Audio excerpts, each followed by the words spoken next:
The huge monster, which intertwined the features of the lion, the wolf and other formidable animals, threateningly raised, demonstrating its fierce rage. However, the team he collected was not afraid of even the stunning look of the monster. Although the monster was in no hurry to attack the attack, delaying the threat was too risky. One of the team members exclaimed that it was necessary to rush forward immediately and strike the first blow. No one denied. Everyone was aware that for the sake of winning, it is necessary to stand up. A fire broke out of the monster's mouth that rushed towards the entire team. Each of the characters understood well. Sooner or later the monster would try to strike and stop until he injures or destroy them all. One of the heroes shifted his weapon lightly, lifting a powerful flow of air, which did not allow the flame to come closer. With his brave actions, he defended everyone who was nearby, preventing any harm to people near him. The huge animal was not going to give up. She tirelessly threw out the fiery streams. But no matter how hard she was trying, no tongue of the flames reached the heroes. They were reliably defended by a desperate friend. Only by making sure that the fiery flow was exhausted, and neither him nor his comrades threatened anything, the man lifted his hammer. The hero also drew attention. His enemy was extremely exhausted if his attack was so short, and did not produce any results. However, the man did not notice how the fire touched him. The clothing broke out unexpectedly, and only then, feeling the flames covers the body, he was surprised to be surprised and hurried to shake his legs, trying to extinguish the flames that could immediately absorb it completely. One of the boys, also a participant in the team, noticing what happened to her husband, immediately rushed to the rescue. Using the spell, he skillfully eliminated the problem and faded the flames lightly. A young man with short dark hair, in large round glasses, and with a face richly littered. In one hand, the girl held a book and said the other. The young man asked to entrust him to treat him so that everyone else could focus on the battle. The other girl was dressed in everything black, a big hat was flashing on her head, and in her hand she held a long staff. She also supported her satellites in the battle, uttering the spell of the ice prison. The spell worked. There was a huge piece of ice in the monster's mouth. The girl turned the fire of the beast on the ice, which first knocked him out of the panther, and then angry well. After the girl neutralized the enemy, she enabled other members of the team to attack him. The witch, meanwhile, went to a warrior who was already preparing to grab his black sword. The guy rapidly reduced the distance to the beast's muzzle to strike a decisive blow and put an end to the duel, a task that was much more complicated than seemed to the team defender. The young man flew up and hit the monster just in his nose. He became angry even more than before. However, the guy intended it all intentionally, because he sought to use his magic blade, which was able to give him completing the battle much faster.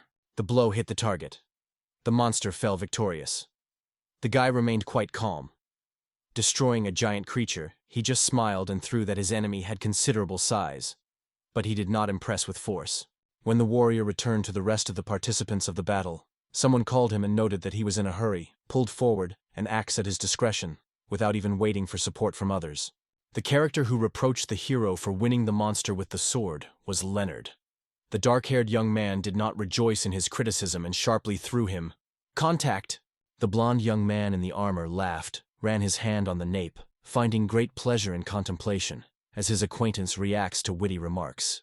In addition, one of the attendees noted that the intentional slowness led to the fact that the team to which the young man with blonde hair received a lower rank than a detachment of a dark-haired man, although both groups are part of one guild.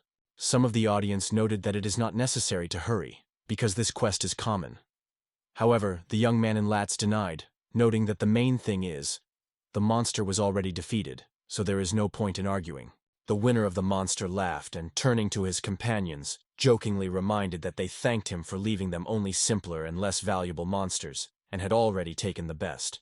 Not wanting to spend more time on a futile chat, a dark-haired man grabbed a guy by a collar sharply, and reminded that they were already going to go. The young man with a staff from the opposite team thought, not all this time the guy just watched on the side, hiding behind a stone while the characters fought? However, the warrior in armor immediately dispelled his doubts, explaining the true situation. The young man turned and unexpectedly revealed the truth. A boy who at first glance seemed worthless and unnecessary, in fact had a unique ability to distribute experience. The young man in the mask did not understand what he said, and turned to his friend for explanation. He explained that he has a unique ability. Even remaining aside from the battle, he gets experience while other heroes fight on the front line. The new moon and armor were not yet sure, but they guessed that the guy is unlikely to just find himself among the members of this guild. Subsequently, the team gathered in a cozy tavern to celebrate the triumph over a terrifying monster. The man who was able to overcome the monster lifted the mug and honored anyone who divided with him victory at the table. The man proclaimed a toast, calling the glasses with his comrades, noting the triumph and the dull of dawn and glory. Everyone in whose mugs splashed something swore to drink everything to a drop. A man with short blonde hair made a sip of a strong drink and confessed that the feeling of guilt only increased. His name was Bonsa, a real warrior who always walked ahead of all, taking the first blow on himself. The young man with large round glasses, practically practicing in the treatment of his comrades, also noted that their team really rose to a new level. He was called Carl, and in the detachment, he performed the monk. The young man hoped that another participant of the team would dare to speak, a black girl named Dorothy. This young lady was a sorceress. In addition, she proudly noted that no guild never compares them, and he sharply put the mug on the table, attracting the attention of his comrades. The leader of the Guide Glory Guild confirmed the words of each present, and then proudly added that their guild is the most numerous and most powerful among all. Seeing that one of the team was not enough, the man asked where their boyfriend. The young man who possessed the ability to distribute the experience was in the other part of the street when his comrades celebrated a common victory. February in appearance, he muttered something under his nose and complained that he had to do someone else's work. Walking another side street where the children were fussy noisily and the workers unloaded some things, the young man suddenly glanced at what he held in his hands and realized he forgot about something. When the guy passed by the man who unloaded the box, he heard that someone was noticing that the load had started to swing and was about to fall. However, the young man did not intend to leave someone in trouble, so he ran out quickly to help. The guy had time at the right time. He supported the box, not letting him fall on the employee. The man, realizing that the danger had passed, he sincerely thanked the boy for his help. Seeing the guy with packages in his hands, the man wondered why he again dumped other things. He warned that if it continues to continue, the dream of becoming a famous adventurer can only be a dream. Field did not want to listen to his long-known things, because he was doing a business that was not liked. The young man fled quickly, throwing a hurry, and left the worker himself. Running a few steps, the guy stopped to breathe. In fact, he had enough time, but he did not want to stay with the employee. Looking around, the young man noticed that the tract in which his team gathered was quite close. With such thoughts, the guy moved to the institution, no longer wanting to execute the assignment to small things. Entering the building, Field covered conflicting emotions. He understood perfectly that he did not want to be in this room. Hearing how the door opened, Claude immediately noted that Field had been late. Looking at the guy, the man asked why he was so delayed with the purchase of potions for recovery. Dorothy, without giving Field and mouth to open, immediately noted that it was not surprising, because Field is just the first level. The sorceress noted that even such an elementary assignment as the purchase of evil, it turned out to be too difficult for the guy. However, one of the team hastened to ask Field for all these troubles that he had to demolish through them. The young man only thought that his comrades would better make his own purchases, instead of haynut time in the tavern for drinks. Meanwhile, Claude, hugging the guy by his shoulders, persistently questioned whether he changed his mind to help the team with his necessary skills. The girl also leaned to Field and quietly asked him not to be angry with his comrades. Dorothy added that since all the work was done by others, the boy should not claim the prey, which they got from the monster. Feloy did not like this attitude, so he resolutely removed from Claude and Dorothy so that he was no longer getting into their hands. The girl was curious and watched a little prudently. However, despite internal dissatisfaction, the guy did not dare to express his opinion. He only silently looked away. Deciding not to stay with the team anymore, the guy went away. Claude tried to persuade him to stay and drink water withal, but the young man refused. Dorothy said with sadness that the field was really extremely boring. However, the young man did not even have time to follow the threshold of the tavern, as the head of the guild called him, ordered to stop. Claude did not look towards the field. He just raised his hand with a sheet and dryly announced that the boy had a new task. The man ordered the young man to check what exactly was written in the note. As one of the groups did not perform their responsibilities, it was decided to reduce their payments a little. The guy did not deny and did not protest, silently took the note and quickly went on the road. None of the team invited Field to celebrate with them, so Dorothy again noted that the guy was very useful to them. His ability to share experiences helped the whole team a lot. It was enough to be in the group on the battlefield to gain experience twice as fast. In addition, thanks to this skill, all the additional proofs were distributed at the discretion of the owner of the ability. The sorceress again noted with a smile. It was because of this skill that their guild, the Dawn of Glory, broke into the leaders of the kingdom. In addition, the girl noted that the abilities of their team should already be enough for a certain result. Her assumptions, as later confirmed by smiling Bonds and Charles, turned out to be correct. While the team was talking briskly, Field, meanwhile, was already in the room. He lit a lamp, mentally noting, in the guild where he is, the change would begin.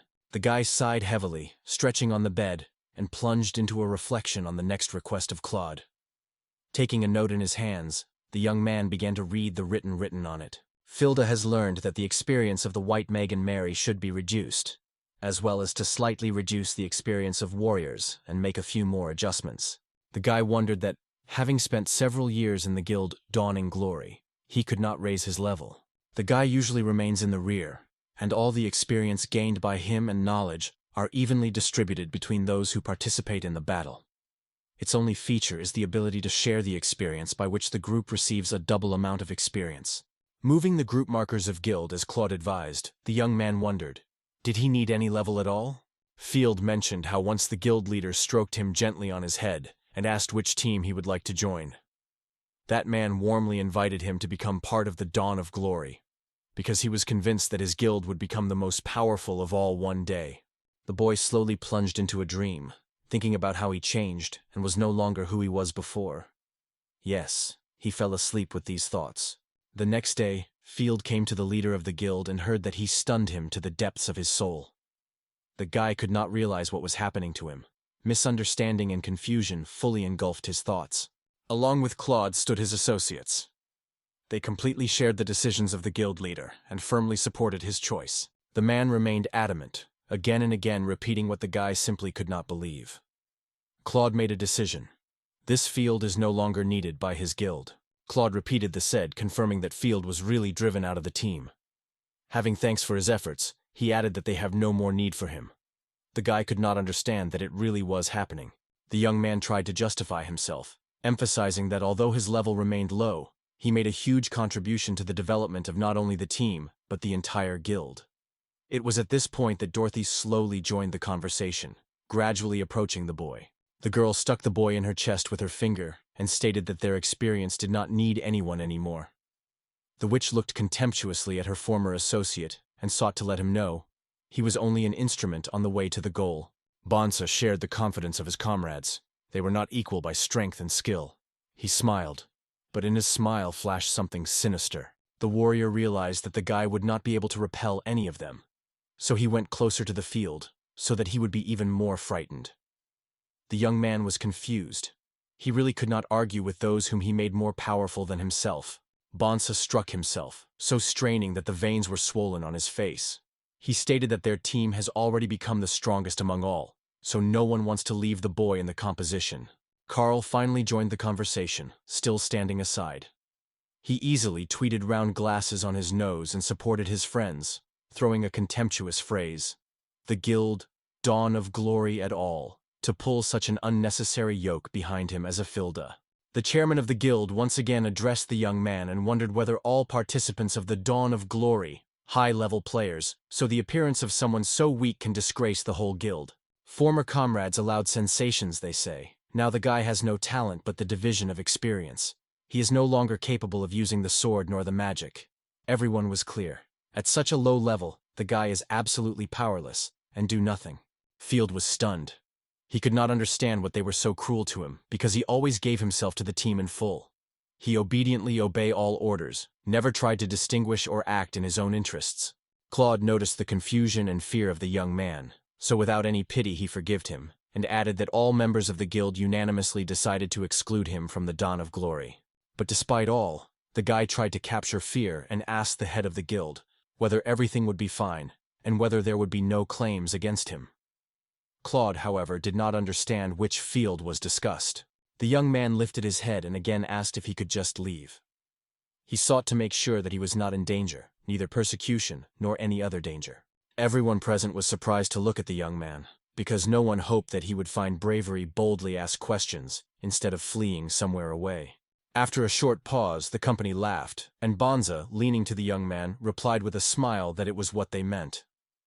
However, they say, it would be more correct not to be limited to simple clarifications, but to go away immediately and never return again. Field did not pay attention to the former comrades who mocked him, and calmly came closer to the table behind whom Claude was sitting. Bonds felt annoying because the guy ignores him with such indifference. Filda asked the leader of the guild, "Or will everything be fine? Because if the guy leaves, no one else will be able to gain additional experience." However, the leader was quite sure that he had dealt in the situation, and no difficulty would arise. Claude again reminded the boy that it is better to leave, because the Dawn of Glory Hill has no extra money to keep unnecessary people. However, the young man did not give up, and strongly claimed that he could be extremely useful.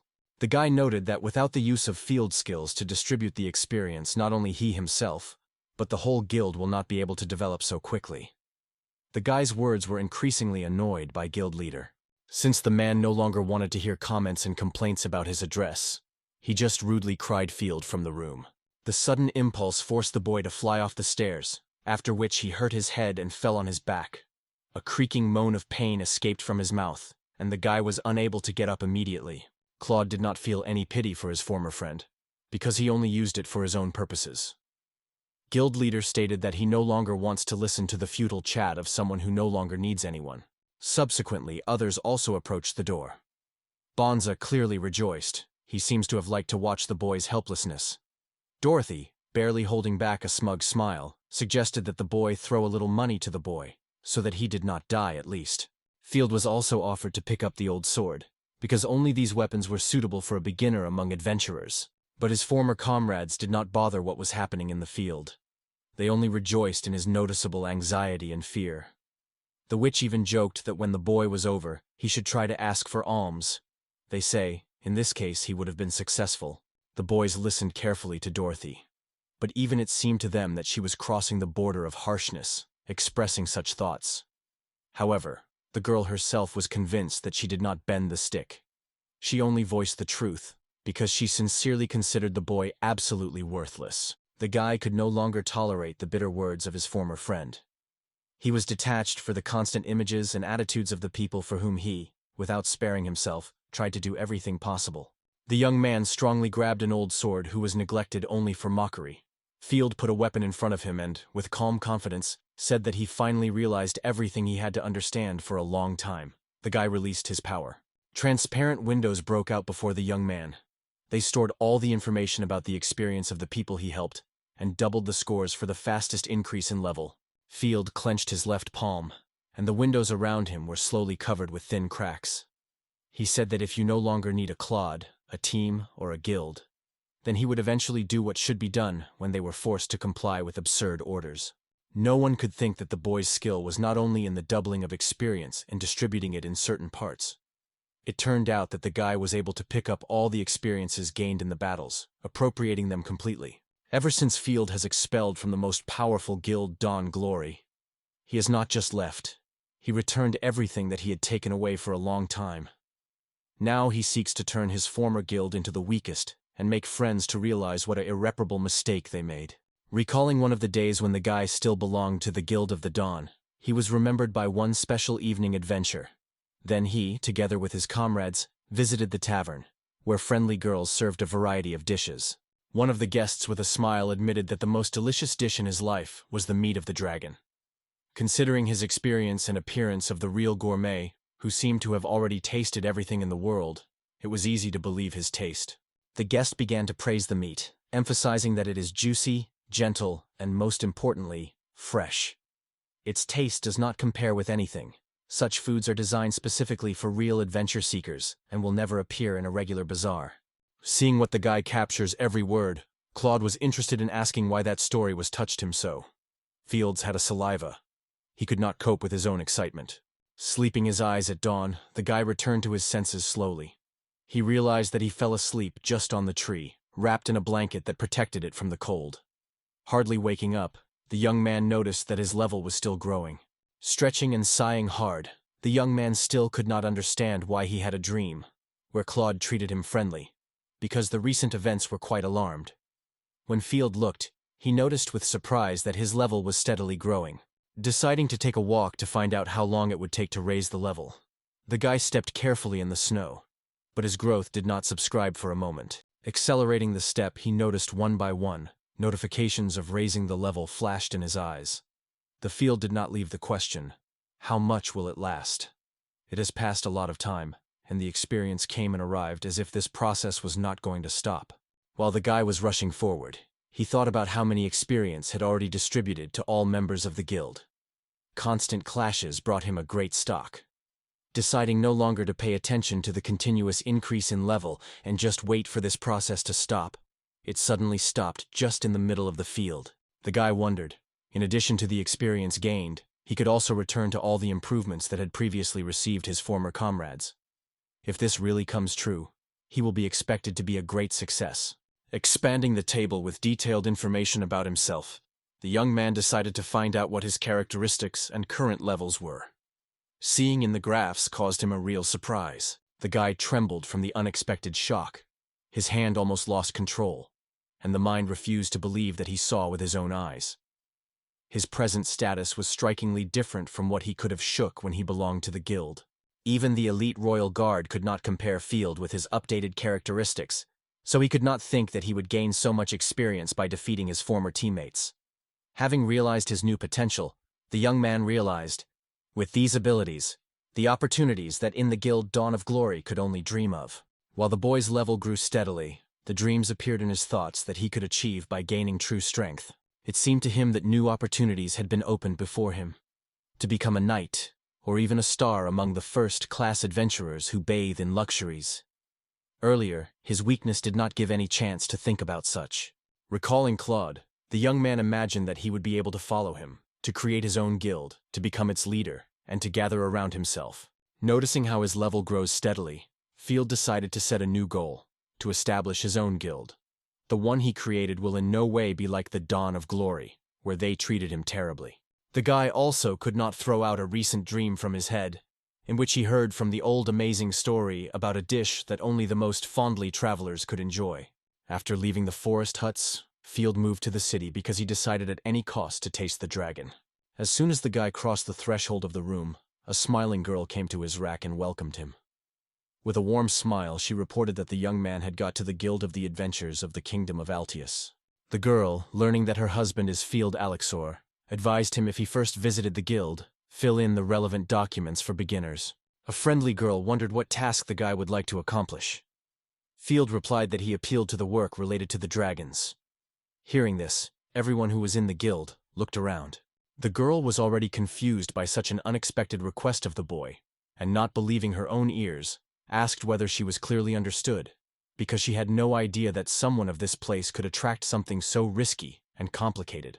The guy said he had announced to cope with the dragon because he dreamed of tasting his meat. Suddenly, a laughter broke down somewhere. One of the listeners heard his words and did not resist the laughter. A man with a scar on his face laughed out loudly, because the boy's story was quite cheerful. Field was confused and did not understand how to treat such an adult's reaction. The man looked carefully at the young man and noted that he had long been belonging to this guild. However, even with his experience, he failed to cope with the dragon, so it is not necessary to fulfill such a risky and difficult mission. The man did not let go of the young man, demanding to demonstrate his strength. But the girl immediately intervened and reminded that the guild fights were strictly forbidden. In addition, the guy himself did not seek conflict and had no desire to fight with others. The man was several times higher and stronger than the guy himself. The adult decided to demonstrate his advantage and strength. He overcame Field before he managed to do the dragon. The man persistently incited the boy, hoping to see what he was capable of because he seemed helpless before anyone. Not giving the young man an answering, the adult tried to assert himself at his expense, acting in a hurry. The old man assembled by surprise. The guy barely managed to avoid the blow, not even suspecting that his grandfather was set up so decisively and really would go into battle. The young man could not imagine that his words about the desire to defeat the dragon would impress someone so much to cause such a reaction.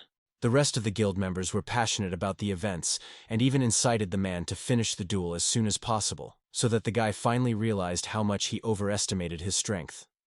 However, The girl intervened at the rack and asked to stop this scene. Since fighting in the guild was strictly forbidden, the girl strongly urged everyone to stop, emphasizing that such aggression against the newcomer is quite inappropriate. The man assured the administrator so that he would not worry. He only wants to study the guy, not join him in a real battle. Meanwhile, when the old man was struck, Fields easily and cleverly evaded, which began to annoy the adult gradually. The man also warned the guy, the dragons are much more powerful and agile, so to evade their attacks or just to jump will not work. However, Field only waited for the right moment. He had to wait for the opponent to believe in his own strength, thinking that with such abilities of the young man, he was able to defeat a truly dangerous enemy, especially the dragon. However, in a moment, something that no one could imagine happened. The guy grabbed a man lightning, and one rapid movement dropped him to the ground, leaving the opponent of any opportunity to either strike or rise. All those present stunned what they saw. They opened their mouths in confusion, not finding words. The man gave the impression of an experienced and much more powerful than an unknown young man. Therefore, no one had the idea that the guy could have such an incomprehensible force. After a brief pause, there were glowing, discussing the event.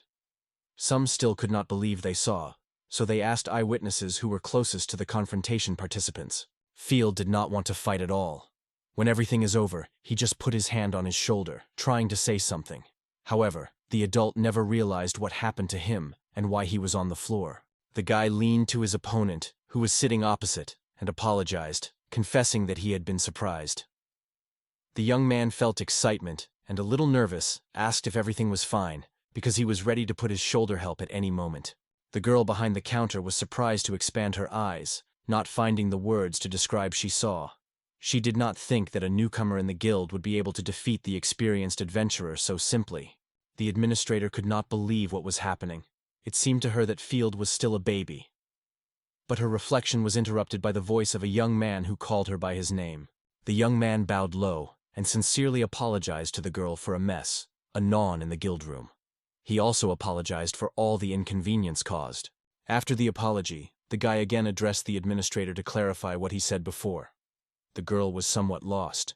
She has not yet recovered after a recent incident. However, the administrator later sighed deeply to focus on her work, and remembered that the guy had previously asked for a task related to the dragon. The girl in the stable reported that the news recently received the news. Somewhere far in the north of the royal capital, among the inaccessible mountains of the Ukrainian, dragons could appear. While the administrator shared with the guy the information that he was seized, everyone could not look away from him. At this time, the girl tirelessly talked about many caravans who spin the path to the mountains of Nagateris. Hearing exactly what he hoped, the young man was fast to leave guild. The most important thing for him was to find dragons. Filda sincerely thanked the administrator, and, when turning to a stunned girl, said he immediately went to the Votok Mountains. The girl tried to protect the young man, shouting loudly that going there alone was terribly risky. After all, even experienced detachments of adventurers are difficult to cope with one dragon. However, the administrator never had time to warn the guy. He had already broken out of place and disappeared behind the guild door before she tried to stop him. After leaving the guild of the Kingdom of Alti, Field noticed that someone was trying to make a connection with her. After answering the call, she realized that the interlocutor was interested in a guy named Field. The receptor informed the interlocutor that the guy admired the dragons and went in the time of the IU to challenge them on their own. The girl also learned that the young man had previously belonged to the Glory Dawn Guild, which broke up and weakened after his release. The administrator noted that the guy had extraordinary power. She became convinced of it with her own eyes. The guy moved away from his new guild further and further, rejoicing in freedom and future adventures. Now a road was opened in front of him, where no one will manage or use it as before, because he is now ready to fight on his own. As he ran to the gate that distinguished the kingdom from the wild forest, the guy in full voice reported that he was going to where the dragons live. At that time, other residents were quietly doing their business inside the city. Somewhere near the swords, the warriors were passionately trained, pushing the weapons in fierce duels. Bonza stood near the wall, crossing his arms on his chest. Subsequently, Karl approached him and asked whom the warrior brought with him. Bonza replied that he recently came across an extremely capable and talented adventurer. The warrior, looking carefully at the girl, turned to the monk with the words, "What will you say about her after seeing her in battle?" It seems that the girl did not even make much effort in battle, because the man who tried to resist did not stand and fell on the floor, recognizing her defeat. The girl with golden hair was dressed in a cloak. She squeezed a book in one hand, and the other held the arms. The defeated man called her a monster, impressed with her incredible force. The Claude, who stood nearby, expressed his greetings by strangers, noting that she is truly worthy to bear the name of her sword. And the head of the guild, Dawn of Glory, raised the girl with a sincere smile and even several times clapped in his palm, impressed with her skill. However, a mysterious girl with golden hair was not too happy about the praise addressed to her. She replied to a compliment with a restrained, "Thank you," and immediately fell silent, not showing any emotions. It seemed that Claude did not expect anything from the girl, so he was silent in the future, just smiling slightly. However, the team found the one who annoyed this situation. Dorothy nervously nervous nails from anger and asked Claude whether he was exaggerating the success of New. The sorceress was annoyed by a man treating her as if she were a princess, only because she has certain abilities. Despite the annoyance and dissatisfaction of the dark-haired girl, the fair-haired hammer has decided to prove that she has the art of battle and can become a real warrior. The girl, whose face was hiding under the hood, grabbed the sword again and rushed to an attack on a man who had previously overcome her. After each blow, she carefully expelled the moments when the weapon could cause him a deadly blow. The girl again swung and rushed forward, causing a rapid attack by a man who barely had time to evade her weapons. However, the man lacked endurance to evade every blow. He only retreated until the girl caught up with him and touched the sword of his body. For the fifth, the girl directed a sword on a man who was lying on the ground and threw him. If it was a real duel, you would have died 5 times. The girl noticed that there were many vulnerable places in the defense of the enemy, which is why her blows reached the hole. The man no longer wanted to listen anything. He only asked not to approach him, admitting his defeat. As it turned out, the blonde woman was named La Susus. Claude did not restrain his delight again, pushed his palm approvingly, and noted that it would not even be easy to compete with such a capable and gifted girl. Lunasis remained indifferent to compliments. It seemed that she did not enjoy her own skill in his own sword. However, this view did not cause anger to Claude. Indignation has covered the man who has repeatedly defeated. It was unpleasant for him to admit that a young girl had overcome him, so he did not want to seem weaker or let her look at him from above. While the moon stood for the man with his back, he suddenly rushed at her with his sword.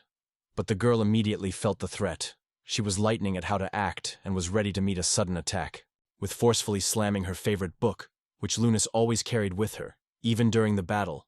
She drove it in weight, showing a relaxed confidence, as if she had not worried her unexpected attack at all. Seeing the situation, Carl noted for himself that angry women were a truly terrible power.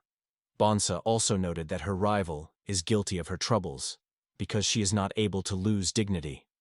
In addition, the warrior confessed that such beauties are usually in love only in their own reflection. Carl did not stop what his partner was leading, so he wondered where she took such an opinion about self-righteousness. She said without hesitation that she had thought herself. While the friends were talking enthusiastically, Claude consulted something from Lunasis. After a brief conversation, the girl with golden braids went, and the guild leader himself returned to the company. When the stranger with his claws approached, Dorothy wondered what he and the moon had been talking about for so long. The girl suspected that they discussed something really essential, but the man assured her that there was nothing special in this conversation. As it turned out, the blonde girl asked Claude about the disappearance of Field. Dorothy was quite surprised by such an unexpected topic of conversation, and even tensed a little. It was unclear why the moon was so interested in this guy. Claude also confessed that he deliberately misleaded Rinus, promising her that he lets the field rest. However, the girl insistently insists she wants to talk to the boy and meet him as soon as possible.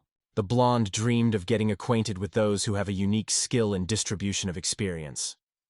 Listening to the story of a guild leader, Dorothy said that no one would have thought Lunasis herself agreed to come to them to see Filda. The witch warned that this excuse would keep the situation under control for a short time, and wondered what actions they were going to do next. However, Claude said that they have no options at this time. Leader Gil stated that he would agree to pay Field for returning the sword they gave him. Since these weapons have a holy value, you may have to make much effort to get it back. However, Dorothy opposed this idea, stating that it is not necessary to solve problems only because of a guy. Carl addressed the warrior nicknamed the Skeleton whether he tried to test his strength, having come down with the ancestral sword. However, the man replied that he refused such an attempt. The young man in round glasses noted that the man acts with extreme caution, to which the warrior answered, "He simply does not give rest to the alarming anticipation associated with this weapon." The monk could not understand what a sinister anticipation is about his companion. Bonza explained that it resembles a strange feeling when your body gradually loses the advantage in everything. The warrior noted that recently his usual ammunition began to seem more difficult than before. But Carl interrupted the conversation because he had just received the message. Seeing what he was shown, the monk immediately called Dorothy and Claude, who were still fascinated by the conversation. When the couple looked on the young man in round glasses, the monk told them that the guy most likely went to the northern mountains. Carl also noted that the guy seems to have taken the task without satellites and went to Nautilus himself. The guild leader could not understand why he went to such a dangerous place alone. Even for the cohesive team, it was extremely risky. However, after thinking, Claude understood everything, and even the surprise even froze for a moment. After a short pause, Claude laughed at all his voice and stated that he was clear. Carl, on the contrary, was completely confused, not understanding the causes of the strange behavior of the head of the guild. Claude suggested that Field, as a participant in the Glory Dawn Guild, mistakenly decided that his own strength had increased with his own guild had gained glory and championship. The guild leader tried to convey his thoughts to his comrades, noting that the guy inadvertently decided to accomplish the task of his own, overestimated his own strength, and hoped a capricious luck. In the ideas and calculations, Claude also slipped the insidious hopes. He was waiting for the guy to stumble, would break into the abyss during the attack of bandits, and would die somewhere far away and never returning home. The leader of the Glory Dawn Guild noted that for the guy it is the best of the possible options for developing events. Dorothy laughed and added that now the moment has come to say goodbye to Field forever, because no prudent man would climb into the mountains. Bonza thought they would cope with the Field, but the witch reminded him that it was still the strongest guild among all. The girl smiled with a sinister smile, overflowing with faith in her ideas, and eagerly awaited when their joint plan would come to life. Klotz suggested that a person with peaceful abilities that could effortlessly provide them with help. Guild leader Donguri emphasized that in addition to careful training, he seeks to be in person during the destruction of the Field, to make sure that this place will never become a source of hassle for them again. The road smiled, acknowledging that the words of a man really added to her optimism. However, everyone had to remain careful, so the witch insisted she also leave with the head of the guild. Carl noted that if Dorothy and Claude, Field, will not be able to escape, they would instantly stop any attempt to resist and end it once and for all. Both were considered the leaders of the Glory Dawn Guild, so it was useless to resist them. Claude is a man who has gained the glory of a mighty sorcerer, a master of magic blades. Its exceptional strength came to the limits of perfection through unsurpassed experience and unique skills. He always remained in the best form, and his power was truly legendary.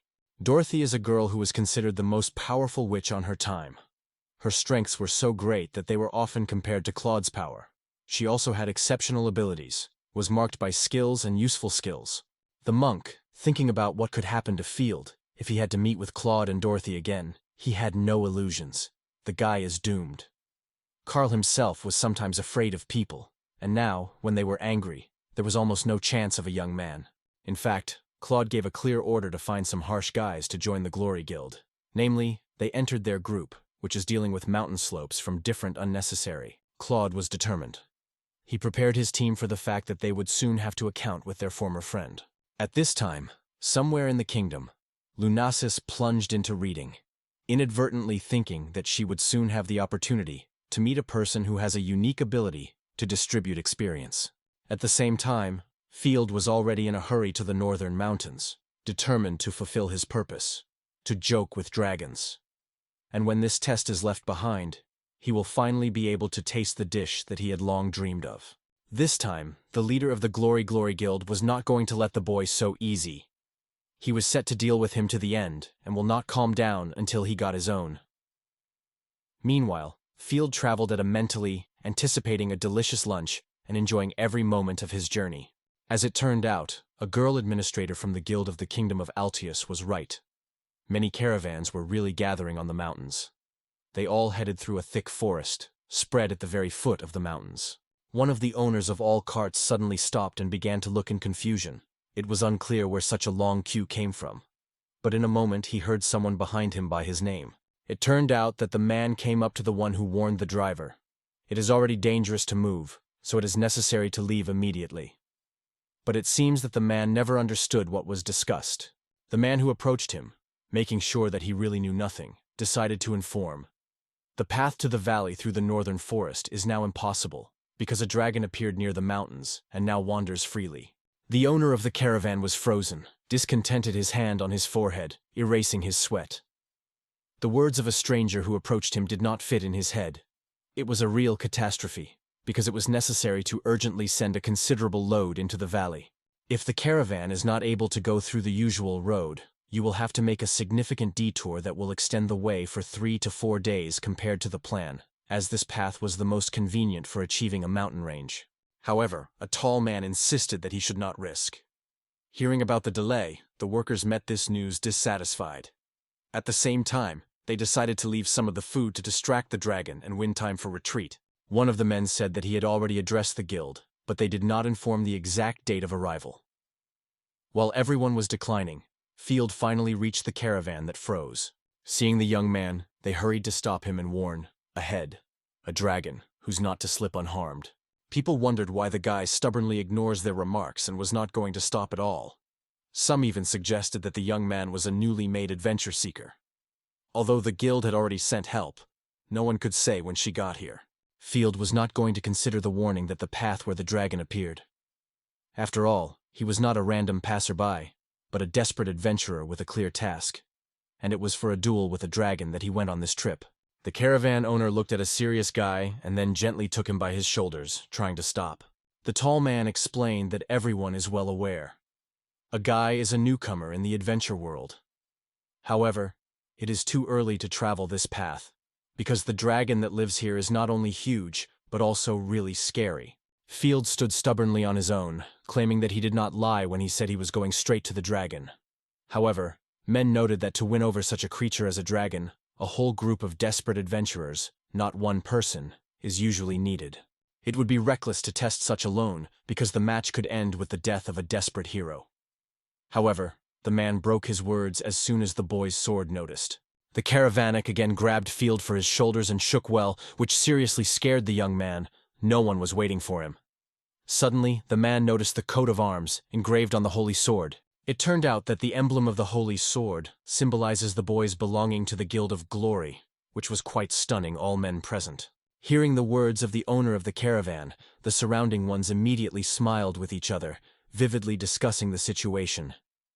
Despite the fact that the young man did not belong to the Glory Dawn for some time, this organization remained the most powerful in the field, and all of them were well aware of it. After the unexpected discovery, an undersized man decided that the guy actually had a great resistance, and hastened to apologize for his extra confidence that he would not cope with the dragon on his own. However, Field did not keep him evil. The young man realized that their anxieties were caused only by his appearance. The caravan owner explained that they carry food, medicines, and clothing for those who need help, so they cannot afford even the slightest delay. A small man realized that this open terrain is their only hope to avoid unnecessary 3 or even 4-day bypassing the dangerous area.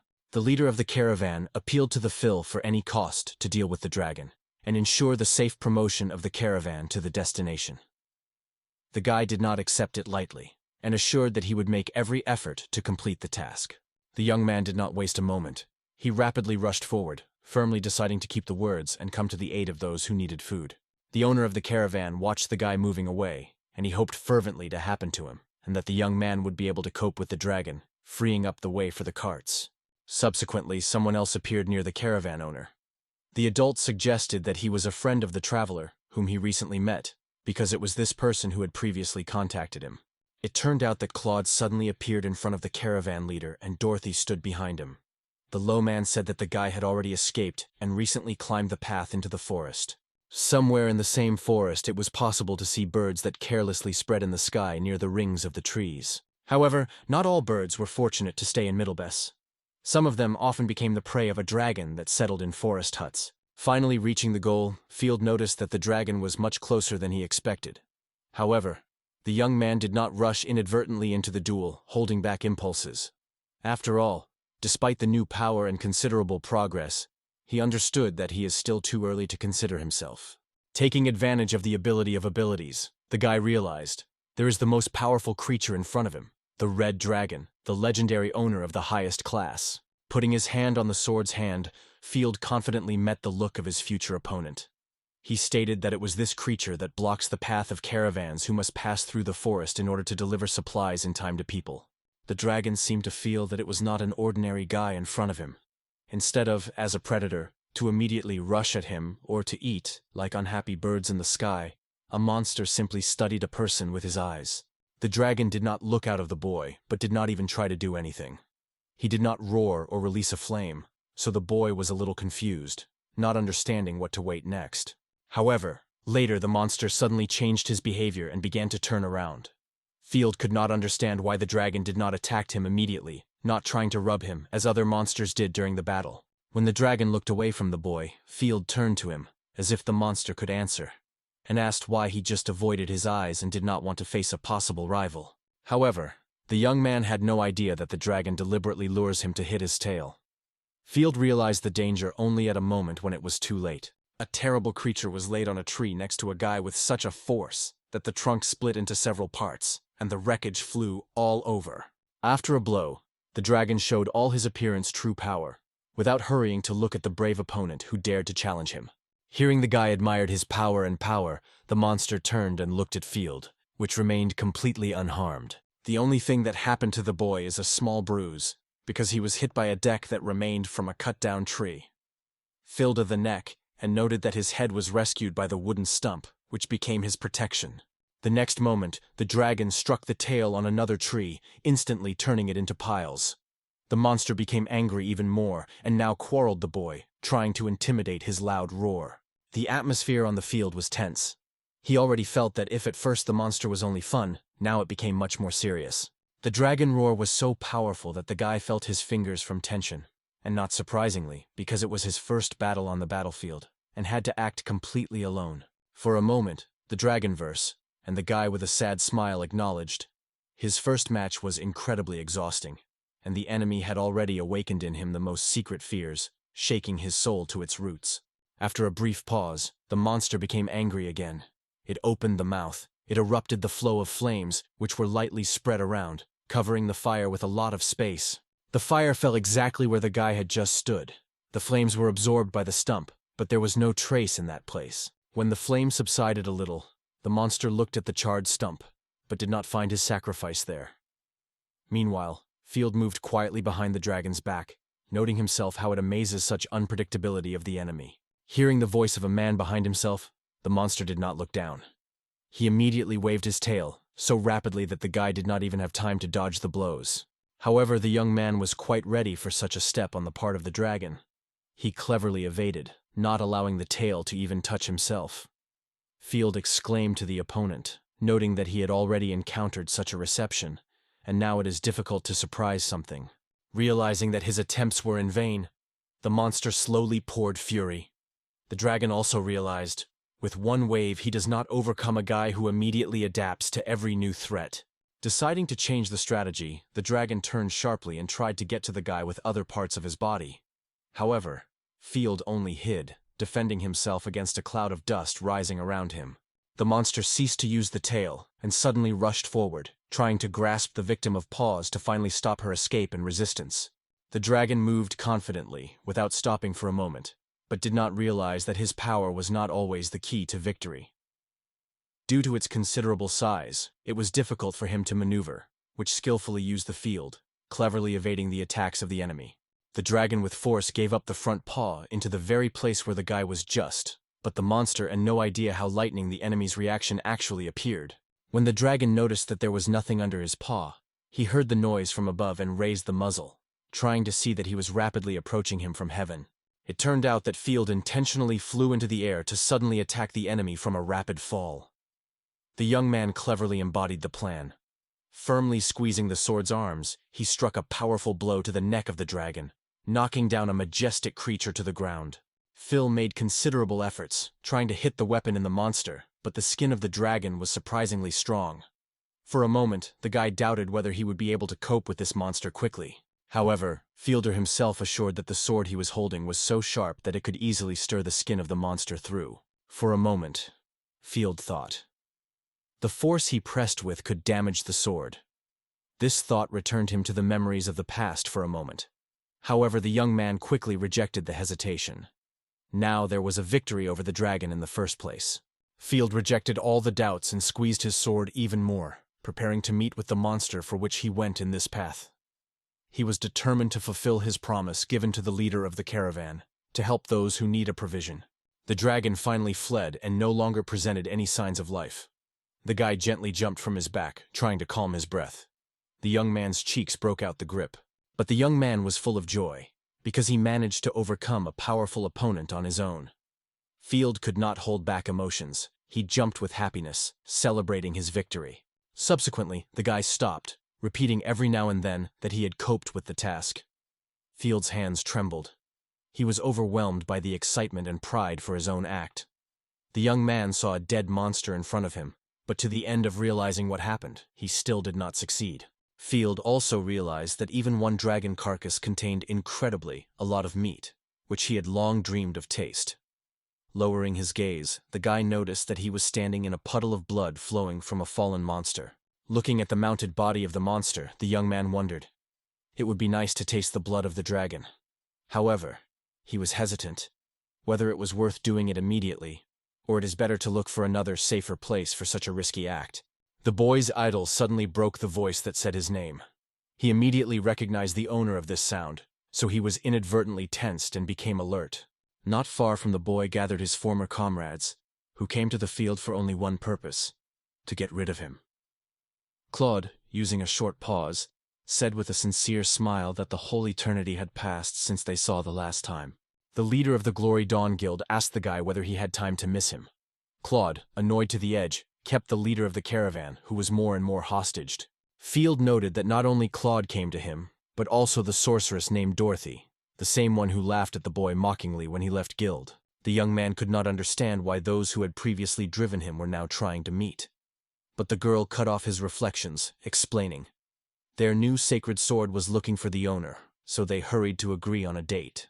The sorceress smiled and advised the young man to return with her immediately, so they could avoid any troubles. However, Field refused to obey her will. The guy boiled with rage, remembering how these people treated him. However, Claude was ready for such an answer. He did not hesitate to put a sword on the male neck, clearly making it clear what he was able to disobedience. The leader of the Glory Guild gave a voice and whispered that the boy should listen well to his words. Claude sought to help save everyone who was in the caravan. A black-haired man warned, if the guy does not go with them, everyone who is now in the forest will fall down the monsters. In addition, he promised that the assignment, which the guy took on him, would bring to the end of his own. Only when Claude spoke to the end, the guy finally realized the leader of the guild really took hostages. Behind the boy, Dorothy noticed a giant object lying on the ground near him. The witch looked intently and asked Claude whether this defeated red dragon was indeed lying behind the field. Seeing the body of the monster, the black man thought for a moment, but then confidently stated, probably, someone else coped with the dragon earlier and just went away, and the guy was only accidental, happily appearing at the right time. After that, the leader of the Glory Guild once again addressed the boy, saying that his path was completed, so it was time to leave the stage. Claude, without hesitation, activated his sneaking ability. He laid the sword into the ground, releasing a wave of fire around. However, when the ability to work, the black-haired man felt surprised that his sword suddenly became incredibly difficult, although he had previously seemed easy to him, like a feather. Claude had no idea what was happening. A panic horror was squeezed to him, because he was aware that the forces are constantly leaving him. Dorothy was also confused, seeing that something happened to Claude. The man thought that he could not extract the sword, not only because he became much more difficult, but also because his magical power suddenly undergone striking changes. The witch did not go for a moment. Her staff stretched towards the guy. The girl had annoyance on the girl's face. Everything was not at all as she thought. Dorothy took advantage of her icy magic, full of determination that her friend failed. When the girl involved her ability, sending her to the young man, the result was not the one she was counting on. Instead of the expected effect, the guy just enveloped a pleasant cool, which even appealed to him. Field confessed that he even liked Dorothy's act, but the girl, like Claude, was stunned.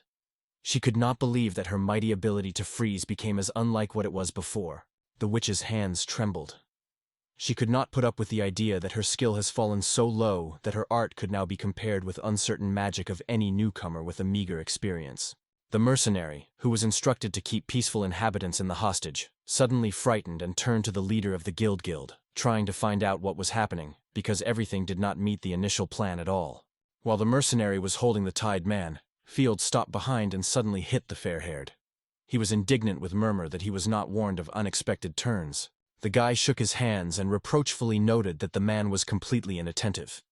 He did not even notice how someone from the back of him. The young man without much effort to neutralize the enemy. Filda was annoyed in an annoyed one. He could not think that Claude would decide to attract others to join the guild and help him with his search. Moreover, he even went to the frank threats of a guy who was expelled from the team. After completing the conversation with a stranger, the guy looked at the head of the guild, to which he once belonged, and wondered what meaning was hiding in his words and actions. Why did Claude so persistently search for the young man, and what he sought? His return, or immediate death? The leader of the Dawn of Glory, Jill, did not even think to answer the questions of his former friend. What concerned the field annoyed the dark-haired man to the edge, because Claude did not recognize him even. An adult, without waiting for the right occasion, subjected to waves of restrained feelings, suddenly rushed forward to the abuser. Filda was not confused. As soon as he noticed how he was rapidly rushing to a mowed enemy with his sword, he immediately realized that he should act. Despite this, he has not yet left the desire to find out the answers to his questions and avoid clashes. The black-haired young man gave all his strength without sparing himself. In his heart, there was no longer a place for humiliation and arrogant attitude from the people whose freedom he once obeyed, respected their opinion, and listened carefully. Dorothy instantly ran to the leader of the Glory Dawn Guild, checking with him all right with him. The sorceress tried to alleviate the suffering of her friend, who did not expect such a sharp repulsion. Meanwhile, Field said he no longer wants to do any business with Claude, Dorothy, or someone else from the Glory Dawn Guild. The leader of the guild, to which the boy belonged, did not lose his senses and heard every word of the new moon who was approaching him. Paul no longer looked up. Since the expulsion from the guild, it has changed significantly. In his eyes, there was now confidence, so the young man added that he would try to erase all the memories associated with his former comrades. The girl no longer wanted to listen anything. Too unexpected for her was that the guy, whom everyone was considered weak, suddenly managed to repel. The sorceress strongly stood up and decided that she and Claude should leave the forest immediately to consider further actions. Their plan was defeated, so now they are forced to find another way to resist a new field. With the help of one of her charming, Dorothy, along with Claude, decided to move to another place, where the couple danced and rose, from which the guy turned away, trying to hide his face. In addition, a cloud of smoke suddenly risen above the place where his former comrades were, so Field could not see what was happening with the participants of the Glory Dawn Guild. The black young man stood patiently until the smoke dispelled and the dust was donned. Only those who were held hostage were left around. Filda was somewhat puzzled, because he did not think that such strong material and Dorothy could just escape. His reflections were interrupted by a hoarse cough of men lying on the ground. The guy approached the owner of the caravan and the man standing next to him, and asked if they were all right, whether they were injured. Adults assured that everything was well with them, although they admitted that they were a little scared of what had happened. The guy felt easy excitement, because he himself did not know exactly what his former comrades really wanted. The men sincerely thanked the boy for saving them, although the field was convinced that he was guilty of everything, because Claude and Dorothy were only because of him. The owner of the caravan noted that the young man defeated the dragon on his own, a feat that is not for everyone. In addition, the man added that the monsters obtained were usually transported to the city to sell as valuable raw materials there. However, in his opinion, one boy will be extremely difficult to handle it. In order to thank the young man somehow, the caravan manager suggested to allocate a visa and download a monster carcass. But the guy had quite differently. At first he wanted to make something more important. Soon the man roasted the meat at the fire and said that despite the danger, the dragons are extremely valuable. Their horns and organs are widely used in medicine, made of leather make strong armor, and their claws serve as excellent raw materials for weapons. Dragon meat is considered a real delicacy. Travelers had a belief. The dragon has no part that would be in vain. The caravan owner wondered if the boy would not be unfortunately share such valuable prey with others. Field, without greed, answered calmly, watching the man cooking. He will not be able to eat, and besides, the caravan manager has already helped him to separate the remains of the carcass. Field did not find a place to impatience to try what he dreamed of for so long. Finally, after a while, he managed to prepare a kebab of dragon meat, generously seasoned with spices. He enthusiastically added that the best spices than these are not looking for it throughout it. The guy did not think to wait for the meat to cool down. Gently bit the piece by a piece. A delicious aroma flowed from the dish, which was even more hunger. The meat was cooked flawlessly. It was felt that the owner of the caravan was not cooking for the first time. The appetizing piece was dense, but at the same time, surprisingly gentle and easily chewed. The fragrant sauce enveloped the meat so abundantly that it was worth the boy to bite a piece. Thick drops immediately flowed on his edge. Light spiciness added meat to a special charm, and the boy's tongue was sweet with a soft sharpness. The caravan leader asked his rescuer whether he had the meat of the dragon, and the guy admittedly confessed, "This is the most delicious dish that he ever had to taste." This is the case as a tractable tractor. The men expressed gratitude and admiration for their rescuer, treating him with drinks and dishes. Finally, Field felt a real relief. His efforts were recognized. While the whole field rejoiced in victory over the dragon, Claude, who was humiliated by the one who once considered the obedient boy, boiled from rage and did not understand at all how to remedy the situation now. Returning to the guild, where the guy got the task of catching the dragon, Filda put a horn monster on the table. In doing so, he impressed not only the administrator, the same girl, but also other ancient members of the guild who witnessed his triumph. At the same time, in the palace of the kingdom, Altia, the old king, he was on the throne, accepting a delegation of the Glory Dawn Guild. Despite the rest, his view read the apparent dissatisfaction with the guests who stood in front of him. The leader of the guild, Claude Glamatic, together with his comrades on the guild, were respectfully bowed their heads in front of the old man. All present with respect and light excitement closed their eyes, honoring the head of the kingdom. Having looked at the collected ones who bowed their heads in reverence, the ruler announced that he invited them to the palace because of a number of important questions that he's seeking to get answered immediately. The king learned that a dragon was killed in the streets of Nautilus recently, and local merchants complained. The guilders with their accomplices seized them and kept hostage for some time. Lunasis did not hide her surprise, because she was unknown what happened. Subsequently, the king said that the merchants were suddenly released by a young man who was able to come to their rescue. The ruler of the kingdom demanded explanations, and then Claude, as a leader of the guild, reacted with restrained courtesy. He stated that the recent events were deeply disappointed. The black-haired man carefully selected the words, realizing the importance of the interlocutor. The king did not immediately realize what Claude was saying, so Guildmaster was in a hurry to clarify. Although, as His Majesty already known, Dawn of Glory was always proud of the title of the best guild of the kingdom. Now the circumstances have changed a little. Claude lied about one person. The guild, who considered herself the strongest, was substantiated by Dawn on Glory by deception, and the claim that what happened was a planned action of one of their members also had no reason. Dorothy, who was afraid to lift his head or open her eyes, marked with excitement for how easy and calmly the Claude behaved, and involuntarily admired his self-control. The kingdom of Altia wondered whether the Guild of Light Dawn was not involved in the recent incident. Claude confirmed this, explaining that all members of the guild have been employed in the council in recent days. His words were convinced of the king, and he believed the man. The owner of Alea noted that the actions of people who cover their atrocities with the name of the Guild of Small Glory are extremely serious. After all, such cases may not be isolated, which is dangerously tarnishing the perfect reputation of the most powerful guild. The king also noted that he was rumored about the remarkable talents of the members of the guild, but recently Claude rejected a large number of applications for the introduction that were unsuccessful. The owner of the kingdom of Althea stressed that the involvement of talented newcomers is really important, but to take care of those who are already in the guild, for Claude as a leader, is an equally important duty. The king warned, when you look at the past failures, displayed inattention and excessive self-confidence, remember, all this can lead the guild to death. Therefore, you cannot forget about any circumstances. The king examined the subjects who bowed their heads in front of him, and stressed that everyone should realize how important it is as soon as possible to resolve the unpleasant situation that has recently happened, so that she does not become public. Oralord also assured that any news that can affect Kingham's reputation, all members of the guild will immediately find out about it, so everyone should be alert. Noticing that the attendees would carefully catch his every word, the king said that everyone has the full right to leave the hall if he wants. However, before leaving, Claude bowed low and assured the ruler, they can be certain in their unwavering devotion. A black-haired man closed his eyelids tightly so as not to give out his annoyance.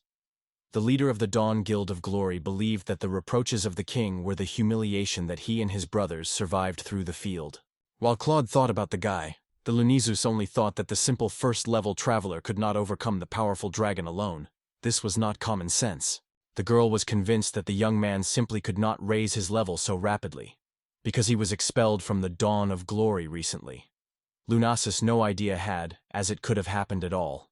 While the participants of the guild, to which the boy once belonged, were at the reception of the king, he enjoyed a cup of hot tea, a drink which was previously unattainable for him due to lack of money and lack of savings. Field kept the mug carefully and sighed heavily. Such a leisure was a novelty for him.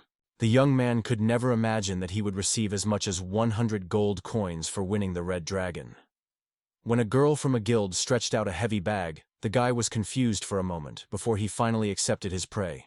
Field has never had so much money in life, and now these wealth only belonged to him.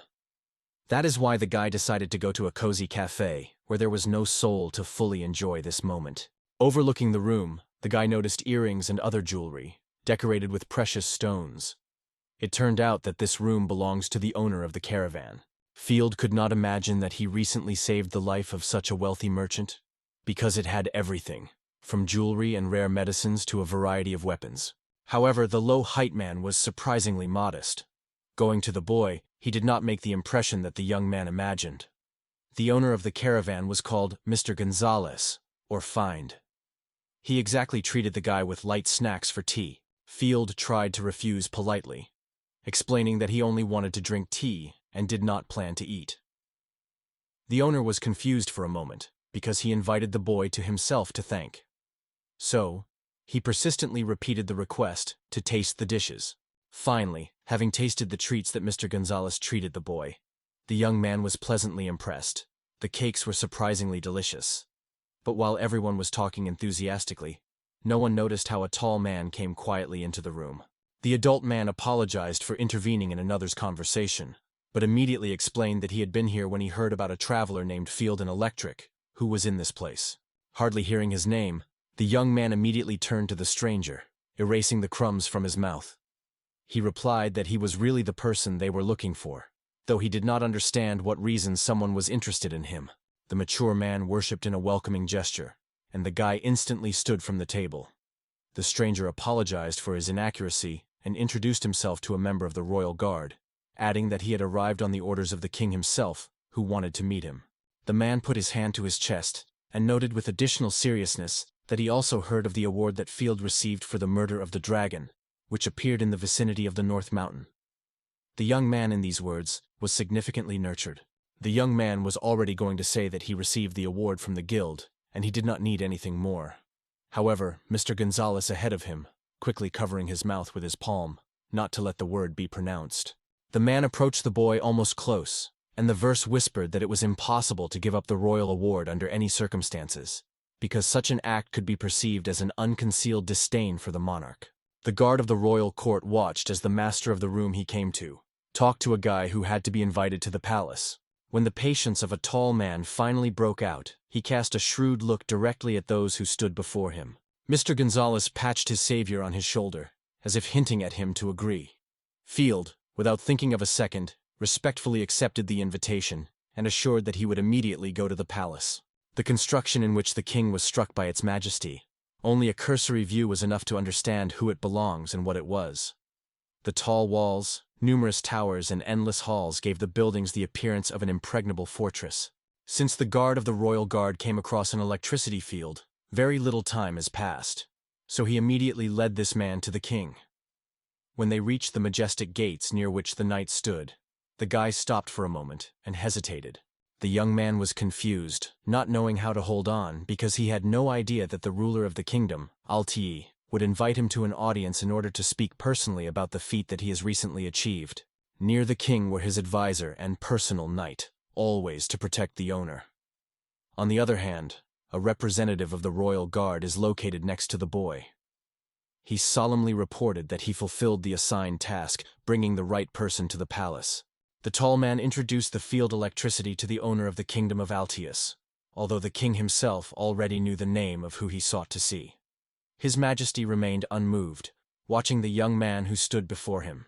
The king's gaze pervaded to the very soul. It seemed as if he saw what remains hidden for others. It was truly tremendous to him. It felt what incredible force was concentrated in this figure, because only one of his words and everything would change. Field felt a piercing look that made him nervously squeeze. The young man barely shuddered, and thin streams of cold sweat rolled through his face. The royal guards, standing next to him, kept a stone silence, watching closely at the reaction of his Majesty. What was the surprise of the boy when the king did not show any hostility to him? On the contrary, the ruler of the kingdom of Altius sighed and said with a smile that he was glad to meet a traveler who managed to overcome the red dragon. The young man worshipped, sincerely stating that he was a great honor for him to meet with his Majesty, and this respectable person for the first time. However, the king asked him not to follow the unnecessary ceremonies, and once again reminded that recently, Field won the red dragon. Field dropped one knee while the king expressed his sincere gratitude to the new hero for helping the kingdom in the battle with a monster, which even experienced adventure seekers caused a lot of trouble. The guy could not understand why there were so many glorious Slavs around him after one dragon. While Field dreamed of juicy meat, the king ordered the servant to first reward the boy, and then continue the conversation with him. The man in the monocloth came closer to the guy, carrying a new bag of gold on the tray. Field could not believe that he would have to receive such a generous award, even if he is offered by the king himself.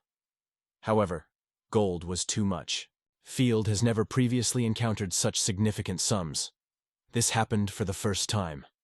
Concerned, he refused to accept the whole gift, explaining that it was too generous for him. But the king was unwavering. He sought to give the hero innumerable riches.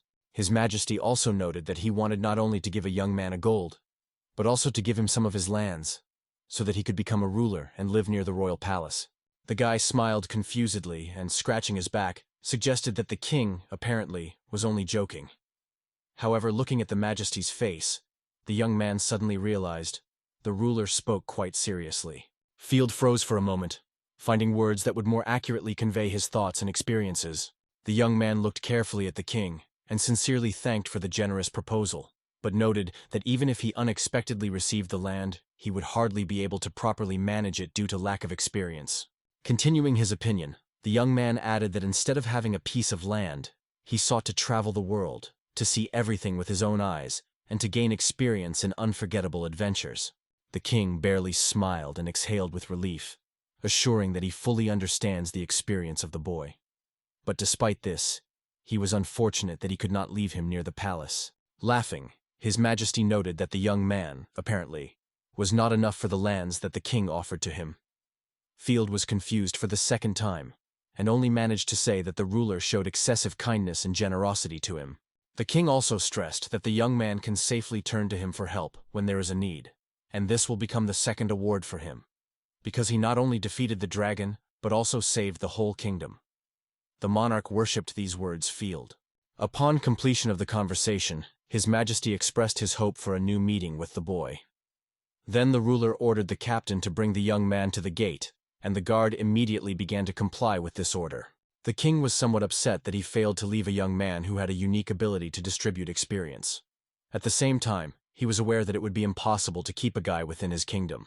Moving away from the royal palace, Field could not calm himself. He's still shaken from excitement after a personal conversation with the king himself. Field could not fully understand why, but His Majesty seemed to him to a cunning old man. Although, perhaps, it is such insight and peculiar to the one who stands at the top of power in the kingdom.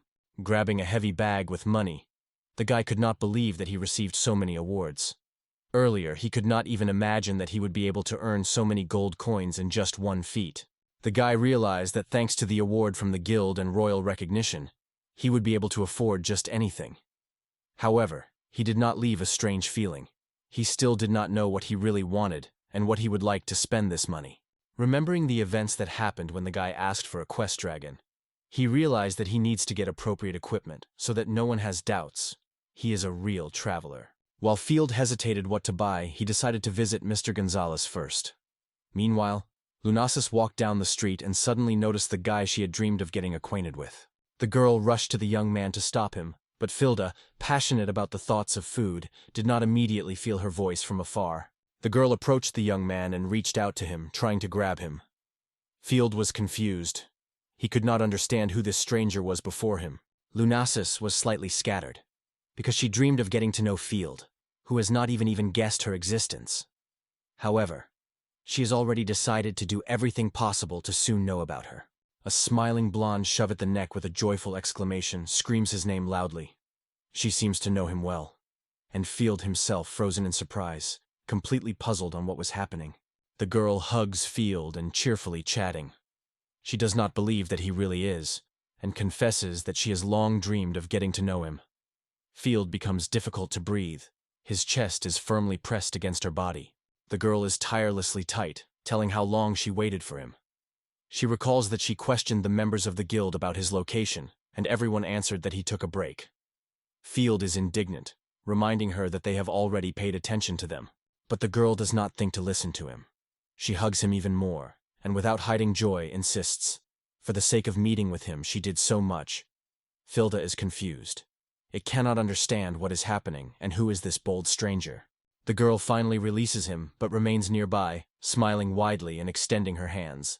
She is surprisingly beautiful, dressed in the outfit of a real traveler. Glowing with joy, the girl confesses to Fieldy, who is incredibly happy because of their meeting. Finally, Field was able to look at her well, and when he knew a little, he was awesome, or not Rusinus. It was her name. She confirms. Her name is Kenzie Rutsinus, and she used to be an adventure search. Turning to Mr. Field, the woman invites him to call her just Rutinas. However, Field does not remember that he ever met her earlier. Meanwhile, Kenzie Rachinasis admits Field with inspiration, who has been admired for a long time. Field, not even realizing it, notices how close her face was near him, and again feels awkward and confused. Rusinus does not restrain the delight and gladly proclaims that giving all his forces of the guild is a real self-sacrifice. In her opinion, such actions are reduced to the level of the deity. Not everyone is able to decide on such a noble and selfless step. Ruzina does not persuade and states loudly that everything is clear to her. Although his merit does not shine in sight, but hides in the shadow, she always felt, his contribution is invaluable. She rushes to him again, despite the fact that he tries to escape, embarrassing under the eyes of others. Rutsinus began to squeeze Field again, this time for his cheeks. She repeated her name several times. Without stopping smiling, the girl wondered what had happened, and then clarified why she called it the Master. He then informs Reginus that he had a good feeling of her passionate desire to see him, but with regret to refuse. His story with that guild has already been completed. Rusinus, confused and puzzled by such an answer, asks what the reason is.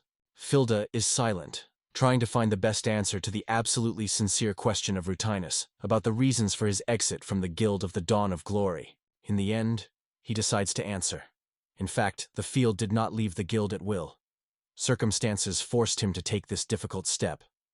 He has already gained enough experience, so he is now able to cope on his own. Rusinus perceives it as cruelty. Filda is bitterly remembered by the painful moment when he was ruthlessly expelled from the guild.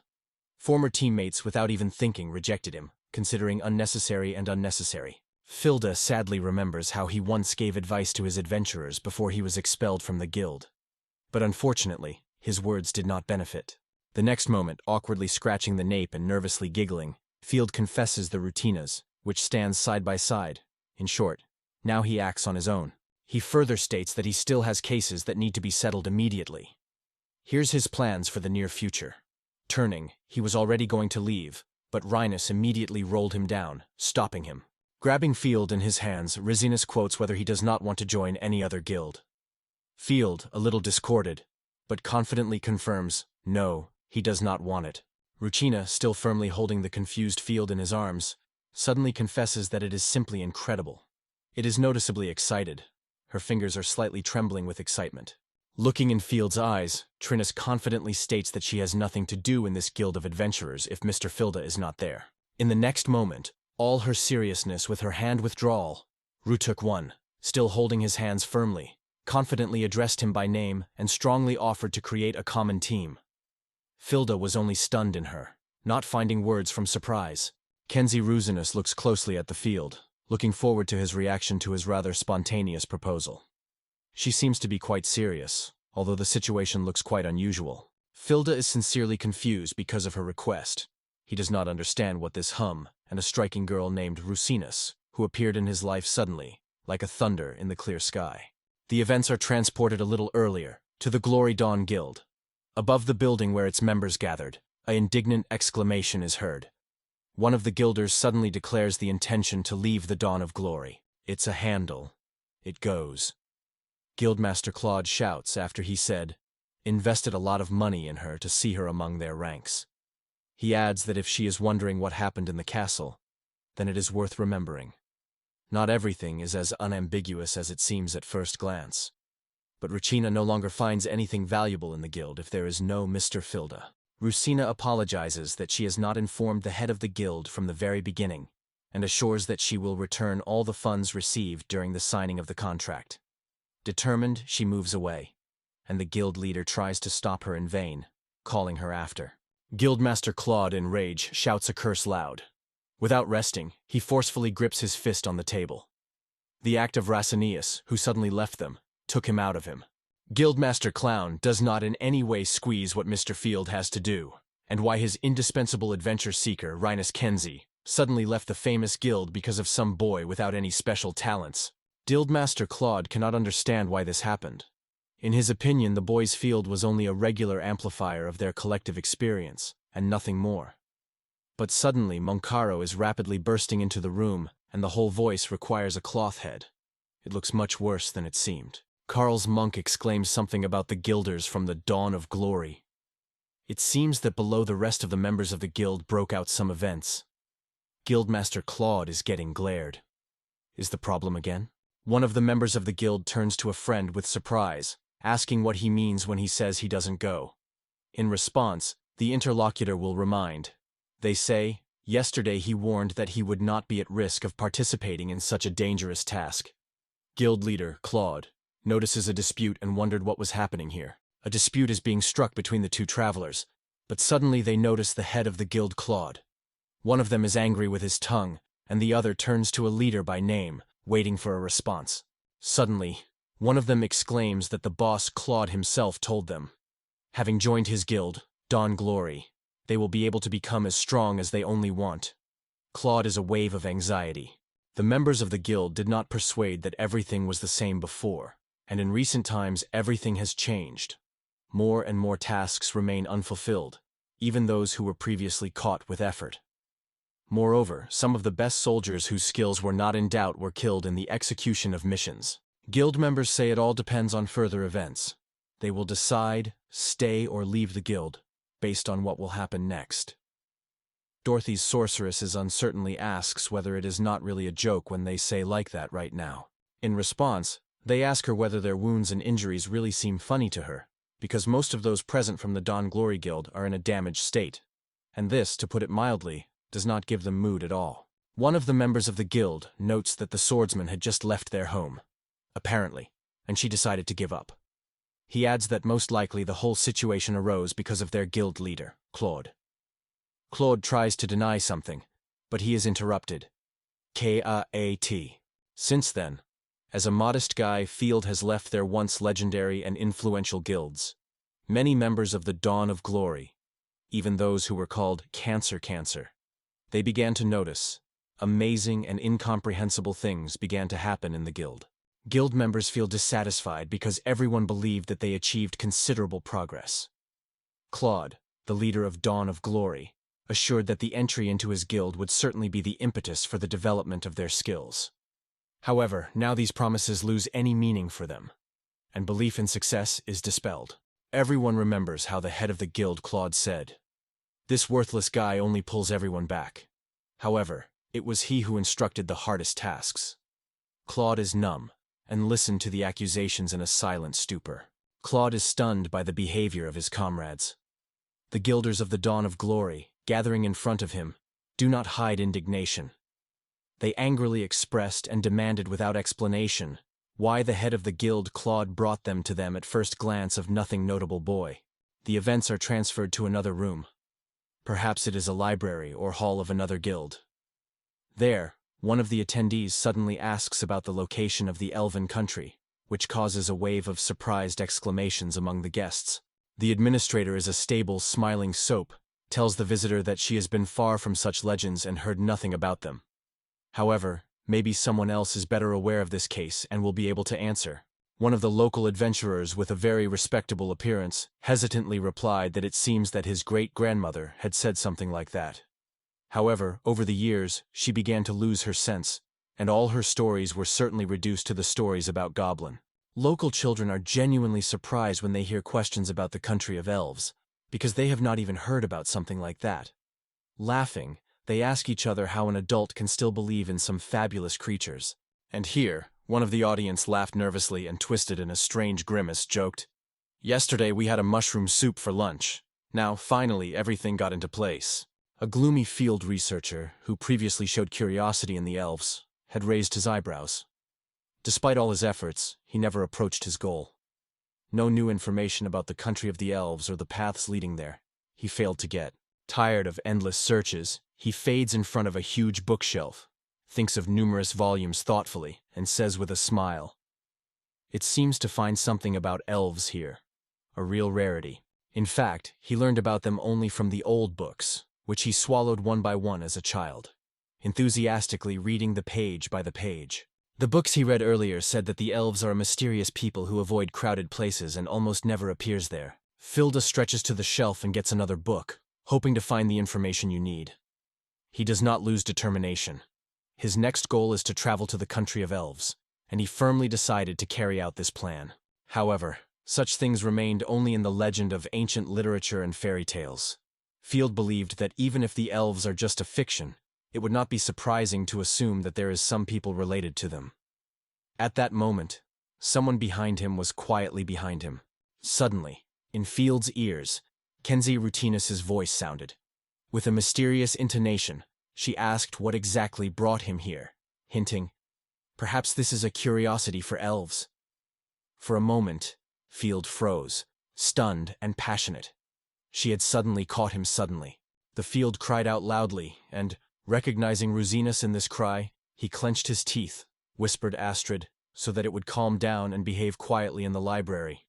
In response, Astrid only responded with a meaningful silence.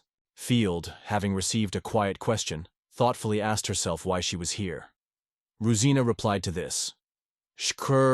Shkrrr has admitted that she was very fond of gathering a team with Mr. Field, and the smell of the field and silence in response reminded her how he then rejected the proposal. And now he stubbornly refuses to do something like her, Rasanius argues, reproaching him for excessive seriousness and urging not to be bored. To change the topic of conversation, Field is interested in her work in the Glory Dawn Guild, and carefully asks if Rasanius is sure that she really wants to be near him now.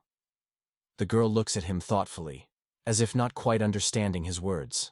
Rusina did not even think before the answer.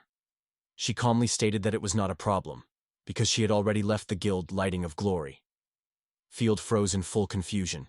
His eyes were rounded, he barely uttered a few words, and then exclaimed, not believing that she really took and left. The annoying chatting of Filda and Racinus is already getting other visitors to the library. Some of them grumbled and Burns with dissatisfied words. Understanding the hint, Filda and Racine are instantly silenced. Meanwhile, Racinus confesses to him that she was settled in the guild only because she followed Mr. Field. She asks carelessly, what about this book, which Field holds in his hands? Filda is reluctant to confess to her that she is looking for the way to the elves. Immediately adds that he understands perfectly.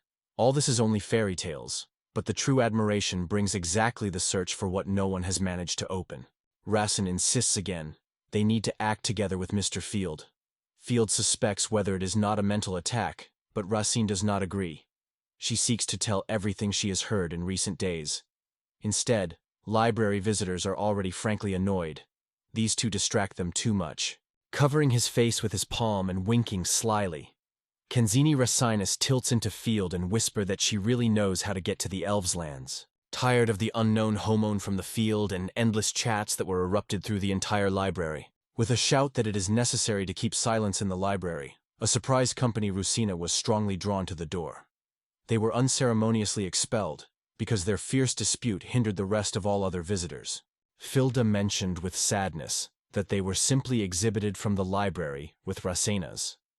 Racenas sighed heavily and, looking repurictly, noted that Field should not be done so, and even more so unreasonably shouting among the book silence. Suddenly, Field grabbed a confused Rusasnas at her shoulders and shouted loudly, asking whether she really faces the same country of elves, apparently referring to the words of Rusinas that she knows the way there. Rusinas froze from surprise and confusion, without saying a word. Filda, with a tense facial expression, looks into Rushin, eagerly waiting for her answers, and once again remembers the country of elves. Taking surprise, Rusina barely smiles. She seems to have the opportunity to influence Mr. Field. Pretending to be thoughtful, Regenis says that he has no idea how to proceed. However, if they go together, it may be that it will be able to draw it to the elven lands. Hearing this, Field explodes from indignation, but hides emotions behind annoyed funny, trying to restrain himself. At that moment, Field is a fierce fight against his own thoughts. Inside it boils a whole swirl of emotions, from rage to hopelessness, and he persistently looks for words that would better reflect what is happening as possible. Field finally spoke. He did not need a lot of time to think. Absolutely calm and confidently informed his hand that he now understood everything. She looked at him with curiosity and easy doubt, trying to understand what decision he made for himself. He confidently announces the satisfied Rossini that they will go to the country of elves together. But their union will only be temporary, only until they arrive. And she warns her so that she does not invent unnecessarily about their joint trip. Ruzazus exclaims that he will now be near Mr. Field. He emphasizes, all this is only a temporary arrangement. She is inducing him persistently, because it is important to prepare for the campaign ahead. Field, however, doubts whether she has heard his words at all. Kenzie Reginus, radiating sincere joy, goes next to Mr. Field. The same one whom she searched for so long. Field is embarrassed again, and it is quite clear. He is in front of an extremely beautiful girl. The events are transferred to the Glory Dawn Guild. Her leader, confused and nervous, asks with surprise to the present, what exactly does he think? Are they really going to forbid any activity of Dawn of Glory once and for all? A gloomy man in the form of cold-blooded reports the head of the guild, Claude, in his hands, an official document in which black and white states that any activity on behalf of the guild Dawn of Glory is now strictly forbidden. A gloomy man added that His Majesty was extremely concerned about the circumstances that arose after the loud words of the leader of the Claude Guild. That is why the king ordered his people to deal with those who disgrace him with a good name. When the conversation came to an end, the gloomy man turned to the head of the guild, Claude, assuring, as soon as everything is settled, everyone will be able to return to their affairs again. This is all that he has to say. Claude, in despair, is after crying, pleading to stop and wait, because it is difficult for him to believe in everything that is happening. Claude addresses a gloomy man with the question of what to do next. He only shrugs, has no answer. Even if they manage to survive in this ruin, the stocks are not limitless. But a gloomy man does not bother. For him, the word of His Majesty is an indisputable order, and that is what he brings to the attention. The gloomy man warned the menacing, if you have some illegal activity on the part of the Glory Dawn Guild, the punishment will become even more severe. In this case, the guild may be dissolved in this case. When a gloomy man was walking, he threw after, no one keeps you together. Everyone can act on their own. If the whole problem is only in earnings, in the capital there are not enough cleaners, and still needed people to issue rations. This would really benefit the motherland. The gloomy man says goodbye and goes, leaving the head of Claude's guild alone with his own thoughts. Claude, stunned, heard his words for a long time. Guild leader Claude is covered by insane anger. He threw the object at the door, and the wreckage is flying all the way. Claude swears loudly after a gloomy man who has just left. He is breaking from misunderstanding. Why all this? Are they really mocking him and the entire guild? Claude in February enthusiastically proclaims, "The Dawn of Glory is the best guild in the kingdom, and let everyone know about it." However, when they have crushed even more, the leader of the guild begins to shout that in fact, such actions, they harm themselves. Claude is constantly reading the incomprehensible curse, unable to understand how everything turned. They got rid of the talented field fighter and took to the ranks of the owner of the sacred sword. It seemed that it was only a start of a new story. But something went out of plan. Carity Dorothy and Monk Carl try to persuade him to calm down. Everything that happened earlier led to this moment. Despite the environment, Guildmaster Claude dropped on his knees in despair, finally losing his strength. Next to him, holding his breath, stood his associates, Mage Astarati, Monk Carl, and the rest of the participants of the Glory Guild, who were eagerly watching the events. Numerous members of the Glory Dawn Guild gathered in the spacious hall. They surrounded Claude, their leader, and told him that they had heard every word of his conversation with a gloomy stranger. The faces prevailed in confusion and misunderstanding. No one expected such recognition. Claude believes that you can always start with a clean sheet. There are loyal friends next to him. He sincerely apologizes to all adventurers for his depressed appearance and convinces, in the end, everything will work. Yes, the path seems complicated, but they should not be kept. Guildmaster Claude, nervously turning the buckle on his cloak, clumsily pulled his hand and played the cloak in the air, slamming on the floor with a loud bell. One of the adventurers is quite sharply addressing the head of the Claude Guild, stating that no sophisticated adventurer will last for a guild that almost does not work, and that he intends to find a new team. A true adventurer never risks superfluous. Claude must grasp it. Friends in turn say goodbye to him, explaining, "This is not their choice, so life has happened. Someone invites you to visit, and thanks for everything he did for him." In response, Claude is uncertain about something. Suddenly, Bonsa with anger pours on one of her former comrades, shouting abusive words. Do they all belies it? For so many years the guild Dawn of Glory supported them, and here is such a gratitude? Carl Monk unsuccessfully tries to stop the angry Bonsa, and suddenly a self-confident warrior of Bonsa gets a powerful blow from the jaw from the traveler who goes away. Bonsa was stunned. He did not expect that he would be so easily dropped from his feet with one single blow. Bon's streamhead flies to the window, deafening against the wall. The blow caused by the same adventure seeker who just thought of the change of the guild was truly devastating. The healthy and strong Bonza flew through the whole room. The man who hit him is calmly waving his hand to say goodbye to those who stayed in the hall. Without unnecessary emotions, the words of farewell to the former head of the Claude Guild, and leaves the guild, the Dawn of Glory. The head of the guild Clovis, frozen in full surprise, silently watching the stranger leaves the room. Meanwhile, Carl's monk rushed forward, worriedly wondered whether Mr. Buns was all right, and he was sincerely wondered how it could happen. He was dropped from his feet with a single blow. Once a glorious Bonza warrior now causes only pity. From his eyes, real tears are buried, the face is skewed from the impact, and the loud scream of pain is heard around. It seems that Bonsai is not so amazed at the events, because no one has previously caused him such blows. Now he feels that it is unfair. Something is not true. The guy breaks again on the cry and tears. The monk Carl, seeking to comfort the agitated former warrior of Bonsa, promises to correct everything. Based on his knowledge in medicine, he carefully conducts his hands in the air, waiting for his skill to give results. Suddenly, Carl's monk breaks into a cry because his magical abilities have been completely refused. The wounds are no longer delayed as before. Guildmaster Claude stands in stupor, realizing that their world is being destroyed in the eyes. Carl is uncertainly called, trying to attract his attention. The monk. Carl, with tears in his eyes, confesses to the head of the claw that his healing magic, and with her all his magical abilities, disappeared without a trace. Charles covers the shock. The face is filled with tears of despair. He cannot understand how and why it happened. There is no crumb of power. Guildmaster Claude is covered by horror. In his thoughts, the moon cuts a desperate cry, because the guild Dawn of Glory was just destroyed by him. He cannot understand why such a catastrophe, and what caused this trouble. The action is transferred to the field where the hero, traveling to the country of the elves, confidently competes with the giant wolf monsters. Former Dawn of Glory's guild comrades have long been erased from his memory. On the lawn in the thick forest, a clash with giant wolves had just baked.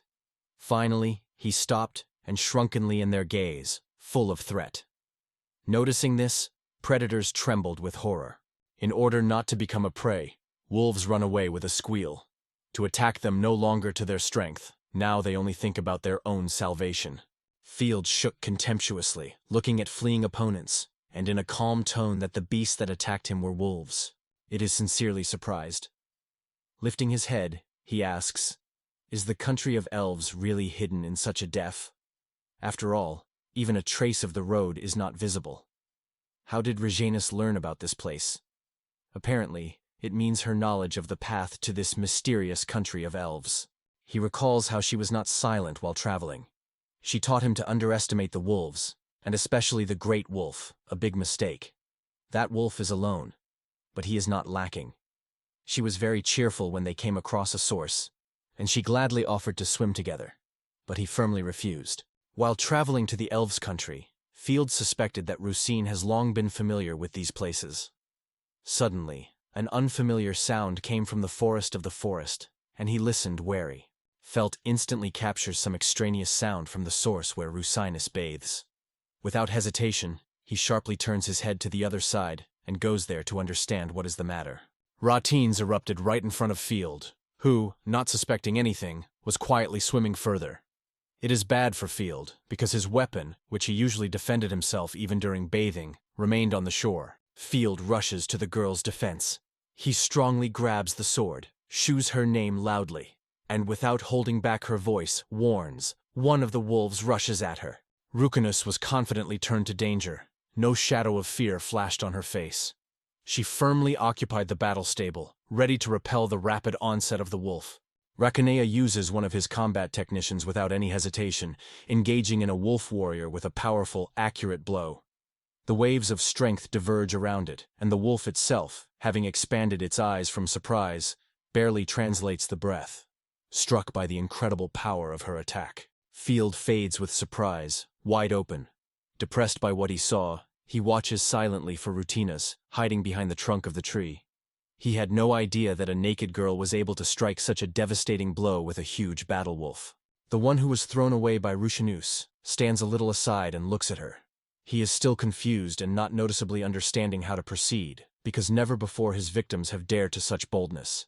Rinus looks gloomily into the fruits of his own effort, and turns to the wolf, which she has just rejected, asking if the dog wants to continue her fun with her. The wolf, which until now did not know the defeat in the attack, for the first time felt the bitterness of disappointment, and was on the verge of tears from annoyance. The wolf escapes, and the review, when he saw Field, joyfully rushes to greet him, not even shy. She asks with a smile if Mr. Filda really decided to make her company. Field is embarrassed, because he did not intend to swim at all. He came because he was worried about her safety. Rinus is frustrated with his care and feels real pleasure. She recounts how everything happened, and adds that she is pleased that Mr. Filda was so worried about her. Laughing quietly, Rinus mentally notes, "Mr. Filda is really an extremely good person." Rashanias again calls Field to swim with her, assuming that he probably just does not find her body attractive, and therefore keeps away. She jokingly adds that if the other girls learned about his noble intentions, they would certainly attract him. However, at heart, she is not sure of herself. Field firmly assures her that she is extremely beautiful, and the restaurant immediately exclaims, calling the boy to approach even closer, not even noticing that he is near. In response, Field shouts out, demanding that it finally cover at least something. Rinus and Filda, leaving behind the adventure with the wolves, go further.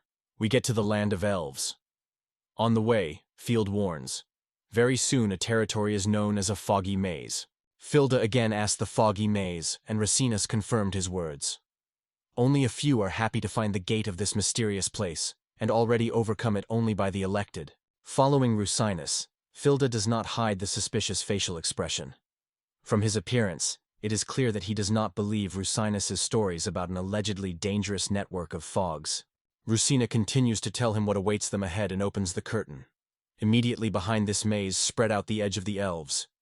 Field was already going to say something in response, but changed his mind. Finally, Field, walking a little behind Rinus, decided to raise a question that has long been embarrassed. He thoughtfully said, saying his name quietly. The Rinus is closely and unusually looking into the field, holding the breath in anticipation of an important question. In the end, he dares and asks to tell where and why she has so much knowledge about the possession of elves. However, these are not all the issues that are concerned about Field. In particular, he does not give rest. Why did she handle him so welcome with him from the very beginning of the meeting, almost wary? Field still says and asks if it does not seem funny to her. It seems to him that she is not one of those who are attached to people only because of their inegroplasticism. Suddenly, something unpredictable happened. Everyone was so passionate that they missed the threat that was moving. Filda was surprised to the depths of his soul. Did the one who had just left the forest and found himself before them was really the same person that Rutinas recently told him? A giant ugly beast with scars and burning eyes fiercely chased the Fang, noticing travelers. The monster does not hesitate for a moment. It breaks forward and rushes to the people who have become on the way, clearly intending to arrange a real hunt for them. Looking closely, Field recognizes the monster with an exclamation. It is a formidable battle wolf. Rakimus instantly grabs for weapons, fully ready to repel a threat. The large military wolf is grimming and rapidly rushed to Rinus, which has already taken a battle rack and prepared for a battle with a sword in his hand. Everything is ready for battle. Filda is calling the Rinus in front of the standing together, but the girl decisively and steadily refuses to help him. Without rotation, she asks Mr. Field to leave, because before her eyes, a formidable wolf boiler. However, Rusina states with confidence that this wolf is not at all a worthy rival. She smiles happy and confidently meets the enemy's eyes that she is rapidly approaching. In an instant, the sharp-toothed mouth of a large military wolf collided with a decisive scope of the sword Rukanus when he went on the offensive. Meanwhile, Racine skillfully changes the position, and the powerful scope of the sword cleverly reflects the onslaught of a large battle wolf, which is much higher than its size. The sudden gust of the review ended lightly. A powerful battle wolf was knocked out of balance and rejected back, and he did not even have time to realize his own defeat. Field watches with admiration and surprise for her incredible actions. He is genuinely amazed. Rutinus hesitates for a while, and then, gathering with the spirit, tries to turn to Mr. Field. Rain finally dared to continue its conversation. She seems to have collected all the courage to share with Mr. Field that it is of great importance to her. But suddenly, a lightning jerk. Filda was silently impressed by the great wolf Kodlak, who as if from the air materialized just behind Rinus, and was clearly going to attack her by surprise. She froze in a silent surprise, shocked what happened. Field hides its weapons and, as if nothing happened, Gruntly resembles a stunned Resinas that she has recently warned him to be alert for these fierce military wolves. Field asks her to forget what has just said about her attitude towards him. He understands that she, of course, has its reason, and if she is not ready to share them now, it is quite her right. He admits that he has gone too far and sincerely apologizes for it. Rinus is an unusual in a quiet voice of Mr. Filda. When the right moment comes, it will definitely open up the whole truth about himself. She appeals to him and confesses that she wants Mr. Field to know her true. Hearing this, Field looks carefully at her, because he just heard something really significant. She advises him not to delay and move forward, because this is where the foggy maze begins. If he is not afraid, let him boldly take her hand and never let go again. Saying it, Russin moved further without words, and Field still did not understand why everything was happening that way. The land of the elves, which was so persistently sought by Field, is already nearby. It seemed to him that the dreamy moment would come from a minute to a minute. This time, it would not have to wait. Rasinia asks Mr. Field to come a little closer, quite a little. But for the embarrassed and nervous Filda, the distance between them seems too small. Rasinia is giggling. It seems that she really likes to tease him. In a dense foggy maze, even the faces do not look at those who walk around holding hands. Getting lost here is a real trouble. Field partially agrees with her worries, but is focused mainly on her voice. To her, this situation gives her a wonderful opportunity to stay with him. The Field exclaimed. In a thick fog, he could not properly evaluate all the dangers of the path. Filda struck and almost flew into the pit, but Rusin grabbed his hands and did not let him go. She asked to be careful because it is full of treacherous traps. She's wondering if they promise to be careful in this dangerous place, feeling the tension of each cell. Rinus, without stopping, confidently leads him forward through the darkness. And finally, She solemnly announces that they got the destination, and the purpose of their journey has been fulfilled.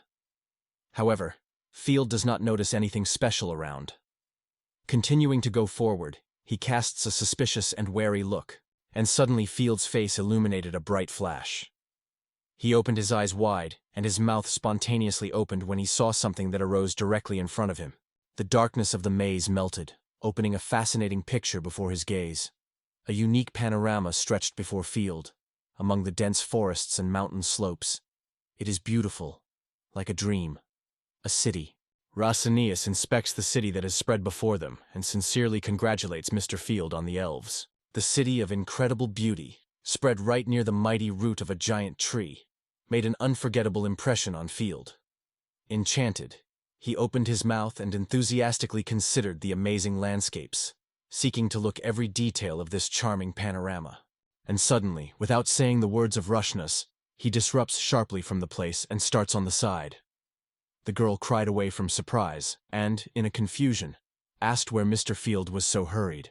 Filda rapidly jumped from a small stone protrusion, where he was still with Rinus, and has been landing on soft, fragrant grass. Filda explodes a joyful exclamation. His face shines with a sincere, childish comfort, and Rinus silently watches this happy impulse. Hilda spread his hands wide, as if he wanted to embrace this fascinating sight. Before his eyes stretched the incredible panorama, which he saw for the first time in his life. He has never met such beauty. He is gratefully grateful to Rinus for bringing him to the country of elves. The girl is embarrassed, but her face is illuminated by a gentle smile. Deep in her soul, she believes that his gratitude is quite inappropriate. She thought carefully about how to express her gratitude. Perhaps when they with Mr. Field will be able to create their own team together. However, Field categorically rejected the idea immediately, saying that she did not even dream of such. After that, she invites him to kiss her in gratitude for all his efforts. Such recognition would bring her true joy.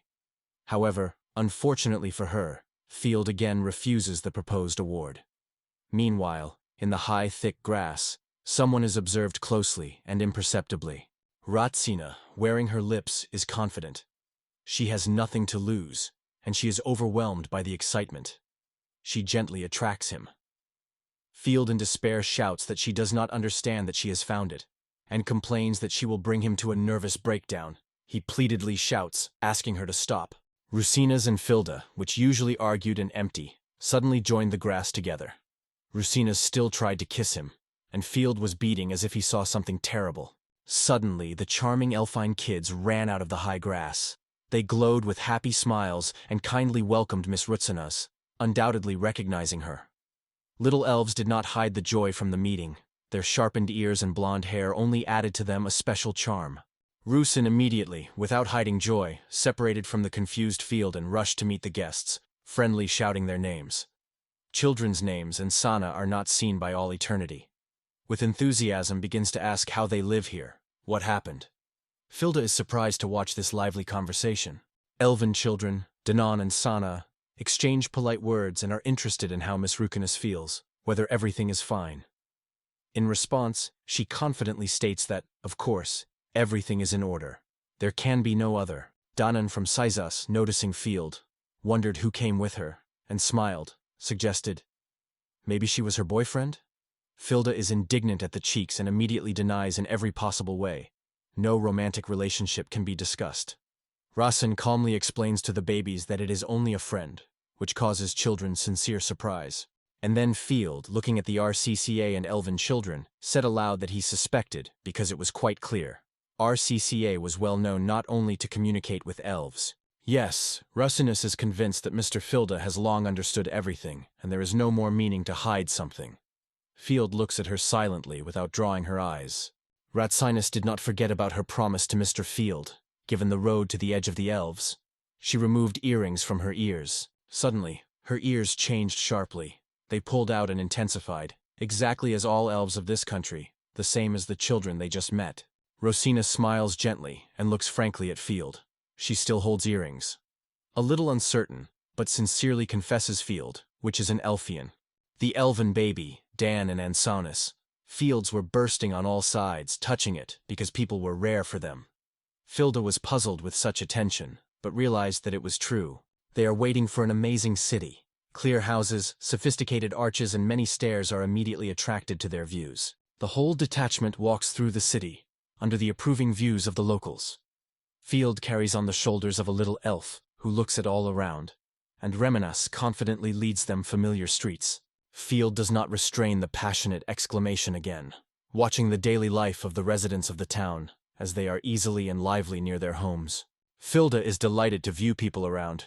Everyone has such long, weird ears. One of the little elves is still sitting on his shoulders and, laughing happily, his ears are in a great way. And Field, watching all the elves he met in his way, noticed something interesting. He carefully considered his observations, trying to pick up the right words to describe them. In the end, he realized that it was surprised. Both men and women of this country were neat and well-groomed. Field was amazed at what he saw, and when this thought finally cleared for him, the Field felt that it was not here. Then, casting his gaze on Rinus, he seems to have guessed something important. One of the elves who still sits on his shoulders asks what happened to his brother's Field with interest. He thoughtfully looks at, as if looking for answers in his own thoughts. Next to Field stands another elven baby. She also looks at Field, waiting for his answers.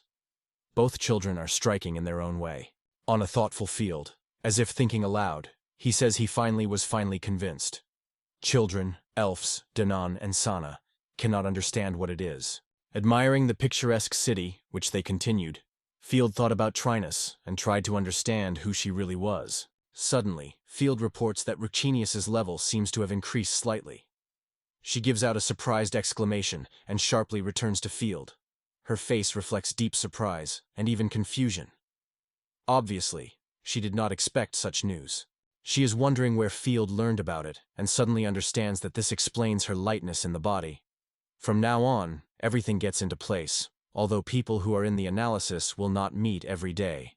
In addition, he is also in the same group, even temporarily, along with the Rutan. Phil is convinced that the journey here has greatly enriched their experience. Rinus does not hide joy, because she has already resigned itself to the idea that he would not become stronger. I am grateful to Mr. Phil. Instead, Danon and Sana cannot understand why the sword is worried about its own development. It has long developed the level of strong, but suddenly, against the backdrop of the joyful exclamations of Danon and Sana, Rinus strictly said, "No, everything is not true." Field froze, staring at her, trying to understand what was happening. Rain is not tired of repeating, "It is not enough for the current level, it should become even stronger." Suddenly, Filda notices how the locals begin to cough around. It is stretched by amazing anxiety. He looks carefully in the face of people around, with a tired and anxious look by watching their reaction. Behind, on the side, and if you look at the windows, it becomes obvious that the locals look painful. He turns to us sharply with the question, as if he seeks to withdraw his decision. Mr. Field feels that something is wrong in this city, and asks if she is also feeling it. One of the elves' children immediately agrees with him. It is quite convinced that Field's brother is not mistaken. Dan told him in Sani that there was some kind of magical energy of the forest, or something like that, and it seems to be gradually fading. It is because of this that the adults in the city have been behaving almost as hung. Danon with a dream is a tense conversation, taking care of the situation that it turned out to be so serious that even Illumin lost consciousness. Rutan, stunned, does not believe her ears and asks, "Did Illumin also get sick?" The surprised Field again addresses the children. He cannot tread who Illumin is, and then Rinus explains that he was his sister. The ruin is firmly squeezed. In her thoughts, she admits that her sister understands magic at times better than her. Among all people, the sister is the best example for the ruins, and Rinus feels an infinite pride for her. Rinus is uncertainly appealing to Mr. Field to apologize, explaining that she needs to go to her sister now. Filda, feeling inconvenience, awakens the nape of the nape, sighs and asks Rinus where her sister Illumin is. Rinus is amazed to the depths of the soul. Do Mr. Field really agree to go with them? In response, Filda with dissatisfaction notes that it is obvious to all. They are genuinely worried about Illumin. In addition, he feels a deep gratitude to Rinus for bringing him here, and now at least go with them to Illumin, the least as he can thank. In addition, Filda is reminiscent of Rinus, that he is a stranger in these parts, and therefore cannot remain in the city of elves. Rinus is surprised, tries to say something to Mr. Field, but is silent. Their conversation is carefully monitored by Danon and Sonamol. And here, the elves, Dan and Sana, again turn to Filda with a direct question. Is he really not a boyfriend of their sister Rinus? Filda instantly and with a clamp dismisses these suspicions, reminding that he had already told them. There is nothing between him and Rinus. At the same time, Danon and Sana begin to apologize to Fields, insisting that everything does not seem like. Their lively conversation is amazing Rinus, who already opens his mouth to intervene. She tried to quench their jokes that Filda could be her boyfriend, but suddenly she was confused and laughed at her own thoughts. Russin sighed, slightly covered her eyes, and thoughtfully agreed with Dan and San. She really was unfortunate that Mr. Field was not her boyfriend. Rasheen and the children finally got to their destination. An important house was in front of them. At the entrance stood a harsh guard. It's a castle. At his gate, Princess Rasen meets the elfic guard. Seeing her, he is not surprised, not at a joke, but at the same time sincerely rejoices that she finally returned home. He asks her to wait a little and wonder who this man who came to the palace with her. Rasenius replies that she is her lover, but Field immediately corrects her. They say, they are only familiar. Then Rasenius reports that Filda is her guest, and asks to treat him accordingly. A serious Ristinas apologizes to Mr. Filda, warning that he will have to see something unpleasant.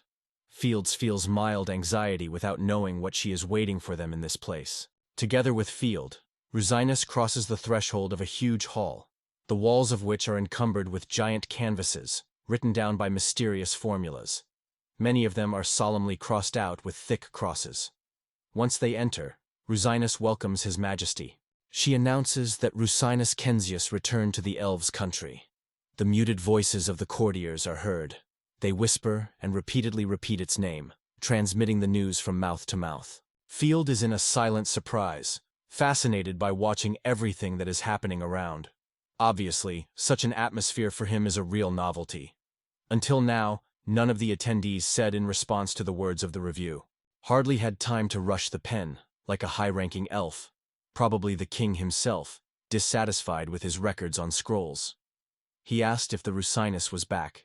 His insightful, heavy look immediately fell on Rinus and Field, who had just crossed the hall threshold. Fast closer to those who just appeared, Majesty, without any hesitation, noted Rinus with a loud slap. The girl, not a word. She kept this strong blow to steadily. It was evident that she was waiting for such development, so she did not give a look.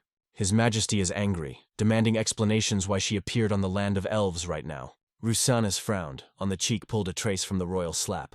She lowered her eyes in silence, afraid to contradict Majesty or to glance at him.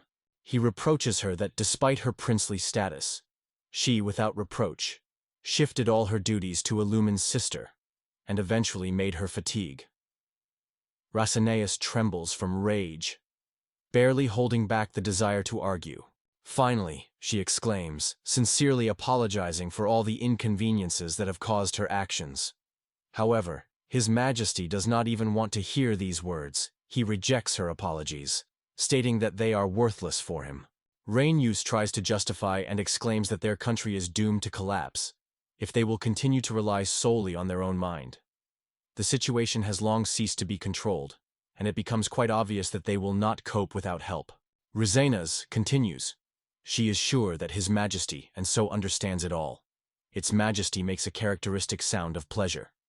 However, it is evident that the king was even more angry. He wisely looks at her and, when he dumped, asks coldly whether the Rukinas has come up with a miraculous way to manage all their troubles, if he already has the courage to rush such loud words. Standing in front of a king who is eagerly awaiting her response, Rinus tries to speak timidly, but the words do not lie to her tongue, and her hands give a slight tremor. At this time, His Majesty does not leave the accusations and orders her not to suffer. Despite her bold statements, the monarch is convinced that she did not do anything. His Majesty also blames Princess Rinus that she puts her tribesmen in danger and led to them a stranger. Rinus, as before, silently listens to all his reproaches, without saying a single word for protection. His Majesty also remains in the ignorance of this man's personality. Did Rinus really find herself a bridegroom? Field is not delighted with such news. But before he could at least deny something to the king's throw, Rinus tells him to remain silent. She lingered a little with the answer, and then firmly assured His Majesty that Mr. Filda was only a good friend for her, and no more. So she appeals to His Majesty to stop such statements. She is already tired. It is embarrassed by her determination. Field is delayed a little behind and silently watches their conversation. His Majesty smiled thoughtfully, agreeing with her words. He put a pen on the table, and in his gaze, a lively interest of this person broke out.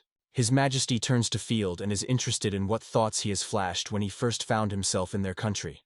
Field, delaying a little, confesses, "First, the new land seemed to him beautiful and full of secrets, but in it and its inhabitants felt some kind of misconception. Something was wrong." Field noted that the health of the elves in this country is wrong. He addressed His Majesty to the question of whether there was some reason. The monarch replied that the reason really exists. Their lands have a lack of magical power. The magician draws attention to the fact that, as Field could see before, the land of elves on all sides surround the dense forests, so their magic is inextricably intertwined with the forces of these forests. Forests give the elves vital force, and when they accumulate enough energy, they have children. Subsequently, the new generation returns its former power to the forest, so all this circular continues continuously. However, this wise natural cycle is now impaired. The land of elves suffered considerable losses. In endless clashes with the enemies of its people, many of their relatives were, and eventually happened. His Majesty, with a gloomy expression, noted that as a result of all wars, the power of the forest that surrounds them gradually fades. The spells of the forest disappeared, and with them the vital energy of the elves extinguished. The lost magic for them is already unattainable. The elves live for a long time, but they rarely give birth to children, so their people cannot simply replenish their ranks. Therefore elves, which still have a significant supply of magical energy, give their power to the forest, supporting its vitality. It is this situation that now prevails in the elven kingdom.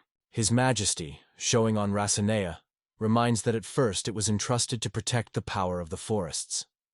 However, after the princess secretly left her homeland, this duty went to her sister Illumin. His Majesty returns to the Rutan, which stands in front of him. Again, a desire to ask a question that does not give him rest. Majestically rising over the interlocutors, His Majesty turns to Rusina loudly.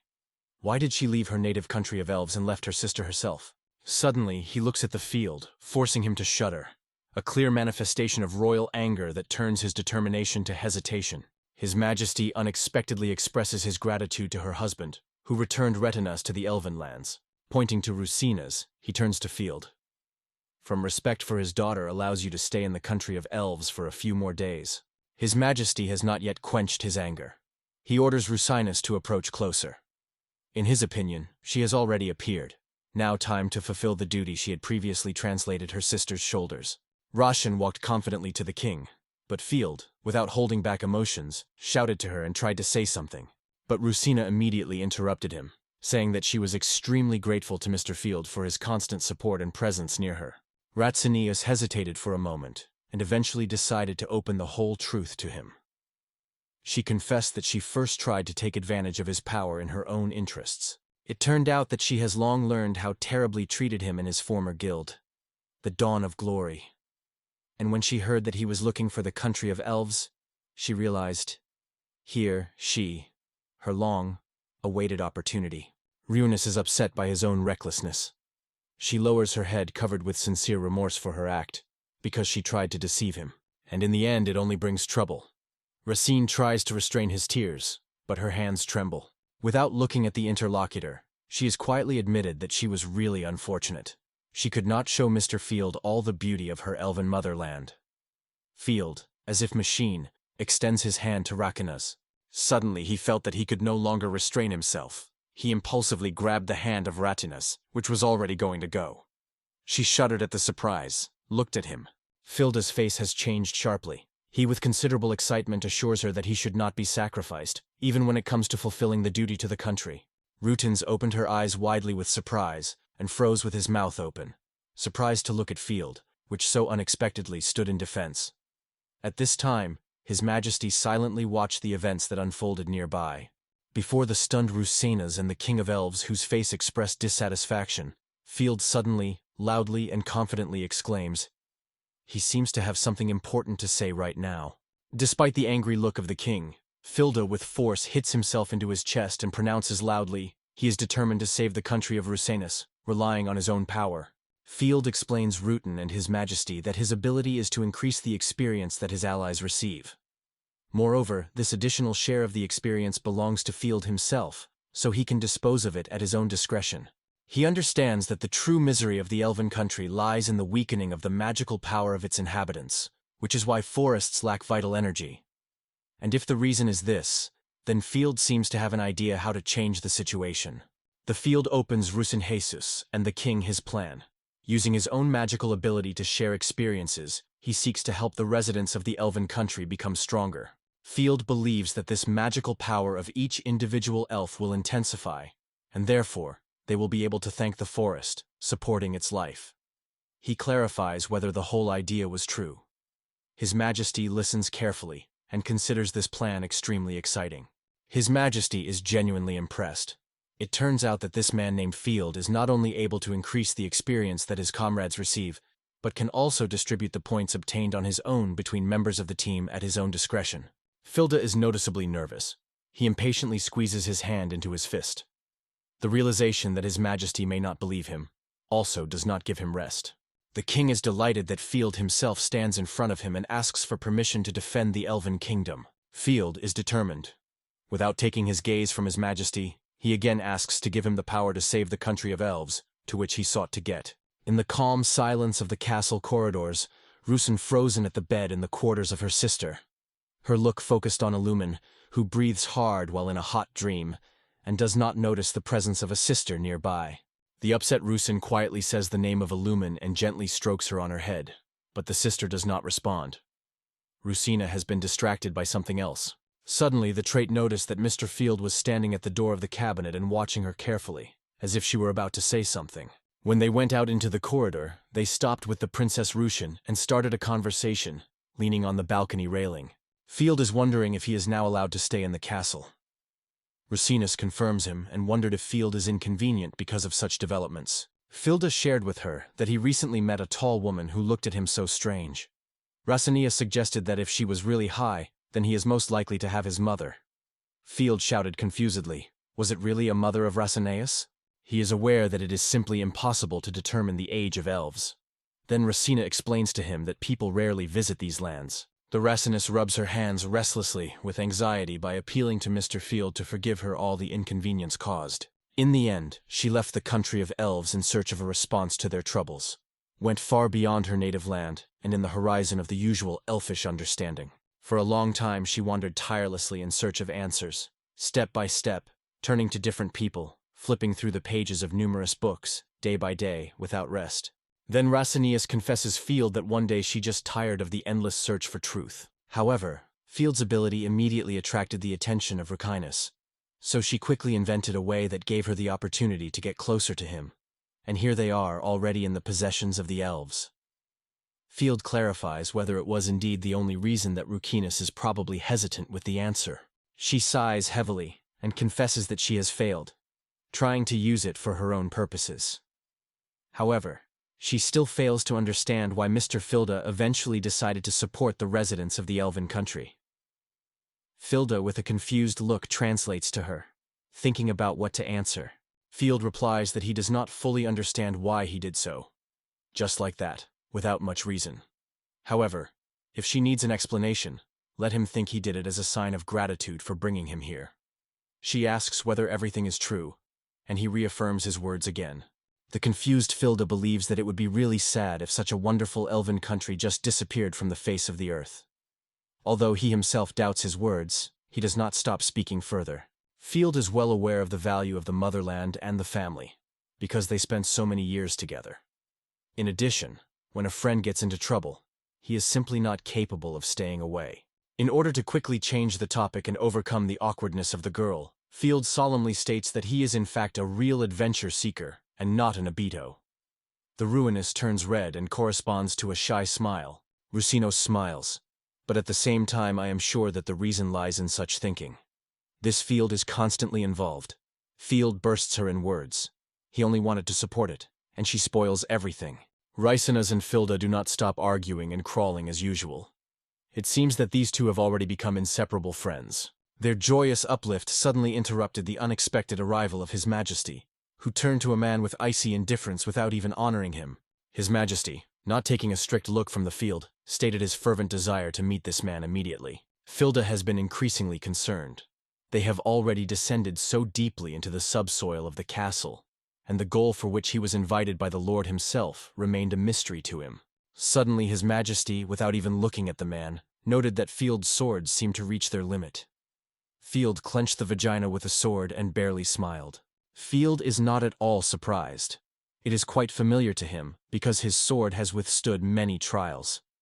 He saw a fierce flock of wolves and a terrifying great wolf, and even a real dragon. However, Field still cannot understand what is the matter. His Majesty ordered him to stop. In front of the field and the elven king stand huge carved doors, decorated with exquisite ornaments and complemented by some mechanism, similar to the intricate clockwise, which is probably responsible for their opening. His Majesty, stopping in front of the massive door, suddenly threw his hand forward and began to make mysterious movements, as if trying to grasp something that remains invisible to the human eye.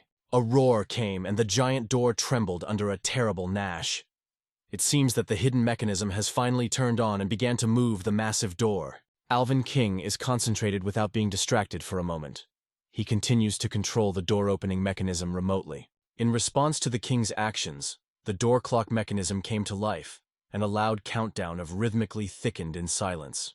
All gears and guides of massive doors twisted at a frantic speed, lifting the roar, gunching and death clatter of metal parts. Finally, huge doors with a roar dissolved, opening the darkness of the passage. The stunned Field froze on the threshold without deciding to step forward. The doors in the halls of the Elven King seemed scanty compared to these giant gates. His Majesty, turning to Field, asked what he was looking at, and then ordered not to pillage in place, like a statue, but to go to the room immediately. Field fades with surprise. His eyes are extended from shock. What is happening before him is completely stunning, because he did not expect to see such a striking scene. Field followed the king of the Elven King. Majesty told him that they found themselves inside the elves' repositories. That is where things that have undergone unique magical rituals are stored here. This stunned Field. Inside, the fuel looks closely, trying to cover every little thing. And the king, without stopping, says further, "They say, he perfectly understands that there are almost no warriors in the country who can cope with these treasures." His Majesty again turns to Field. He is extremely interested in whether or not he wants to know more about the mysterious ability that Field mentioned earlier. If the ability is really functioning as described for the Field, then its Majesty is unlikely to be aware of where the Field will get so much experience. In order to gain significant increase, you first need to have at least a sufficient base of the same experience. Field replies that Rinus told him about the giant monsters that live on the plains north of the Elfie lands. He intended to overcome these monsters, and the experience gained in the battle. His Majesty is well aware of the essence of this situation. He believes that Field is quite capable of repelling these monsters. However, even if the ruins joins him, the skills acquired in the battle will still be not enough to realize the plan. In other words, His Majesty believes that the plan, which Field proposed so fervently earlier, has two significant drawbacks: the absence of reliable associates and appropriate weapons. He paid all the attention of those present to the outstanding sword, who stood directly in front of them. These weapons were immediately distinguished by its unusual, and looked extremely valuable. The Elfic King reveals a mysterious artifact that has been preserved in the possessions of the elves for generations. The Elf King solemnly lifted a sword, known as the Excalibur, a sacred blade. Having waved several times with this exquisite blade, His Majesty suddenly stated that he wanted Field to become the owner of this sword, and stretched out the Excalibur.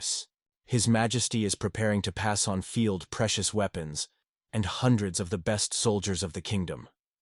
In his opinion, this is enough to implement the plan. However, Field is stunned by such generosity, and first tries to abandon the royal gift. Phil hesitates, believing that he is not worthy to take such a valuable sword. However, His Majesty is unwavering. He strictly orders Phil not to deny. His Majesty is frowning. It is extremely difficult to discuss it, but he is well aware that the exhausted country now has no warrior worthy of raising the sword Excalibur sword. His Majesty says that for many years they were in vain searched for a warrior worthy of this sword. To this day, their efforts were in vain, until this moment, when Field appeared. Field listens carefully to every word of the king. His Majesty, clenching his sword in his hand, bowed his knees in front of Field. He sadly acknowledges that he is no longer able to help him with the rescue of the elven country, and he admits bitterness that he feels shame and guilt. The amazed Field does not bring his eyes from the king who has dropped on his knee. His Majesty, taking care of the future of the elven lands, solemnly asks Field to accept this sword and become a defender of the people of his country. His Majesty was obviously upset. The doubts in the eyes forced him to stop for a moment, and then he confessed to Field, which was felt by a defenseless monarch. Field noticed how thinly the hands of the king, squeezing the sword, tremble. Field has realized everything. With firm determination, he accepted the sword from the hands of his Majesty and lifted him in front of him. Closing his eyes, he tuned to the inner response and said that he honorably accepted this gift from the King of Elves. Soon he dresses in comfortable combat clothing and throws a cloak with a deep hood on his shoulders. Field cleverly hangs on all the necessary equipment, quickly, and probably pinching the fasteners on the straps and vagina. Field cautiously hung St. Cerdic's excalibur, entrusted to him by the Elven King, along with a scabbard behind his back, so that both swords are comfortable in their place. He is full of focus and confidence in himself and his actions. To complete the image, he pulls gloves and firmly squeezes his fists. The door of the room in which Field pulled the battlesuit, preparing for something important, suddenly dissolved. A resonance appeared on the doorstep. Field feels confidence in his readiness for the future campaign. Suddenly, the voice of Racinea comes from behind the door, which calls him named it is time for him, and the detachment of the elves to go on a journey. Field is strongly staring at the distance. He seems to mentally stand on the threshold of the hazards in front and firmly set to overcome them. In the middle of the street stands a detachment of the elves. Field is a step forward and seems to be. She is a commander of this Elfi unit named Agatha and heads this detachment. She notes that His Majesty has already dedicated it to all the details. Field was going to answer something, and suddenly the hesitation stopped him. He began to mutter vaguely that he was a stranger, a completely ordinary person, and does not require any confidence at all. His knocked out of the Panther's explanation suddenly drowned the loud laughter of Captain Agatha. Field was confused without expecting such a tumultuous reaction. Agatha's captain asks him to exhale and calm down. They will all go to the field. First, such was the will of His Majesty, and secondly, there is no other way for them. He asks Captain Agatha if she really has nothing opposed to comply with his orders, given his young age. Agatha Captain smiles and replies that all people seem to children for elves who have long become adults. Agatha already wanted to add something else, but Captain Agatha, confidently looking at Field's eyes, says that there are no significance or years of age. It is only important to each of them now. Looking directly at Field, she asks if he shares her thoughts. Field meets her gaze and agrees silently. There is a complete understanding between Field and Agatha. Rinus, being a little behind Field and keeping unusual for himself calmness, gently reminds him. Today Field is a key figure in this mission. Field's heart is compressed from tension, because such responsibility lies on his shoulders with a great burden. That is why Racine insists that he should contact his detachment before going. Field has thoughtfully looked away. It looks like she is right. Field, deciding on sincerity, frankly turned to the elves of his detachment. He acknowledged that for him, a stranger on the lands of the elves, to stand at the head of their battle is an extremely difficult thing. Having collected all his determination, Field said the most important thing. After that, he confidently states that he witnessed many amazing things in this country, and also met its inhabitants. Although Field is almost familiar with the elves, he really likes it. Filda is full of inspiration, so he appeals to the elves of his detachment to believe in his sincere intentions to protect the country of elves. For this purpose, it needs their support. Continuing the conversation with the elves, Field emphasizes that he counts on every fighter of this detachment. The warriors listen carefully to his words. After Filda's flame speech, Agatha Captain is loudly ordering his soldiers to go forward, because the fate of their homeland is now in their hands. Under the leadership of Captain Agatha and Field, the detachment of the elven warriors went on a long journey. Their path runs to the northern plains, where numerous monsters are robbed. The detachment under the alternate wire of the Rinus, Agatha and field captains confidently overcomes the difficult way through forests and mountain ranges, courageously withstanding all the difficulties and tests on the way to the goal. Captain Agatha and Rutsuzus noted that even despite the difficulties of the forest road, the fields were resting in a cozy sleep, as if they were prevailing. Captain Agatha, together with Field, carefully examines the card, discussing possible roads and choosing the most convenient way for a hiking detachment. Finally, Captain Agatha goes to Mr. Field by name, asking him for help. Hearing her voice, Field rotates instantly. Captain Agatha informs him that it was time to stop, because the soldiers from the detachment were already completely out of strength. Field also noticed it. Everything became clear. Agatha Captain is tiredly looking at his height. Her appearance clearly shows that this test is not easy for her. She respectfully notes that Mr. Field is a really special person. Field himself at this moment quietly drinks water, not understanding what is being discussed. Agatha's captain explains to him that their detachment has been going forward for a few days, and he did not even get bored. It seems that Filda did not really pay attention to it and is now genuinely surprised by her words. He looks silently at her. However, the elves from the opposite team are extremely tired. Exhausted, they fall on the grass in the middle of the lawn to rest. Agatha's captain hopes that when a critical moment comes, their fatigue will not interfere with her. And Filda is certain that these luminaries will not create serious difficulties. Agatha Captain is interested in Rutsunus, how many else to go to the northern plains, because they are already traveling without resting for several days. Rutsunus replies that according to her calculations, they should already reach this place. Agatha Captain proposes Field to apply his abilities and explore the surrounding area. If there were really gigantic monsters, he can easily feel them. Filda agrees with her idea and prepares to take the case. Captain Agatha and Rusinus Watchfield, with the help of analysis skills, begin to search for monsters, and, surprised to exchange questions, try to understand what is happening here. Meanwhile, Field stands a little ahead, looking thoughtfully around. He does not leave the feeling of something strange, although he really found monsters, but in this situation, something is clearly wrong. He reports that according to the obtained analytical data, the label points out that the monsters should be located exactly where their detachment is now located. Yes, Ratsinus. They will have to break the established order a little. Try something new on the field. Rasitus exclaims with surprise, hearing such a request. Ruin Jesus is wondered if Mr. Field can handle it alone, but he denies. He has an extremely valuable sword in his hands. He cannot do such work.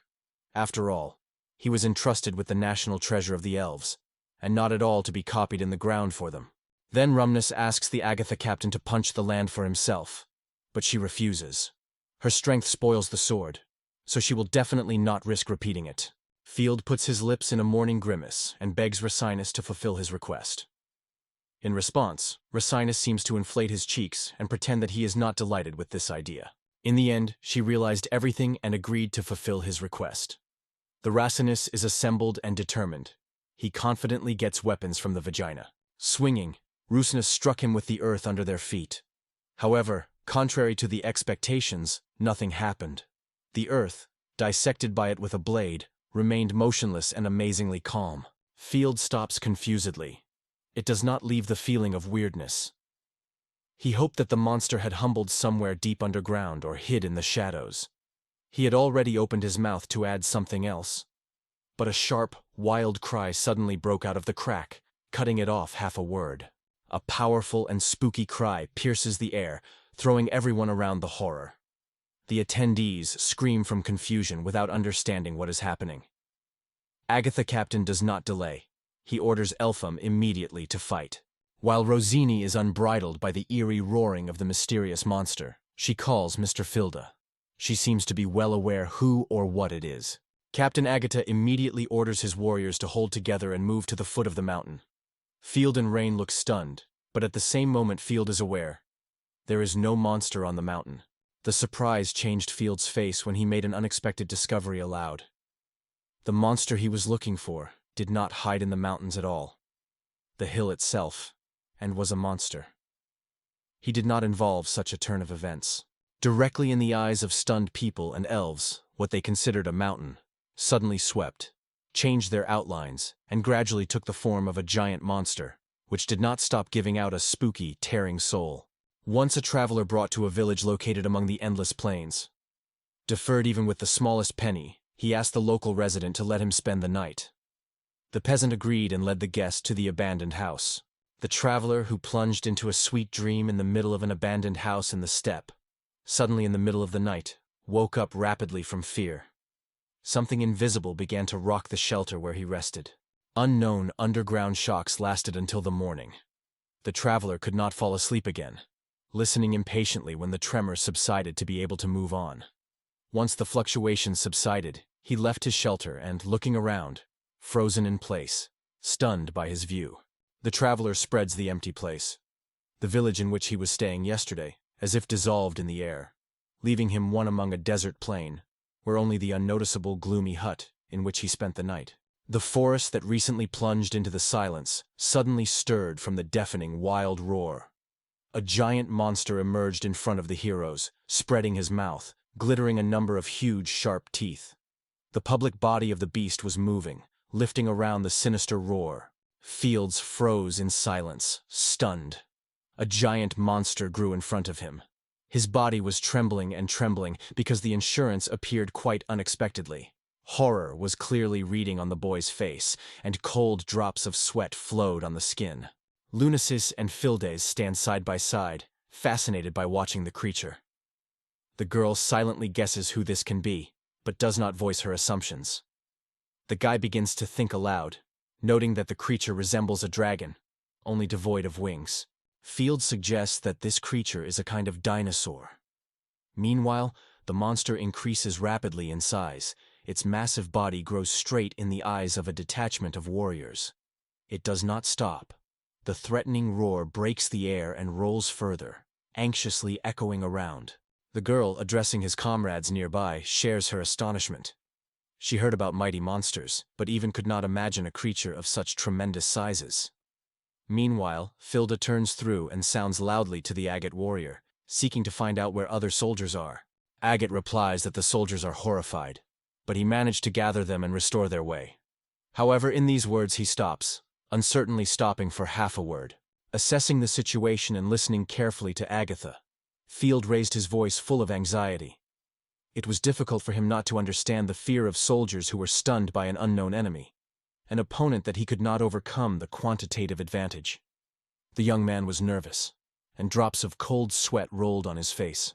To his words, the young man confidently adds to attacking this monster in his forehead is a real suicide for them. At this point, the monster opens its huge, voracious mouth and gives out a spooky, deafening roar. While the monster is slowly looking around, maneuvering between the ruins, one of the members of the detachment with anxiety asks what to do with this monster, because it seems that it has not noticed them. Another warrior notes that this situation is not at all similar to ordinary hunting for monsters. Field turns to Agatha and orders to draw the beast's attention until he has escaped. The guy asks the captain to collect soldiers in the system, and the girl instructs not to stop and continue to attack. The girl concisely confirms that she has understood the order, her eyes flashing and eagerly. She strongly grabs a vaginal sword and makes a steep, sharp sweeping of her hand.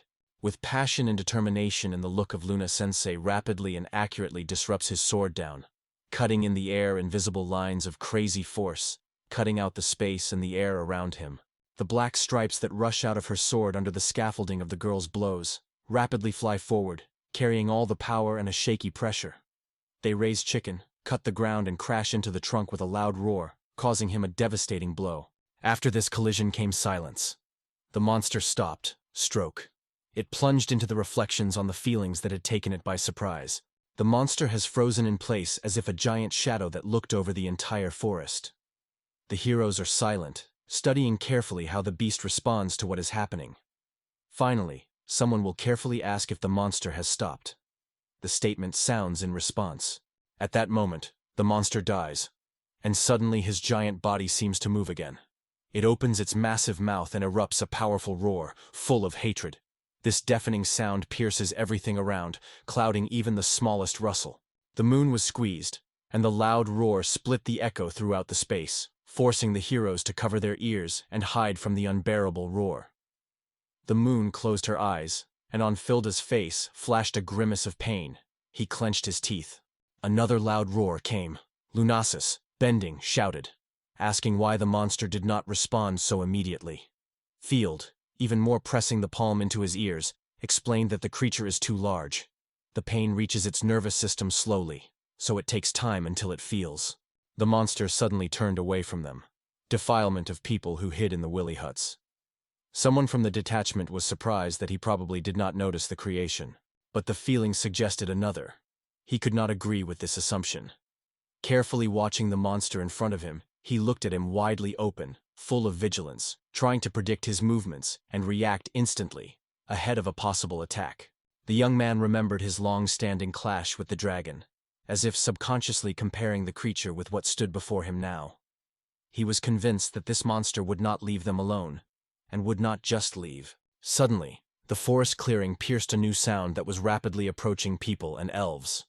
One of the elves listened with excitement, and without holding back curiosity, asked what it was noisy. Filda decisively stepped forward, raising his hand and looking at Lunasis.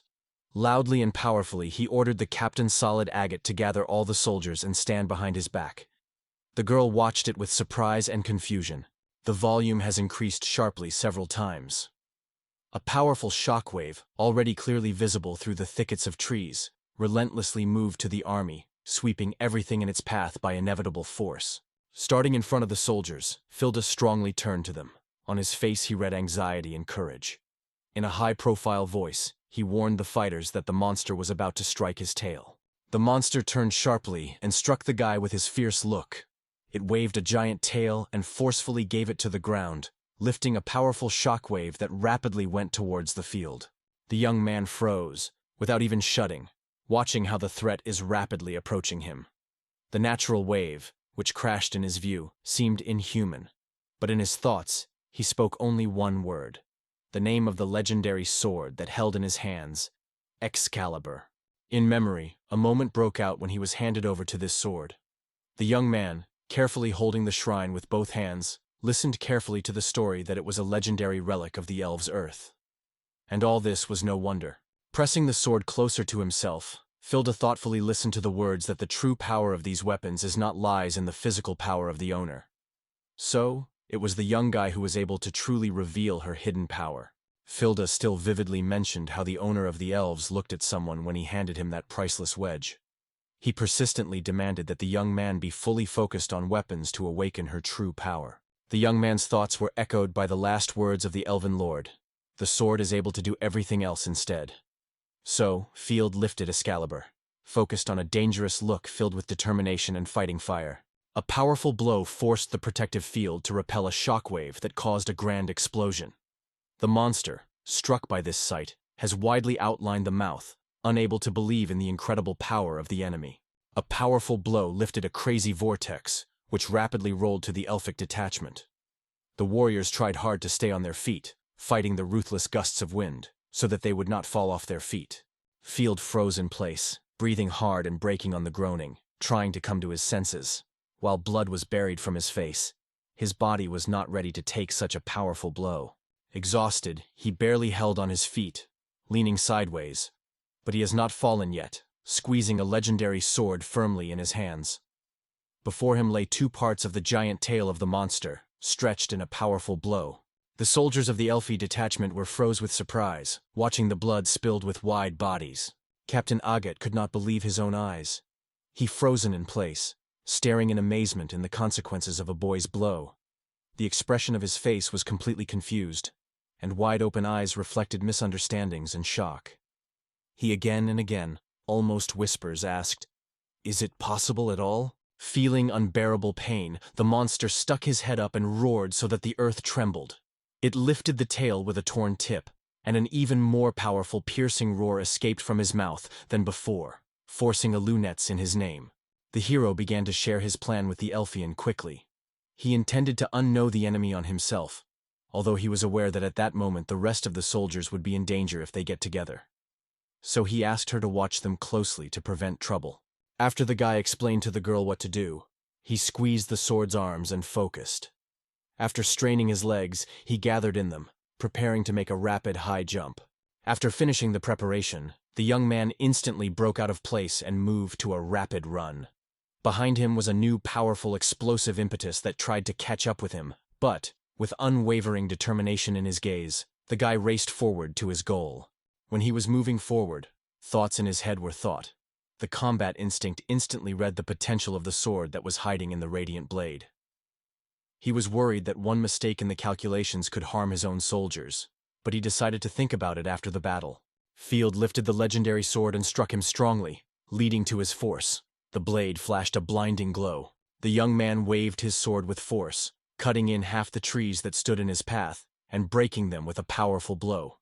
He persistently repeated to himself that one could not stop. It was necessary to attack again and again. Having gained determination, the guy struck another extremely powerful blow. The excalibur beat was so strong that the monster's face got right. The creature did not even have time to evade or protect himself. He only had to watch the blade rapidly cuts the air and approaching wide-open eyes. The blow accurately hit the eye of the monster. Blind from unbearable pain, the monster opens his pashachka and breaks out a spooky, shrill cry. Shaking under pressure, the beast falls on the ground. Seeing how the blow influenced the monster, the elven warriors were noticeably revived and began to rejoice. They exclaimed enthusiastically that despite the giant size of the beast, they will still be able to injure it and overcome it. Captain Aget did not share the general delight at all. He only looked tired of the wounded monster. At heart, his thoughts contradicted the words of other elves. Although the monster fell, it was not defeated at all. Turning into a new pose, it pulled forward the mouth and squeezed ominously with the dark eyes of the warrior and soldiers, flashing the thirst for revenge. The hero mentally noted that it is too early to consider this battle to win. Filda rushed to the forest hush, intensely reflecting and analyzing everything that was happening. He noted that the glowing blade in his hand was only able to scratch the outer layer of the monster's skin. The young man thought about further actions, looked carefully at the surrounding field. He realized that he should find another way to defeat the monster. The young despair, gathering all his strength, rushed forward, clutching the legendary sword in his hand, and fearlessly attacked the monster. Turning the silence with a devastating hum, he directs a powerful blow to the monster, forcing his shell to explode in several places. The inner shell cracks and crumbles under the pressure of incredible force. It was not a trace for Field. Sharp stones under him cracked and began to crumble. At the last moment, the young man clung to his fingers for the rock, miraculously saving from falling. Louding loudly, the Field from the last forces got to the surface, grabbing the stone shell firmly.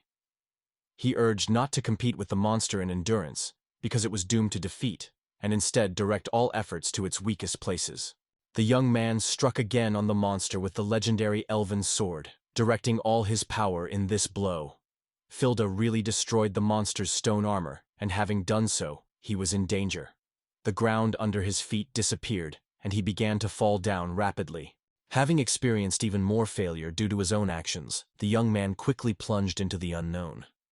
Unexpectedly under him was a giant monster's mouth, who sought to swallow him, saving himself from the threat.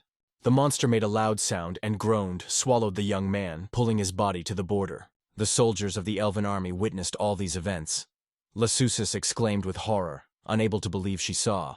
Her face was full of fear, and she screamed Field's name desperately, shouting other voices. Suddenly, a monster shone from under the tightly closed lips, and from this glow, a persistent voice came, which strongly urged to focus only on the legendary blade.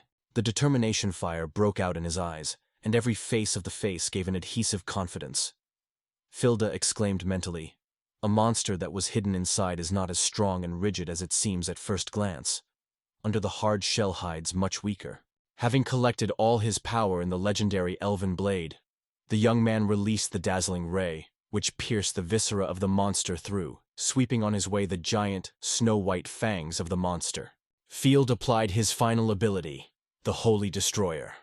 Under the pressure of this incredible force, the monster opened, releasing the blinding rays of light, which were beaten from the inside in all sides. The radiant outbreak from the legendary elven sword was so powerful that the monster could not stand his frantic attack. The giant body of the creature cut in half, and both halves shone with a dazzling, snow-white light. The elves were surprised to watch the battle that unfolded before their eyes.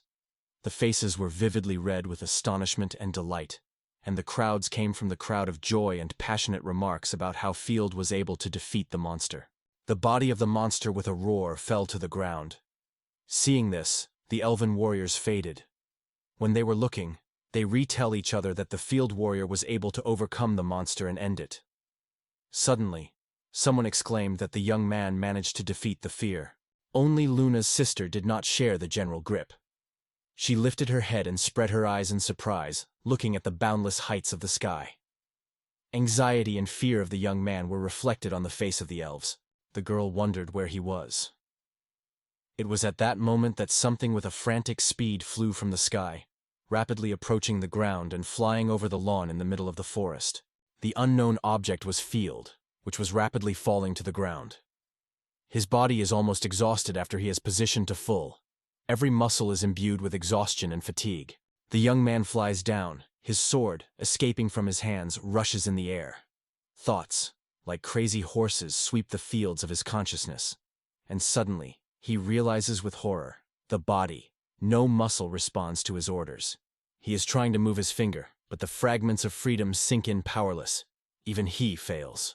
With tired eyes, he looks to the sky where tears are already gathering. The realization that his body has exhausted all the forces, devastated and without a drop of mana, as if every movement was hampering. With anxiety, the young man thinks that it is not so senseless to fade, having wasted life in vain. Phil falls rapidly, and tears flow down his cheeks, flying in the air along with wind gusts. Gathering the remnants of strength, he extends his hand forward, as if trying to change something. At this point, the guy regrets his gift bitterly. Luna stood, looking at the guy falling rapidly down. Not wanting to put up with the inevitable tragedy, she gathered all her magical power and directed her to her feet to catch the boy at the time of his landing. Sitting, she strained her leg muscles, getting ready to soften the fall of the boy. After spreading the arms, she thoughtfully watched how he flies to her rapidly, accurately calculating where he would touch the earth. As the guy approached the ground rapidly, Lunans shouted his name for the whole voice. His gaze was full of fear. At the moment the field was already on the verge of fall, the Elfa reached out and slightly deflected, trying to facilitate its landing. Their bodies collided, and both fell to the ground, raising a loud roar. However, the girls took over the main blow, softening the fall of the boys and keeping them from serious damage. A few meters away from them, the legendary elfic sword fell on the ground. Lunaris, gently wrapping his young man to himself, said his name in a quiet voice, pleading not to leave her. Paul gradually opened the tired eyes and, looking uncertainly at the Elfine, began to timidly whether he really completed the task. The girl cautiously pressed the young man, carefully supporting him in the arms. Hearing his question, she looked at him with surprise and distrust, trying to understand how he managed to remain unharmed and alive. Her mouth involuntarily revealed as a surprise, and she was silent, without a surprised look from a living young man in her arms. And Filda, still uncertain, carefully asked if he was not dreaming about everything that was happening. Having come to her senses, Lunazeus was relieved and smiled sincerely. In her eyes, filled with tears, flicked the tenderness with which she looked at the young man.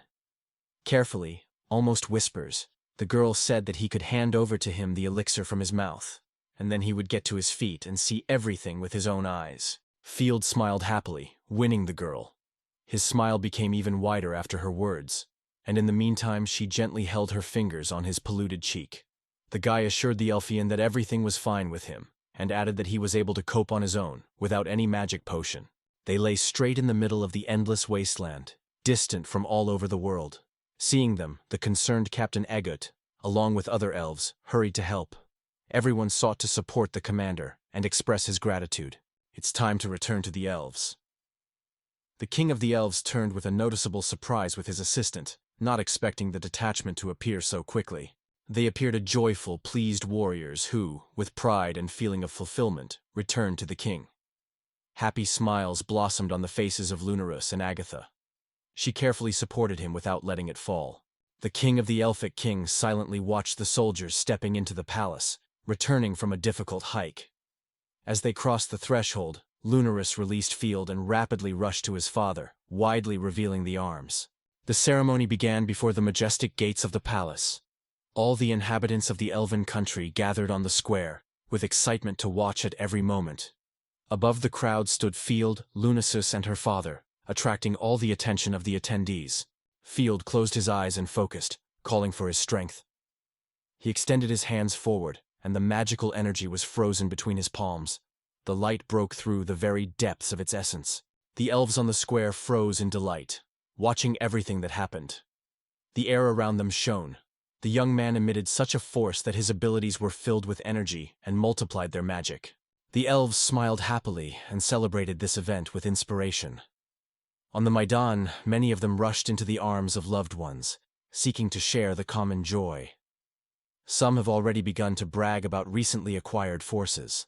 Filda and Lunasis with pride and pleasure watched all this. The joyful smiles shone on their faces. Suddenly, something attracted the attention of Lunasis. She turned away from the square and looked with interest in the approaching figure. Illumin was standing right in front of her, who, despite the weakness, managed to get out of bed and come to this meeting. She was surprised in Lunasis, and the little fingers were firmly squeezed with a cloak thrown on her shoulders. The moon froze from surprise, without bringing her eyes off the little elfie that stood in front of her. She looked carefully at her features, trying to comprehend everything that was happening. Without spending a minute, the Elfian rushed to Illumin and hugged her firmly, wrapping the confused girl to herself. Field turned surprised, watching this scene. The young man watched the girls hugging. Suddenly something moved nearby, and only a light gust of wind reminded him of what superhuman speed the king moved. The king of elves rapidly rose from his throne, and, despite the conventions, dropped his knees in front of his daughters.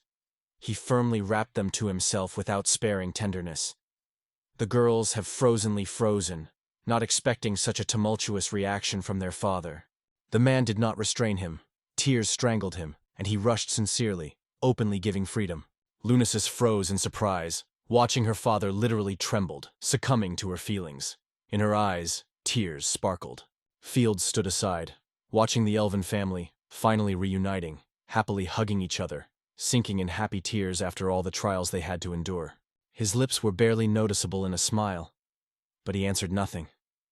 Filda just smiled quietly, watching how gradually life in the elven territory became new colors and changed for the better. While the elves were joyfully circling in the dance on the square, the queen with enthusiasm said she did not remember when their country was glowing with such a vivid joy. The king and queen stood on the balcony, watching their people with a holiday. The husband returned to his wife gently saying her name. Lowering his gaze, he acknowledged. His wife was right. The king confessed that even if he dedicated all his life to the atonement before the field for his actions, it would be not enough. He also noted that over the years he became rude, and his feelings were diluted. On the faces of the subjects, they noticed sincere admiration. People carelessly rejoiced in life and their little happiness. Guy realized that he was mistaken all these years, and acknowledged that his daughter was wiser than him. However, Lunalia was gently denied her father. She noted that the road to a better life for elves opened an artifact created by their ancestors. It is thanks to him as well as Lunaris, who fought until the last breath, the elves of her kingdom and Illuminals will be able to live. Guy stopped looking at the interlocutor and looked down at his look, asked where Field went. He confessed that he wanted to talk to him, because the king wanted to get acquainted with his future son-in-law. Lunalia looked stunned at her husband without hiding her astonishment. Meanwhile, Field rolled in thick thickets, looking for a path to the exit. He whispered softly under his nose that what he was looking for should be somewhere below. His body suddenly cuddled when someone suddenly called his name from behind. Lasusis came behind, holding his mantle in her hands and extending her boy. They say, he forgot her. Field cast a dissatisfied look at the girl, and his face was annoyed. The young man reached out and accepted the cloak, sincerely thanking the elves. Then he wondered why she was dressed as if she were going on a long journey. The Elfka smiled and replied that she decided to accompany him, and then asked how he was going to go through the foggy maze on his own. Lunazus lowered her eyes, nervously sorting her braided hair. She noted that the country has not yet been saved, and only a miracle saved them this time from a disaster. The Elfian summed up, there are many more trials in front of them. The girl also noted that, despite Mr. Field's great power, his hands were incredibly agile. He used such a powerful ability without thought, and only a miracle remained alive. Otherwise, the unsuccessful landing would become fatal for him. The young man, hearing this, remained amazed, unable to say a word. Then Lunai rapidly, and with great passion, added that she was striving for Field to live a long and happy life. The young man jokingly wondered why she is so concerned about his fate, or only because the Elfian country is extremely needed by his strength. Filda crossed his hands behind his head, leaned and patiently expected the girl's answers. Lunzas briefly and confidently stated that he was wrong. The young man turned to her. The Elfine, which stood in front of him, said with confidence. Her concern caused only one thing. She wanted to stay with him, even if their common moment was not long. After these words, the moon fell silent. She turned her gaze on the field and smiled gently and warmly, and in her eyes shone gentleness addressed to the young man. Expensive earrings that decorated the girl's ears rode under the breath of the wind, shimmering and playing light. The guy hurriedly threw a cloak, wrapped in him, as if in a protective cocoon.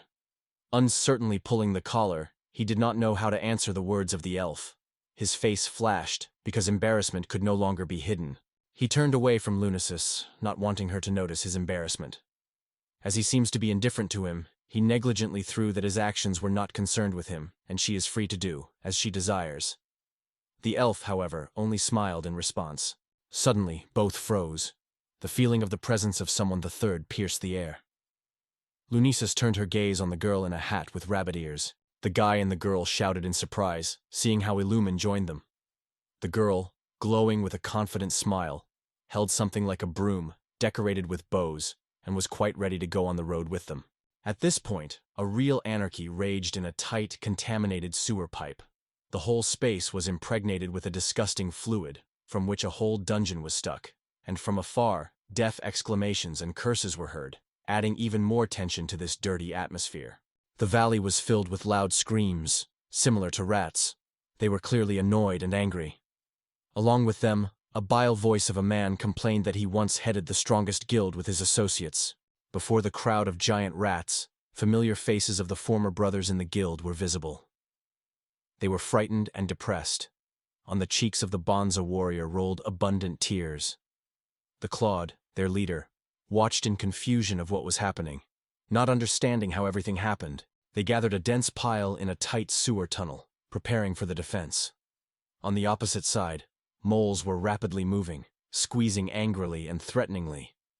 Claude tried to understand why all this test had fallen on their fate. Claude plunges into the memories of the past, remembering his first meeting with the battlefield. In his memory, the image of a chunky soldier suddenly emerges, who sounds loudly and persistently, calling for at least a moment. Right now, Claude sits at the card table with a fair-haired young man. Its long hair is carefully gathered back so that it does not interfere with the game. Looking around with a satisfied look, he looks coldly at the soldier. In response, he throws cards on the table with sadness on his face, in his thoughts, saying goodbye to his money. Claude gets out of his place and confidently goes to a soldier who, as it turns out, is the head of the guild. He is interested in what happened, and with a clear distrust, he asks who this guy, whom he so persistently leads to him again and again. The guy firmly presses a mysterious book. Guild leader notes that they took him from the shelter where they stopped a few days ago. The soldier continues his speech, calling the guy the fresh blood of their guild. He appeals to Claude to make sure that the child is prepared for tasks and does not die performing them. The man is interested in the reason why he was entrusted with this mission. The rest of the guilds instantly explode with laughter, teasing Claude. They say they brought him a boy, and he is now in the role of a nanny. Their mockery annoys the man, and he only turns angry in response. He rotates, raises his hand and begins to scratch with annoyance. Claude with dissatisfaction thinks why such things happen to him. After that, he looks at the boy and is interested in his name. The boy holds a book that he brought with him. He lifts big eyes to a man in front of him and calls his name. Field. Claude is again immersed in the cruel reality of his own memories. His body is covered with bruises and scratches, and the cheek is painfully swollen by the big hum. Holding it with consciousness, he hangs upside down, while he is ruthlessly pulled on the street.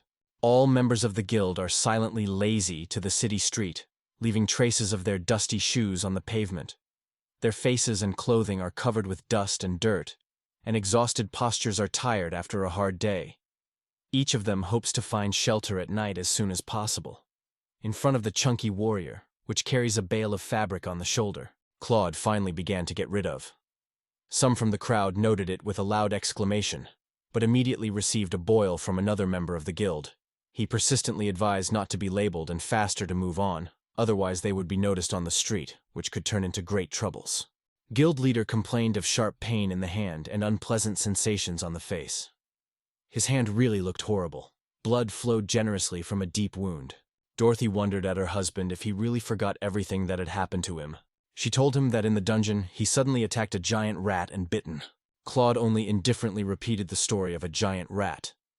Dorothy could not restrain himself. She attacked him with reproaches, accusing that they had taken up the case only because of his words, as if it were an easy task. And as a result, he almost became a dinner for rats, and they had to escape.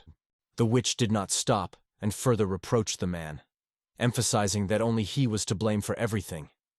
After all, this Claude was the first to rush to his fists at the client, and it was he who decided to fight with him.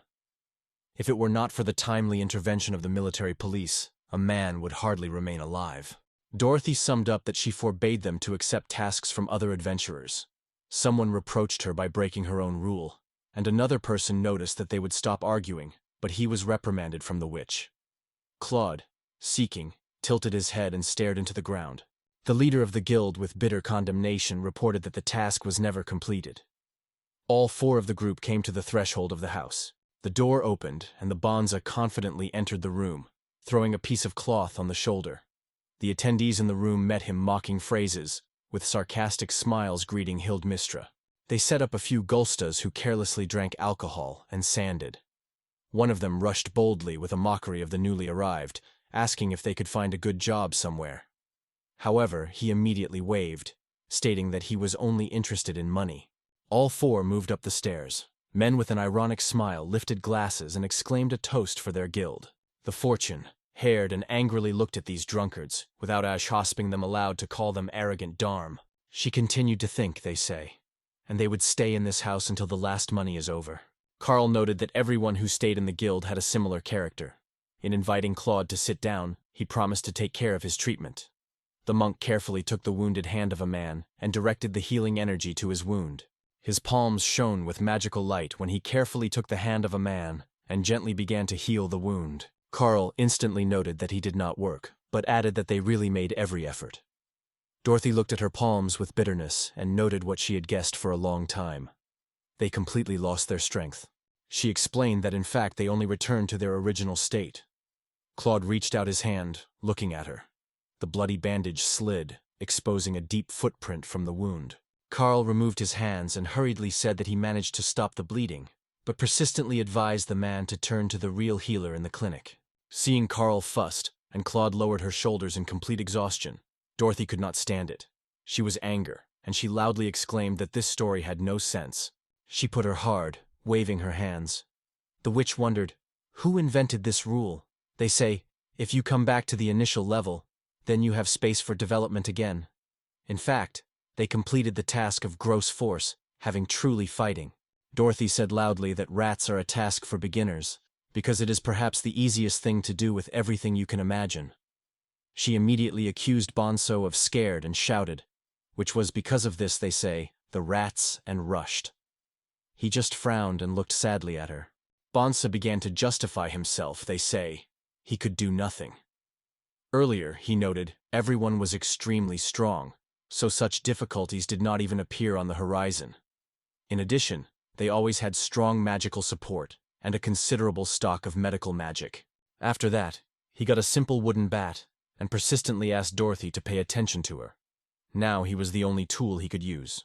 Bonza with sadness noted that now he could not relax. Carl listened carefully to her friend's complaints and agreed with them.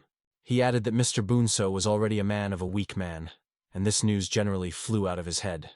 The man listened carefully to the monk, wiping tears that rolled on his cheeks. Dorothy thoughtfully listed the problems that arose due to the debt of the guild and the delay in payments to its members. She noted that the longer they delay with the calculations, the more their debt increases, and then the state may allocate their guild at all. Carl listened carefully to Dorothy, and with his every word on his face was increasingly disappointed, especially when she added new details about the dissolution of the guild. She noted that, having announced the dissolution of the guild, the country would significantly reduce the amount of unpaid debts. Bonds listed her, and tears rolled quietly on his cheeks. Dorothy announced the bitter consequences that were waiting for their guild, if everything went as right now. In the event of such developments, their star era will go out, and the dawn of glory will remain only a memory. Carl looked and confessed that when they were successful, he believed in the eternity of the guild. He could not prepare for such a shameful finale. The monk addressed Dorothy, noting that if she had said it in their happier times, everyone would just laugh. Bonsa supported his words, but suddenly Claude snicked in silence, confidently stating that nothing was finished for them. He confidently exclaimed that a new era of glory would soon come, and some one mistake cannot mean anything for them. Everything they are missing now is another test in which they should not lose their courage. Bonson Carl watched his passionate impulse into unknown. Even the monk addressed him. Claude, despite the doubts of others, insisted on the perseverance that you only need to try even more, and their dreams will be sure to come true. However, Dorothy suddenly interrupted him, saying his name slowly and clearly.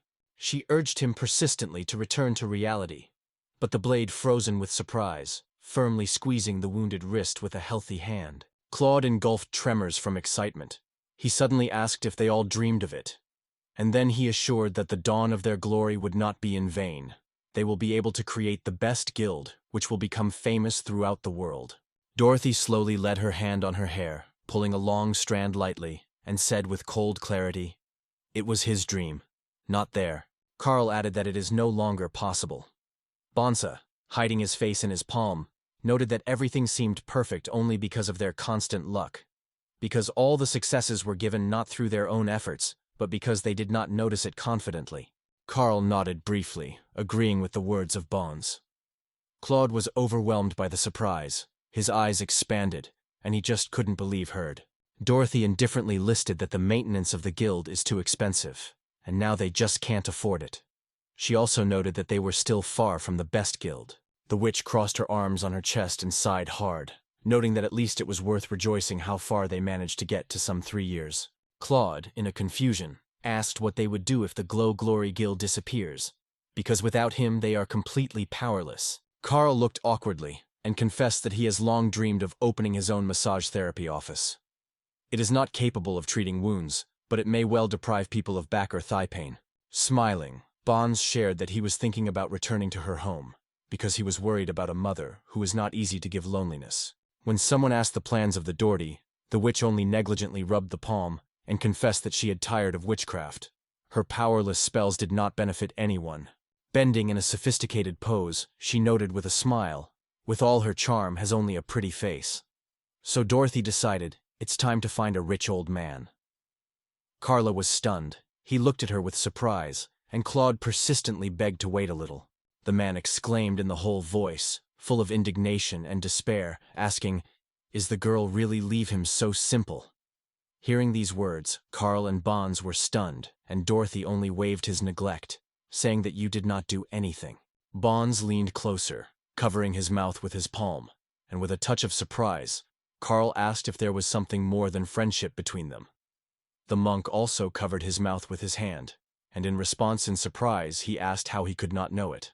Dorothy continued to impress Claude with her remarks, arguing that the two unemployed did not make sense to meet. She remembered that earlier the man had both wealth and respect in society, and added that they both with a weird luck, so the relationship between them did not develop. Claude froze in place, stunned by a scaffold of sharp words. His face was covered with sweat drops.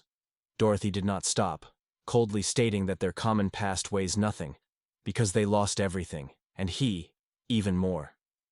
Now she has no attractiveness for her. The man repeatedly repeated his individual words, as if suddenly realizing their rightness. The witch also noted that he should best understand how sad everything is. She remembered how they were attacked with others, took him hostage, and tirelessly questioned. Did he know what reason the king spared them and not ordered them to cut off their heads? Dorothy personally answered all these questions, explaining. The reason for everything was that the field did not oppose them. Claude froze with surprise, opened her eyes wide, and listened silently as the witch was saying that field may be too naive.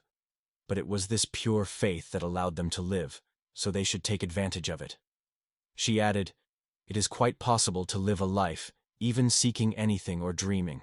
Dorothy turned and decisively headed to the exit, announcing the Claude saying goodbye to him. Everything was over, despite the fact that the time spent together was pleasant for her. Bonds and Carl followed her. The monk thanked Claude, said goodbye and added that he also went his way. Claude, with a depressed look, was firmly squeezed by the armrests, staring at the floor. Carl called Bunsa to go to the exit, and he did not hesitate for long, agreed, and went with them. The warrior said that he began to put off money even when their guild was flourishing, so for some time he could not work, but completely devote himself to his mother. Bonsa mentioned that he had sent her letters, but he still had difficult on her heart. The Carm remembered how this man talked about her poor health, and the warrior confirmed it, adding, "She really had the hassle with the holes." Claude grabbed his head, lowering her up to his chest. They almost got to the door. Carl noted that if they visit the city with their mother, let them go. He will do them a massage. Bonta thanked for the invitation. They were ready to say goodbye to Claude when he suddenly jumped out of his chair and rushed head after them. Bon smiled widely, imagining the new horizons that unfold before him. He decided that when the money is over, he would settle for a neighbor in rural workers. After all, in this new life, he sought to keep not a weapon, but a shovel. His smile blossomed on his face, full of happiness. He thought that such a life did not seem bad at all. Claude stood behind, squeezing a sharp knife with both hands. Focused and adamant, he sharply waved his weapon. A loud blow came in the air. Below in the hall, Fun and Good drunk, the guilders shouted toasts and were clutching with glasses. Noticing that the guilder's head was descending, one of the men spoke loudly to him, asking whether they really shared the money in the old way there. He lifted a glass and thanked him with a smile for all the efforts of the guild for his people. Claude walked quietly by him. The man froze, his smile disappeared, and his gaze focused on the figure that went away, the head of the guild. Meanwhile, Claude, squeezing a browned knife under the cloak, strongly moved to the exit. The man watched him with some annoyance and took a sip from his mug, thinking why the leader is so silent today. Suddenly, a loud cry came from above. The man suddenly choked with the drink and shuddered at the unexpected cry, which came from above, persistently calling someone to approach. One of the drunks rushed to the stairs and asked what happened. At the top was a man with crying eyes and barely holding on his feet. Something disorderly whispered that he just wanted to ask the guild management to pay. He then urged the military police. The members of the guild hastily rose the stairs. On the floor, in the puddle of blood, they noticed a hand with well-groomed, graceful fingers. Those who entered were frozen at horror. A spooky scene opened before their eyes. 3 homeless bodies were motionless in blood puddles in the middle of the room. In addition to these victims, there was no living soul in the room. Stunned by what they saw, men on the doorstep could not take their eyes off the horrible picture. Bonsa, Carl, and Dorothy were no longer breathing. One of the men shudly shouted that all guild officers were killed. Guild members watched this terrifying scene with horror. On their faces, fear and disgust were clearly read. Some of the audience, having come from shock, asked what could happen to them. The atmosphere of tension has changed, and attention has become the main characters who plunged into training. Lunasis plunged the sword in the river water, focusing all its essence. However, at that moment she was powerless. The Elfian closed her eyes, trying to curb the anxiety and hold back a wave of annoyance that was rolled inside. She turned in a confusion and, she was scratching, joked that if Field would continue to look at her so closely, then she was driven by the hole. Lunasis noted that the change of guard remained a long time. Field smiled and smiled his face with his finger, neglecting. While their conversation lasted, Illumina slept sweetly in the tent, wrapped in a soft blanket. Field wondered if Lunasis was honing the blows, and the girl nodded, confirming his guess. The girl confidently put her hand on her sword and stressed that improving the base is extremely important. After that, she wondered the boy, or he may have nothing against this approach. After a short pause, Filda carefully asked in Lunas his thought of his sword. The Elfian looked at him in surprise, asking the same weapon again. The girl thoughtfully looked away, shaking his cheek on her finger, and reflecting on the boy's question.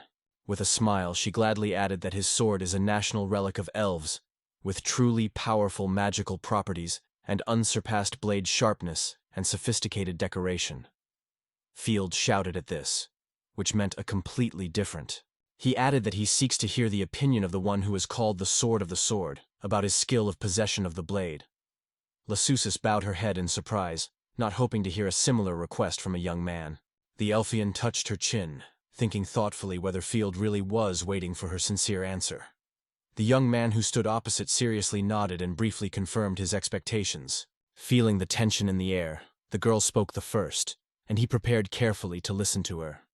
Lunasis began to share her thoughts with him. She waved her finger reproaching, noting that the energy field was indeed powerful. But in the skill of possession of the sword he was still far to perfection. Lotus noted that if he had a skillful sword, his old weapon would not wear so quickly.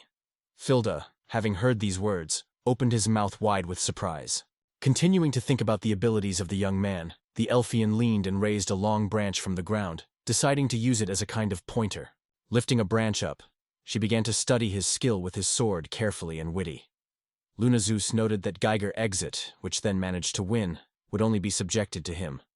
No one else would be able to overcome this opponent. She added that there are much better places for the attack by the Sword of Light than a thick forest or a giant monster. The elf, taking a thin branch in her hands, quickly drawn the image of Hygarx on earth, and explained that if you want to deprive this mobility of mobility, get into the base of the swimmer. The young man tried to offer to the eye, but she only shook her head. Such an attack will only adjust the beast to watch the attacker closerly. Lasusus continued to explain. If the monster to the same giant size attack his eyes is risky. In rage, it can get crazy and start destroying everything around. Field thought about the words of the ELN and was forced to agree with her. The young man looked intently at the girl and clenched his fist. He confessed that he had one request for her. Looking just in the eye of Lunas, Field asked her to teach him the art of fencing. The girl brought her eyebrows in surprise. She did not expect such a request. The girl fell silent for a moment, and then carefully wondered why all this was a young man who is exceeding her strength. Field thought for a moment and noted that such a request concerns his abilities. After all, regardless of his own situation, he was still lacking in the combat experience he sought to gain. Behind the back of the moon twinkle in the night sky beautiful stars. The girls in silence and patiently listened to the words of a young man who told about his abilities. Filda noted that now he is practically indistinguishable from himself in his youth. Then he managed to survive only through his own abilities. In Field's eyes, he was determined when he firmly stated, he seeks to become a stronger adventurer and prove that his true strength is not only in abilities. Again, the Claude's eyes float, but this time, about the spooky crime he committed against his comrades. His hand mercilessly pierced the side of Buns. The tall man froze from surprise when he saw Claude mercilessly screwing the blade into his body. In response, he only gave up a surprised moan. Not having stopped what was happening, the leader of the guild grabbed a knife, and the wound immediately stopped everything around in red. Bonsa, not understanding what was happening, dropped on his knees. Blood stepped from his body relentlessly. He asked despair why it happened to him. The tears involuntarily rolled out of his eyes, and barely finding words, he confessed that the body hurts unbearably. Suddenly, Bonds mentioned his mother, and from this memory of sobs became even bitter. Carl from Dorothy frozen on the threshold, filled with surprise, watching their comrades rush on the floor from suffering. The monks spread their mouths from surprise, stunned by what they saw. Suddenly Claude rushed forward and without hesitation squeezed Carl's neck firmly. The monk managed to exhale the questions who stands behind all this. Claude lifted the enemy's light body into the air and clenched his hand even harder. The room filled the disgusting crunch of breakage bones. The man himself stood with squat hair and a mutilated face, which already reflected the shadow of madness. Claude mercilessly threw the sluggish body sideways and slowly moved to the frightened Dorothy, which with the face pressed against the wall trembled with fear. On his way, he stepped into a puddle of blood, and now his shoes were contaminated with red. From the horror of the witch, she stared at a man who was constantly approaching. Large tears flowed down her cheeks. She turned to the Claude, warning, there will be no gate for him. Claude strictly ordered her to silence. His voice sounded steadily and powerfully. Raising the sword, he swung, preparing to strike a devastating blow. The sparks of obsessed madness flashed in the eyes. Suddenly, Claude laughed, insanely and loudly. He squeezed the screwed sword firmly and smiled widely, exclaimed something in the car. Continuing to behave as a real crazy, Claude opened his eyes and stated with adhesive confidence that he knew who was guilty of everything. After leaving the tract, he jumped into the saddle, and laughing unbridled, moved away from the place of his terrible crime, further disappearing in the darkness of the night. The events that will now be discussed have unfolded after the battlefield, and the Elbow detachment returned to the capital. The elves' kings with dignity were in front of the warriors, emphasizing that they had a lot of trials, but they coped with all the difficulties. He then announced that a great celebration would be held later. and from now on this day will be a national holiday for them, which will be inherited from generation to generation. The elves gladly picked up his opinion and enthusiastically supported this idea. Gaius appealed to Mr. Filda, noting that after such a grueling walk, he probably was quite tired, so he advised him to visit hot springs, located just in the royal palace. The elfic king persistently advised the young man to visit these healing springs, and then go quietly without worrying about his clothes. The servants will take care of everything. Tired, barely standing on his feet, Field gathered the remains of his strength to thank him. A thick, hot pair enveloped the gorgeous interior of thermal springs located in the walls of the royal palace. Field relaxed in a spacious pool, lost in a cloud of steam, and enjoyed the pleasant warmth of the water, dreaming of his arms forward. These feelings penetrate everything around, brightly hinting at what incomparable happiness is in a gorgeous place where you can truly relax, rest from fuss, and enjoy pleasant warmth. Field drew attention to the extraordinary humidity in this place, and noted that his clothes would probably dry for a very long time. Someone's voice, and explained that the elves dried their things on a stone, which is heated by geothermal heat, so their clothes are so thin. The young man raised his moist hand and noted that when he looked at the city from afar, it resembled water splashes. But now, most likely, it seemed to him that it was rising. Illumin stretched the cup and filled it with water from the jug. She explained that it was water collected from forest trees, cool and barely sweet in taste. Field gladly accepted the treat, noting that he had dreamed of moistening a dry throat. The elfine and the young man quietly plunged into a warm boil, enjoying the moment of comfort. Filda with pleasure felt the healing warmth of his exhausted body, relieving fatigue. Illumin, holding a jar, smiled mysteriously. Suddenly, Field realized that in a hot spring he was far from alone. His piercing, loud cry took off over the baths, spreading far beyond the terms. Walking past, the elves looked around in surprise, trying to understand where this unusual noise came from. The young man jumped sharply from the Elfian a few meters, rapidly blushed and feverishly covered with his hands. Loudly, in despair, hiding her name, he strongly asked what she appeared here. Illumin too, timidly hiding, slightly red. With a kind smile, she explained that she only wanted to rub his back lightly. Looking caring, the girl wondered if she did not interfere with her presence. Filda noted that the Elfian did not particularly interfere with him, but he still did not understand why she was nearby. Illumin replied that the young man saved both her and all elves, so she sought to give gratitude to her rescuer. Then the guy wondered why she was without clothes. The Elfian tilted her head in surprise, noting that they were in hot springs, and asked with interest whether it was worth going there in clothes. Field, still embarrassed because of her nakedness, looked away, but still recognized in her words a certain meaning, not hiding her embarrassment. Ilmina touched the fragile clavicle and sadly asked if he did not like her figure.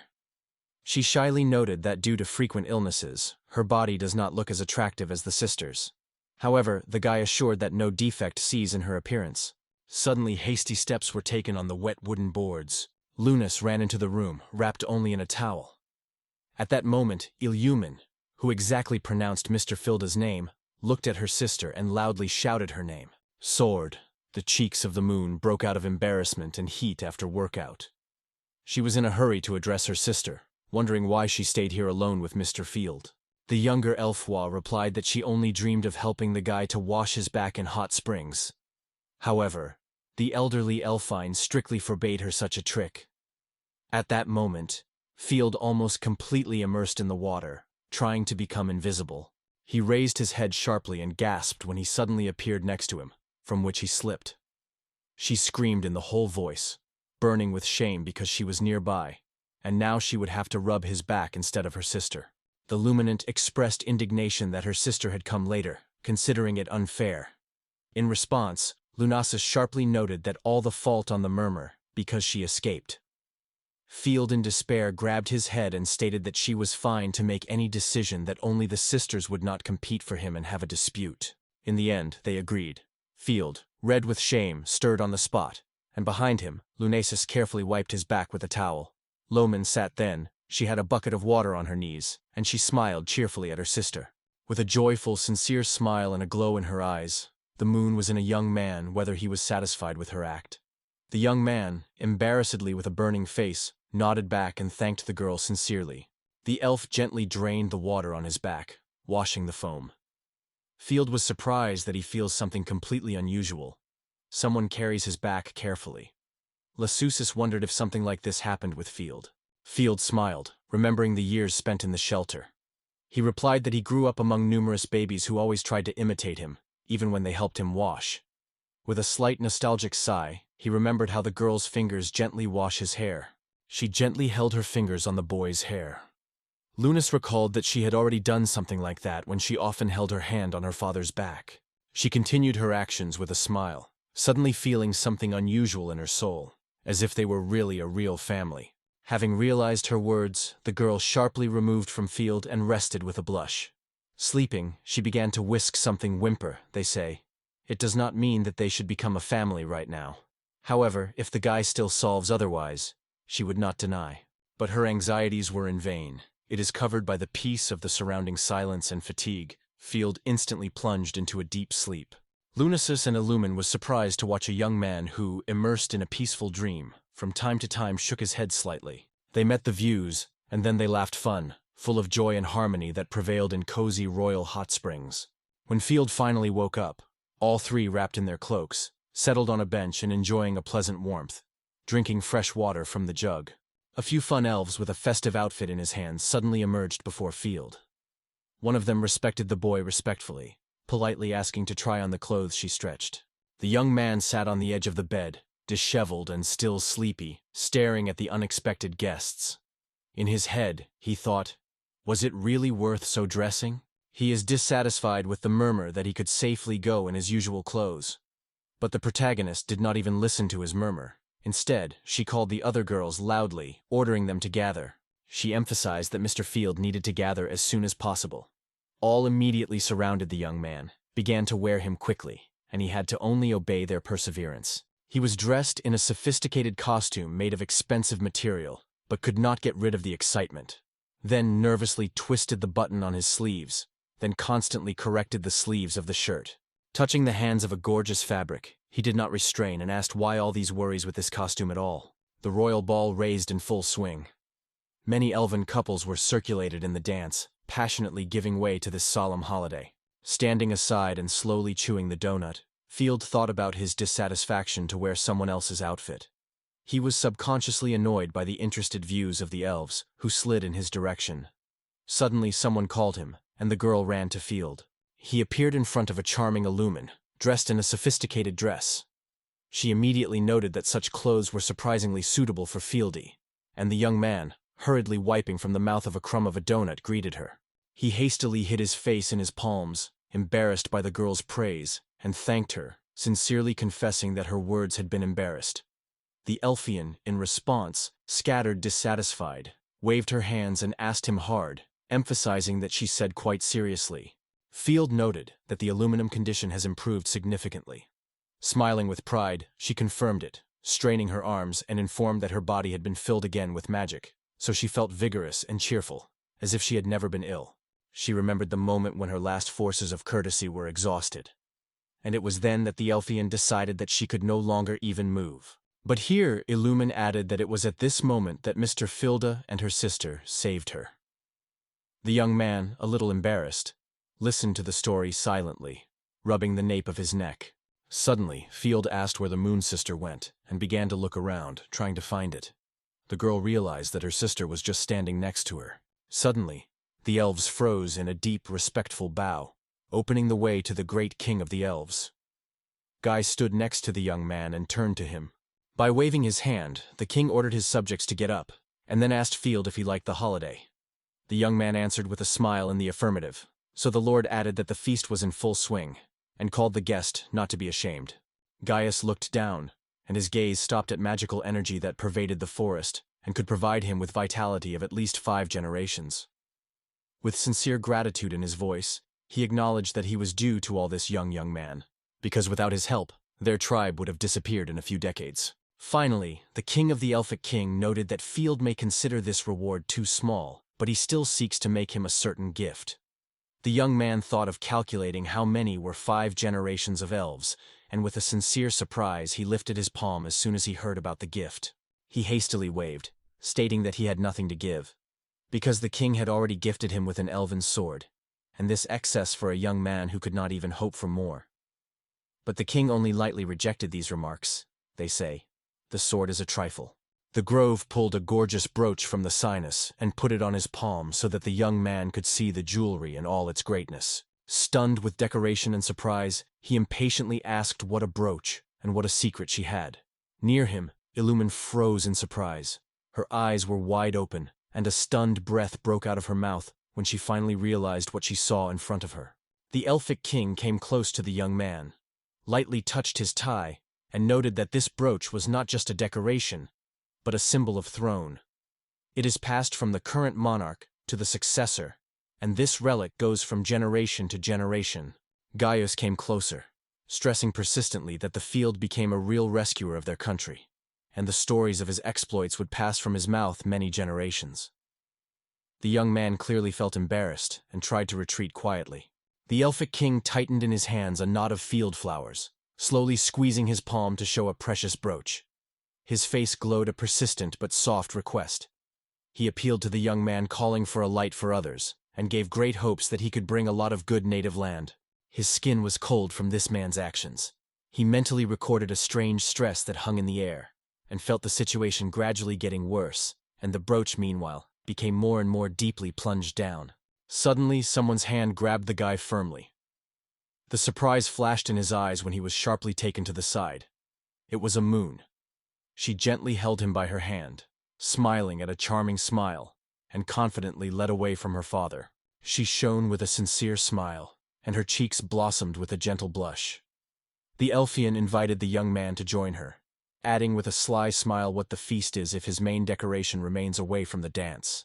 Field looked at the charming girl standing in front of him with surprise and admiration. His face was a gentle smile, and he happily said her name. Around them, fascinated, the elves froze while the couple went out to the dance floor. The young man, having shot, confessed that he could not dance, but Lunasis smiled gently and cheered him up. "Just follow me, and everything will succeed." They started dancing. Field tried to keep up with the girl's rhythmic movements. At the same time he was excited and ashamed, so he asked where she disappeared.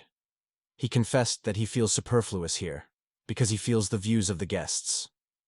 Lunasis was silent without answering his words. Suddenly she grabbed his neck with her hand in a glove and dramatically attracted to herself. Their faces were almost close to each other, and the young man felt it instantly. His cheeks lit up from embarrassment. The Elfian grabbed him with her neck with her thin hands, gently bring him closer to herself, and clearly whispered his name. The field froze, feeling it.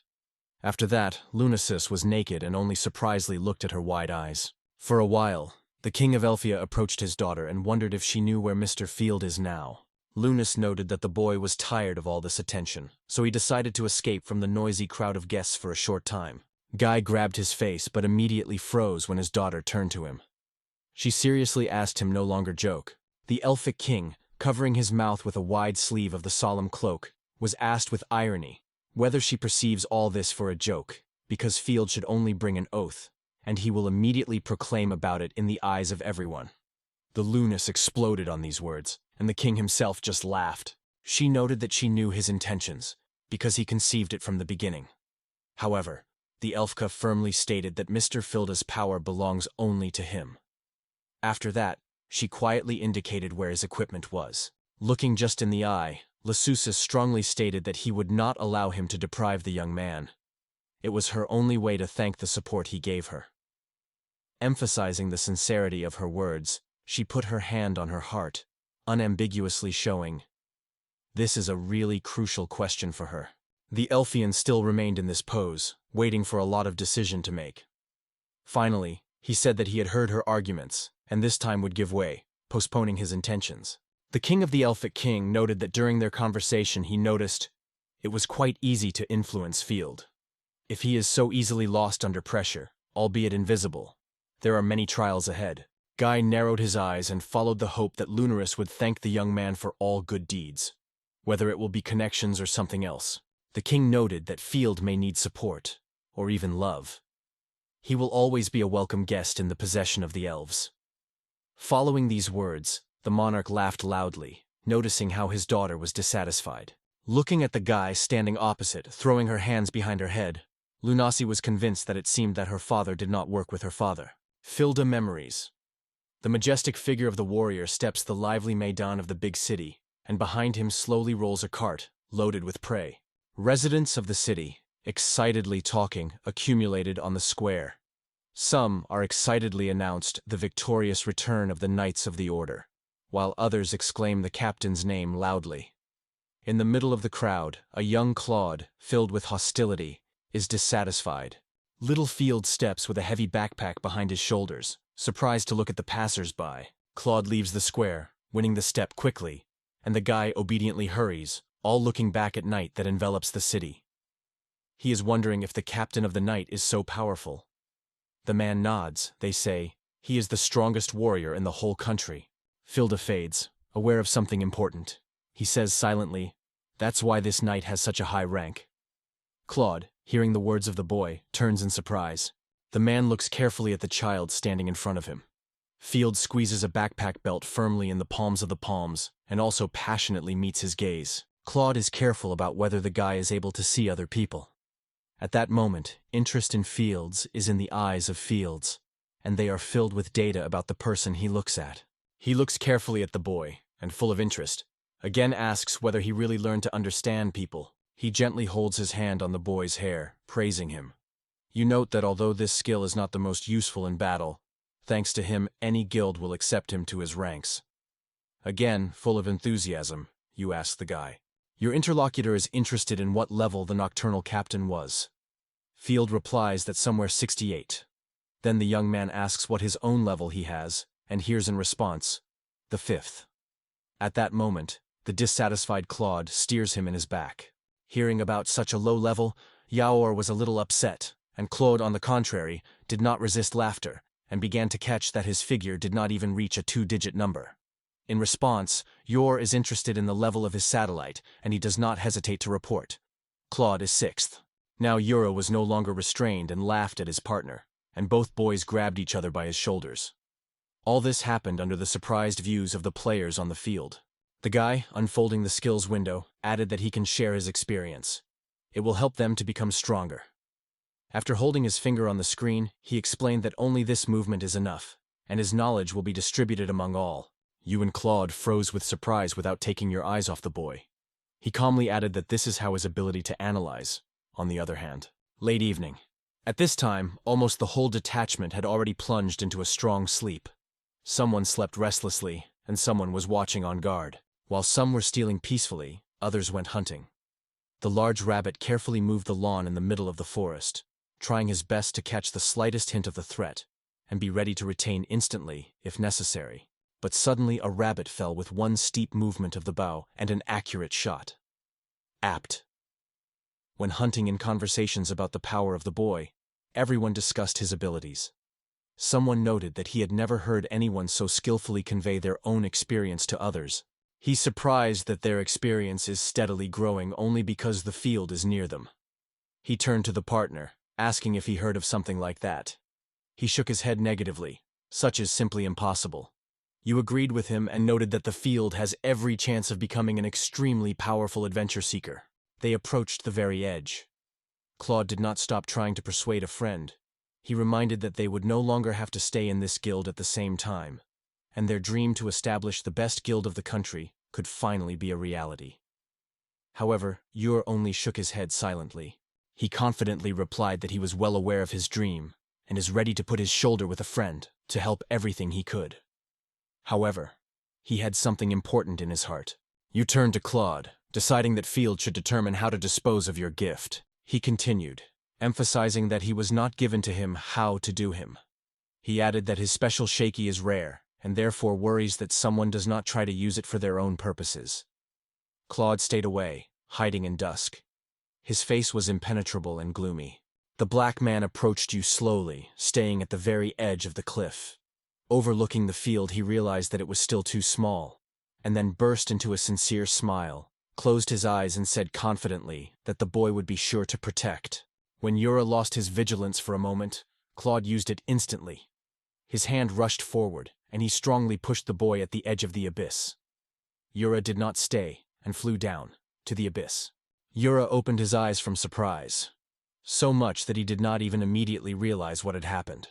For a moment, he looked at the comrades who stood opposite and made a confused sound, full of questions. Claude, staying with his hand outstretched, looked back with an expression of complete surprise. He could not believe that he had done like that. His face clearly reflected fear. The bright light of the full moon poured a forest clearing. Waking up with sudden noise, all the fighters of the detachment grabbed their feet and, stunned, tried to catch the meaning of words about the death of Yor. Their faces froze in the expression of sincere surprise and confusion.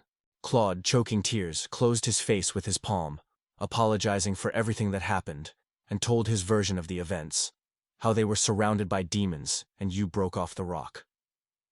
Bonds in despair asked what to do now, but he was answered that he only had to wait for the morning. Filda was sobbing in the morning for his best friend. His face was flooded, he was constantly soaking.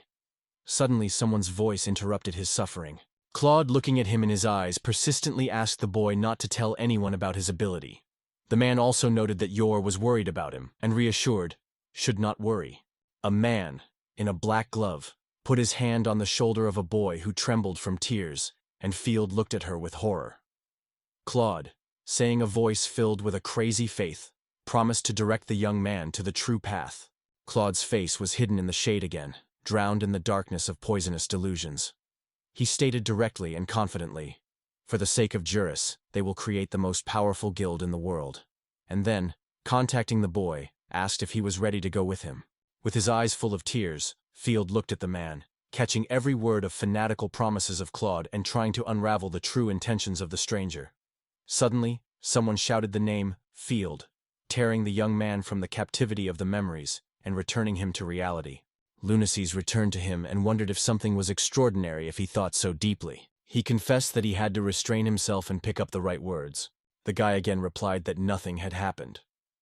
Lunazeus looked carefully in his face, while Illumin, stepping in front, sang a melody, half loudly. Field explained that his mind was caused by deep reflections. Meanwhile, Illumin, noticing something in the distance, waved her hand joyfully, pointing forward. And without holding back the grip, she shouted her sister, "Ahead of the castle!" She asked impatiently if they were going there. Luna cooked her sister, warning not to run so quickly, because he could fall again. But she asked indignantly when she had happened, and added that she was not small for a long time. And Field, smiling, only silently watched this funny nursing dispute. Three friends confidently went to the huge gates leading to the ancient city. Smiles played on their faces, and in their eyes burned anticipation of new, fascinating adventures. Experience division is the ability to transfer their skills to a group or guild. In addition, when the owner of this skills is among others, the amount of experience gained increases significantly for him. When the Glory Dawn Guild rose to the top and became the best among all, Field Alexor was already expelled from her benches. The young man chose the path of freedom and loneliness, so he strongly moved on. However, fate prepared for him a surprise. He found himself in the possession of the elves with the sacred skeleton Lunazus. Filda's journey continued, and now he was accompanied by the elven princess sisters Lonesus and Illumin. Two big eyes watched the huge fish that floated in a spacious aquarium. She watched the aquarium with enthusiasm, standing on one of the shelves of the Shatsk, admiring the colorful fish that floated inside.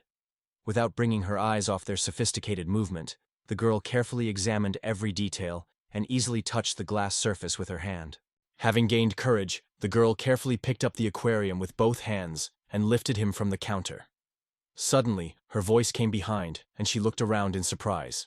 Her older sister, Luna Sis, stood next to her, smiling warmly and leaning slightly in her direction.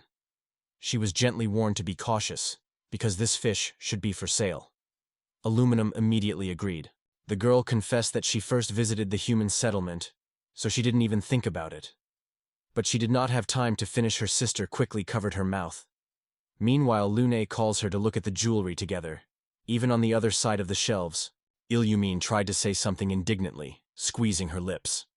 Field watched this scene embarrassed, and behind him a small man was happy to see that the sister of the holy seaman also enjoyed what was happening. He added that he had no idea, the guy would be able to join one team with the holy sword of Lunasias. Finally, he noted that from the very beginning, he understood what extraordinary personality Field is. Uns up with such assumptions, the guy immediately lifted his palms and hurriedly began to assure that everything was not at all as it seems. Near them, Lunas tries to calm his chatter sister. Field meanwhile noted that their band is nothing but a temporary agreement. The little man with his mustache exclaimed, emphasizing that he was wonderful. The young man froze with surprise, without taking a surprised look. The man put his hands in front of him, and confessed that he received the greatest joy when he divides the admiration of charming landscapes with his friends. He added that sincere society and travel are able to reveal a person from a new side and promote its development. He noted that now the Field looked much more attractive and Ovian adventures than before. The young man stood listening carefully to her husband's words. Field replied that they met only a few months ago, and he just did what he always dreamed of. In response, the man only laughed well, noting that the duration of dating is important, but the moments experienced together. He put his hand on the young man's shoulder, clapped him lightly, and said that he had long been thinking about one thing. The man suddenly leaned near Field's face, unceremoniously breaking his personal space. With an expression of persistent curiosity, he asked the sword that hung behind the boy's back, and persistently asked to let at least look at the weapon. He took a special lens and examined the legendary Elfia sword, lying on his table, carefully through it. Looking carefully at the sword, the man immediately noticed that he was a true work of art, and asked where Field got such an incredible thing. He was just a little awkwardly scratching the back of the head, and uncertainly replied that he had been handed this sword for several reasons. The man enthusiastically noted the incredible skill of decorating the sword, and asked if he was endowed with magic force. He suggested that such things often create gnomes, so this sword could well be their work. Hearing this, Field repeated the words about the dwarves, asking him again. The man noted that the blacksmithing for the gnomes is a gift laid down in nature, and their armor often hidden magic. Many legendary shells are attributed to the hands of the dwarves. The man noted that even if armor is similar in shape, the dwarf products will always be more expensive. Field, feeling awkward, was forced to agree with this statement about the dwarfs. Suddenly Luliaz was silent from the back and asked if he was interested in the country of dwarfs. The young man was frightened to the beasts, his heart was crazy, as if he were about to jump out of his chest. With a frightened reproach, he asked if it was so unnoticed to sneak behind. The elf with a complacent smile noted that he was very interested in gnomes. The girl stretched her mouth into a wide smile, and Field carefully asked why she smiled so much. Satisfied, Lunasis finally began to answer. However, suddenly Illumin appeared from her back and burned that the elves maintain close ties with the dwarf country. The girl added that they were not just familiar with their father, but maintained a close connection, so she and her sister met with them repeatedly. It was confused with such unexpected frankness. Luna's sister was gloomy, because she wanted to share this news personally. Fields noted that the dwarves did not think to be hidden, so he wondered why such a fuss was rose around this news. Illuminous, with a passionate expression on his face, only furrowed deeply in response to the young man's words. She explained that strict rules of admission are in place in the country of dwarfs, where the workshops of the most prominent artisans are collected. Therefore, a person like Field, especially if he appeared there for the first time, most likely will not be missed. However, Illumin quickly added that she, together with her sister, could ask the dwarfs for a personal meeting. Without believing his own ears, he struck his eyes in surprise and asked if she was really serious. With a sincere smile that blossomed on her face, the girl looked at him and wondered if he wanted to go there with her. Field's eyes immediately gleamed from the idea of the luxurious treasures of the dwarf country and the incredible luck that could smile at him. Illumin, with a triumph and delight, exclaimed that everything was now resolved. Lunasis was only sad to watch the side as her younger sister receives all the glory. On the threshold of the store, they warmly said goodbye to the merchant, cheerfully and kindly waved his hands. Travelers decided to disperse. Lunasis, walking next to her sister, noted that they should come back before the sunset. Illuminum wondered if Field would accompany them. The young man moved in the opposite direction, only by waving them goodbye. The girl wondered in surprise why they could not stroll with the city together, because it is a great opportunity to learn more about human homes. Lunasis remained in response to her sister, just stretching her hand. The human sea raged on the street, and Lumen realized with dissatisfaction that she was holding her daughter again by her hand. Like that little baby, the girl continued his mind. She is convinced that Luna's sister should know great what magic she owns. In addition, as a real adventure finder, she is quite able to give herself advice. The elderly Elfine only sighed back, silently perceiving the annoyance of her younger sister. The elder Elfine, leaning closer, smiled gently and said quietly that she just wanted to take Aluminum by her hand. She asked if such a simple request could not be fulfilled. Luna reached out to her and confessed that she would be a little embarrassed next to Field. Illumina looked at the stretched arm in surprise. According to short reflections, the girl put her little palm in the hand of her sister, which surprised her. Illumin sighed. If her sister already decided, she will not argue. The Lunutist answered a gentle smile, rejoicing that she had received her sister's consent. At this time, Field wandered the streets on the other side of the city. He relaxed his hands behind his head and yawned widely, thinking about what else the shops would happen to him. Suddenly, someone slightly pushed him to the side. The young man lowered his hands and turned. A little girl stood in front of him. She grabbed him beyond the edge of the shirt, and her tears flowed on the cheeks, accompanied by a loud sobbing. Squeezing, the girl asked the boy if he knew the way to the flower shop. He looked at her only in surprise, answering nothing. The young man gently grabbed her palms with both hands, and the girl smiled and confessed that she had long guessed his connection with the adventurers, because the sword, who stood on his back, was eloquently testified. Field led the girl to the flower shop. As they walked, she wondered if he had once destroyed the monster. The young man nodded, confirming this, and gestures showed how huge the creature was. The girl remembered how her mother warned that adventure seekers like to brag, sometimes give things, intentionally choosing a smaller size, and this could cause inconvenience. Hearing this, Field stopped in place and carefully asked her mother. The girl nodded and said that her mother works as a secretary in the famous and prestigious guild. Field frozen in place, trying to understand what he heard. Meanwhile, the girl did not stop. She went further on the road, stamped on the pavement loudly. Suddenly, the guy guessed that in his memory, the image of a woman he once met in a guild of adventurers had fallen.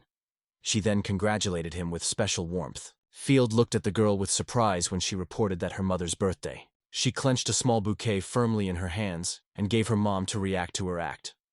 The girl said she wanted to go to the flower shop, but without warning her mother, she slipped out of her home. Now she is concerned about the thought. Does her mother be angry with her? The girl felt her hand in the glove, gently touched her head and gently stroked. This gentle gesture had to give her at least a little comfort and encouragement. Field sat in front of her, illuminating her with a sincere smile, and assured, her mother is not angry at all. He noted that she is likely to be very worried about her daughter. However, if the girl begs, the mother will certainly forgive and even sincerely happy such a gift. The girl wondered if it was true, and the young man nodded. At that moment, a little one slowly stroked on the street. The passers-by escorted him with dissatisfied views when he walked, rustling on the sidewalk and from time to time scratching his band. Field thought that her mother could also be angry, so she had nothing to fear. The young man carefully took her hand, trying to restore his intention. Due to the fact that the flowers were already with it, it was only necessary to call the guard. I wondered whether there was a postal station nearby. It was at that moment that the broken stranger approached closely, stepping around a narrow lane. Both never looked around, so their shoulders were gently encountered in a random touch. Field turned instantly and began to apologize to the stranger feverishly for accidentally crashing into him. But he froze in place, meeting with his gaze. Just in front of him stood a long-standing acquaintance, Claude, who clearly had not the best look. Both froze, looking closely at each other. Claude turned sharply to him, and Field, amazed, asked as if he wanted to make sure that he was really standing in front of him. The man stretched his lips into a wide, sharp smile, and a loud laughter with a shade of madness broke out of his chest. He greeted the Field during a walk, surprised to note how courageous and statutory the young man became. The new moon covered the girl with her hand and strictly ordered her to leave. Claude, in turn, noted that he heard a lot of rumors about his meeting with a holy sword. The man began to tell how Field left them and went to a charming girl, spending all her free time with her. Laughing, he wondered if the traveler's life was so wonderful. The guy only twisted, reminding that they kicked him themselves. Claude was constantly scratching his bandage. He confessed that after their last meeting, he had a lot to survive. The king did not give them peace of mind, and the guild was accused, resulting in dissolving it. When Claude talked about other members, his voice is a verse. He died. The silence around seemed to be stuck on him. Filda again asked if it was Dorothy and the rest. He wanted to know what had happened to them. Claude was even more shot, trying to hide himself with his long hair. He said quietly that other guild officers remained. Handling in his black shabby cloak, he stood in front of the young man. Field asked if everything was true, and he had already come to the conclusion. The collapse of the dawn of glory forced everyone to choose their own path. He noted that these people are real stupid, but it does not give them the right now to get it. While the guy was thinking, Claude unnoticed his hand into the sleeve, looking for something to the touch. Phil tried to ask the man if they really came for him, and suddenly at his face, the knife, whose blade almost touched his eye. The young man cleverly stopped his palm, immediately protecting himself from danger. He froze in surprise. He did not predict such a turn of events. Claude firmly confirmed his words, unambiguously stating that, of course, he came for him. Without looking down, he got another knife. The man was rapidly approaching and sharply swung his hand in the direction of Field's face, and he cleverly evaded the impact. Claude shouted loudly that it was revenge. He gathered all the strength in his feet, preparing to strike an even more accurate blow. Clothing, like teeth, spiked bile hatred, reproaching as it is a distributor that controls people can find joy in life. The man continued his opinion, bitterly noting that the way he has to crawl in front of his life, like worthless insects. He rarely had to use the sword, but suddenly he began to approach the young man. Posting an opponent's opponent, Claude shouted with the fury that he was guilty of everything. But when the blade almost touched him, the man grabbed the stranger by his hand and pulled her away from his face. His gaze, full of disdain and indifference, met with the eyes of Claude, and fingers only cleared his palm of the enemy. The new moon, without releasing the hands of the interlocutor, leaned a little sideways, grabbed him for his clothes, and gently attracted him closer to himself. He pulled hard. Filda shouted loudly, and then pushed him from himself with frantic force. Claude crashed into the wall. The man was barely noticeable. Despite the blow, he still laughed quietly. Claude noted that in the eyes of the young man he was red. He clearly did not consider him worthy even to kill himself. Field wondered why he went so far. Claude just smiled mockingly. His lips drove into a disrespectful smile. He stated that he was not going to forgive, so it is just a small clash for him. The man exploded again with a wild laughter, and on his face from tension they looked. Claude sat down at the side, showing empty, wrapped with hand bandages. It seemed to him a certain ritual to relieve tension and enjoy the picture of Filda's face, covered with pain. A spooky, barely noticeable smile was on his mouth. The young man watched him closely at him, without drawing a close look from his every movement. Suddenly he noticed the man had no knife in his hands. Suddenly the blade swept past him. Steel flashed before Faley's eyes, and he tried to focus on what was happening. A girl with a bouquet in her hands appeared nearby. She was worried about whether everything was fine with him and whether he was injured. But suddenly, the knife that flew straight to her direction was hanging in the air above her head. Seeing this, Fields turned sharply. His eyes expanded. The young man gathered all his strength, tightened every cell of the body, to react in time and instantly intercept the knife without allowing him to even approach the baby.